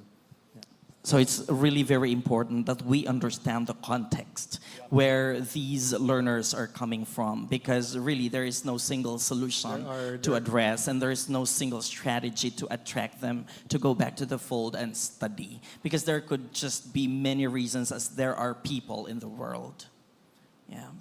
And finally, for Ms. Romero, what is your suggestion wherein we can attract more of the learners to come into ALS? So most of the ladies, as I mentioned earlier, who joined the Elevate IDA program, joined because they want to earn. We don't tell them that they're going to get an artificial intelligence career necessarily. They know that's part of it, but that's not why they join. They join because we tell them that this is an opportunity for them to get jobs. I'll just tell a story of one of our participants. She comes from a small town in Pampanga. Her name is also Rika, similar to your graduate earlier. And she had a stroke when she was 16 years old. But unfortunately, she was not diagnosed, because it's very uncommon for young people to have strokes, or less common. So for 2 years, she wasn't diagnosed, but she had physical impairment and a lot of challenges. She didn't have treatment. So she really lost hope. Nobody knew what was wrong with her. You know, unfortunately, sometimes in these small towns, they even have superstition around something that happened to you, that, you know, maybe you sinned or it was a punishment or something. I don't know what she was thinking, but she was very depressed. She'd given up on her life and her worth and any opportunity. And she could see those others around her graduating, going to school and everything else. So when she turned 18, someone encouraged her to join our program. And actually, she didn't continue to work as a data annotator. After she finished our program, she went back to school, and she's studying social work. And she said, when I joined this program, I realized that I can still do something, even though this happened to me. And if you see her video when we interviewed her, when she was just joining the program, she was actually crying and talking about how unhappy she was. And if you see her now, you won't believe it, because she had that dignity and confidence restored. And also, we rekindled her passion to learn. And I think rekindling the passion to learn, for whatever reason why that passion to learn was gone, is, I think, the key, but impractical compared to your answers. All right, so would you add some more to that, Mr. Tenazas and Dr. Ilanan? Okay, we're already good at that, and I believe our audience here has learned so much from the conversation, and it is sad that we don't have the luxury of time to stretch further this conversation, because there are a lot of questions that we would want to ask, definitely. But of course, we are so honored to have our guests this afternoon. And thank you, Dr. Ilana and Mr. Tenazas and Ms. Romero, for your insights and experiences that I believe have provided valuable guidance to the members of the audience and our stakeholders. Again, thank you very much. And as we wrap up today's conversation, Jelly, let's remember that education is, of course, still the key to unlocking potentials and for fostering gender equality. Let's continue to advocate for education as a force for hope and empowerment. So once again, thank you very much to our esteemed guests. Oh yeah, so we're going to have our game. That's what everyone's been looking forward to. They're already gearing up to answer whatever questions it is that we may throw their way. That's right. How will this go, Ariam? I'm sorry? How is this going to go? Everyone's excited to find out, because they know the questions are coming from the floor, from the stage to them. So how are we going to go about this? So maybe we can just ask our panelists, okay, to start with their questions. Okay, do you have a question in mind, Mr. Tenazas? Okay, starting with Dr. Ilanan. He's such a gentleman. So always ladies first. Okay. In my sharing, I have mentioned that PNU has many campuses. I mentioned one campus which directly relates to, not you, Sir Nicholas, ako din, gusto ko na mag-raise. I know the answer to this. Go ahead. To training and upskilling. So I'd like to ask our audience, what is the name of the campus and where it is located? Okay, I see somebody already raising their hand over on that side. The first one to raise her hand. You cannot text your answer, okay? You have to say it. Use the microphone, please. Yes po, good afternoon. The campus is Philippine Normal University, South Luzon in Lopez, Quezon. That's correct. Wow. Very good. What's your name, darling? Christine Mayuga. Christine Mayuga, please head on over there, because you actually get to choose the prize that you want. Wait, Thank you. Wait, Jelly. Where are you from, ma'am?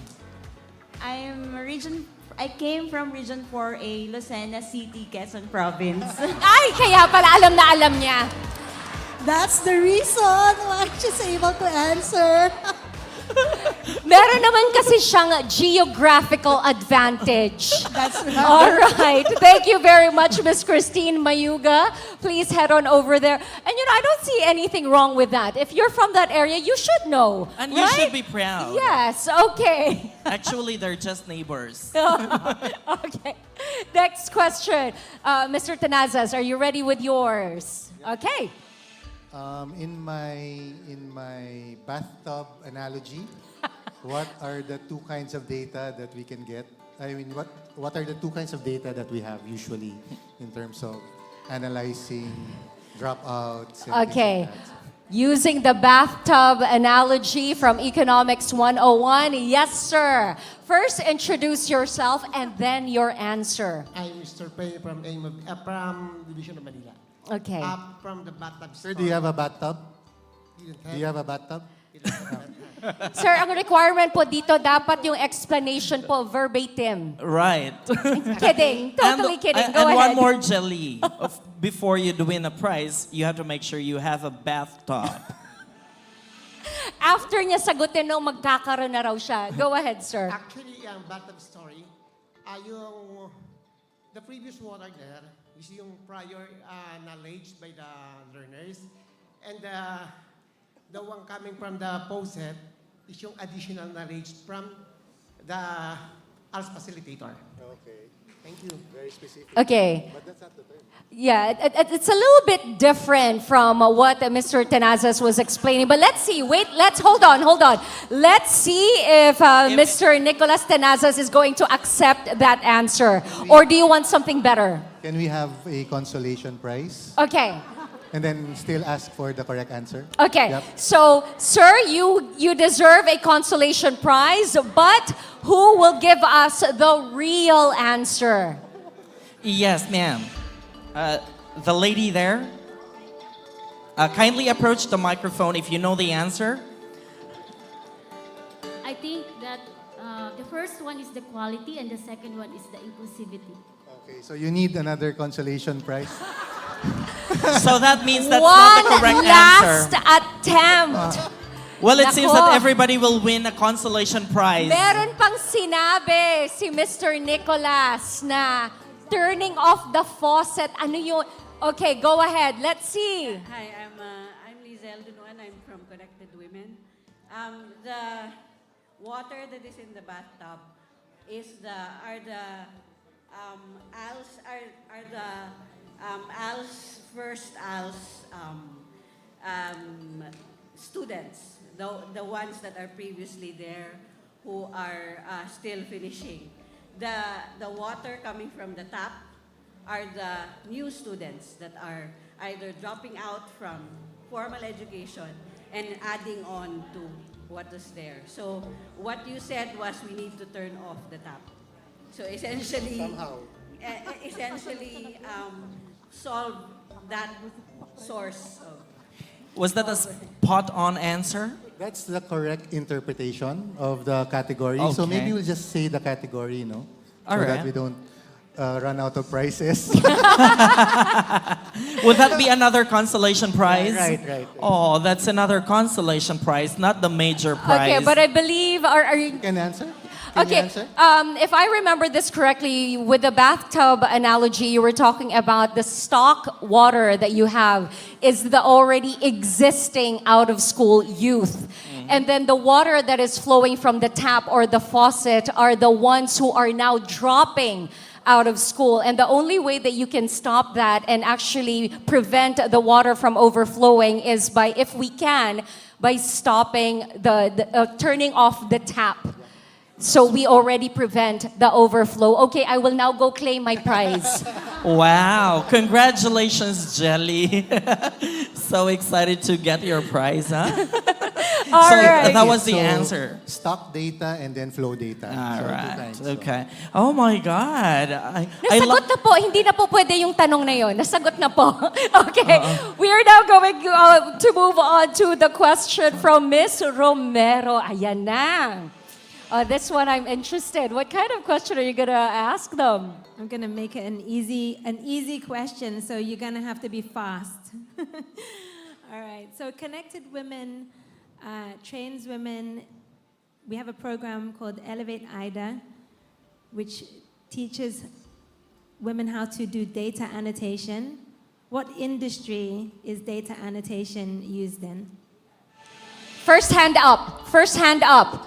I saw a hand there at the back. I know. I saw a hand there, but the hand went down, and another hand from behind went up. So who are we going to call? Maybe the first one, to be fair. Okay. Okay. Who was the first one to The raise lady. a hand? All right, ma'am. The microphone is yours. Hello, good afternoon. I'm Elaine Balaogan, Region 4A, Calabarzon. The company is AI. Is it correct? Repeat your answer, please, so Mr. Romero can hear you. Is it AI? Correct, Very ma'am. simple, AI! Congratulations. Congratulations. Ma'am, ayaw niyo po ng premyo niyo? Ma'am, you Pwede can, niyo po you can i-claim claim doon. your prize. Gusto lang niyang ipaalam sa lahat na tama yung sagot niya at alam at nakikinig siya pero ayaw na niya sa premyo. Just kidding. She's on her way. But Jelly, did you notice one thing? What's up? The demographic distribution of winners. Parang one region lang ano. Yeah. Do you know where they're all from?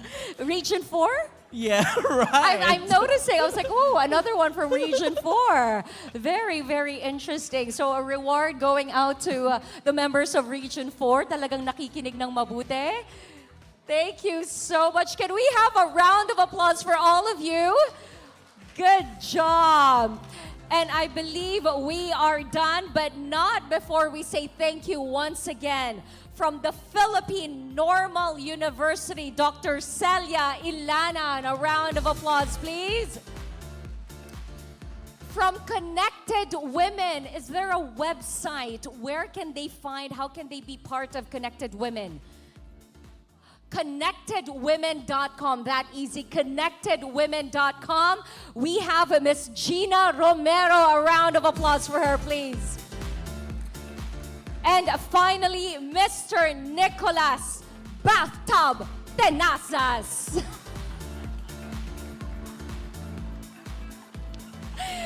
That will stick with you. And definitely we need to close the tap now.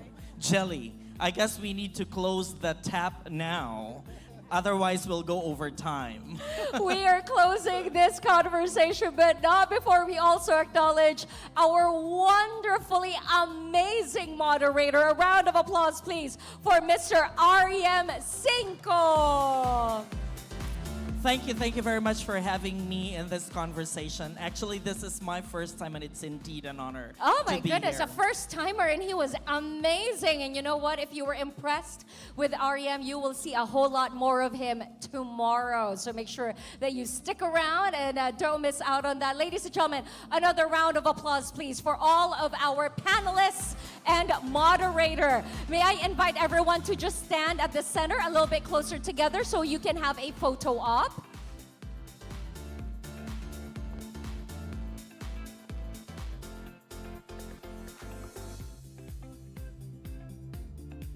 That was an absolutely amazing round. I see all of you really listened and learned, especially the participants from Region 4. Well done. Let us all give ourselves another round of applause, and for our panelists as well.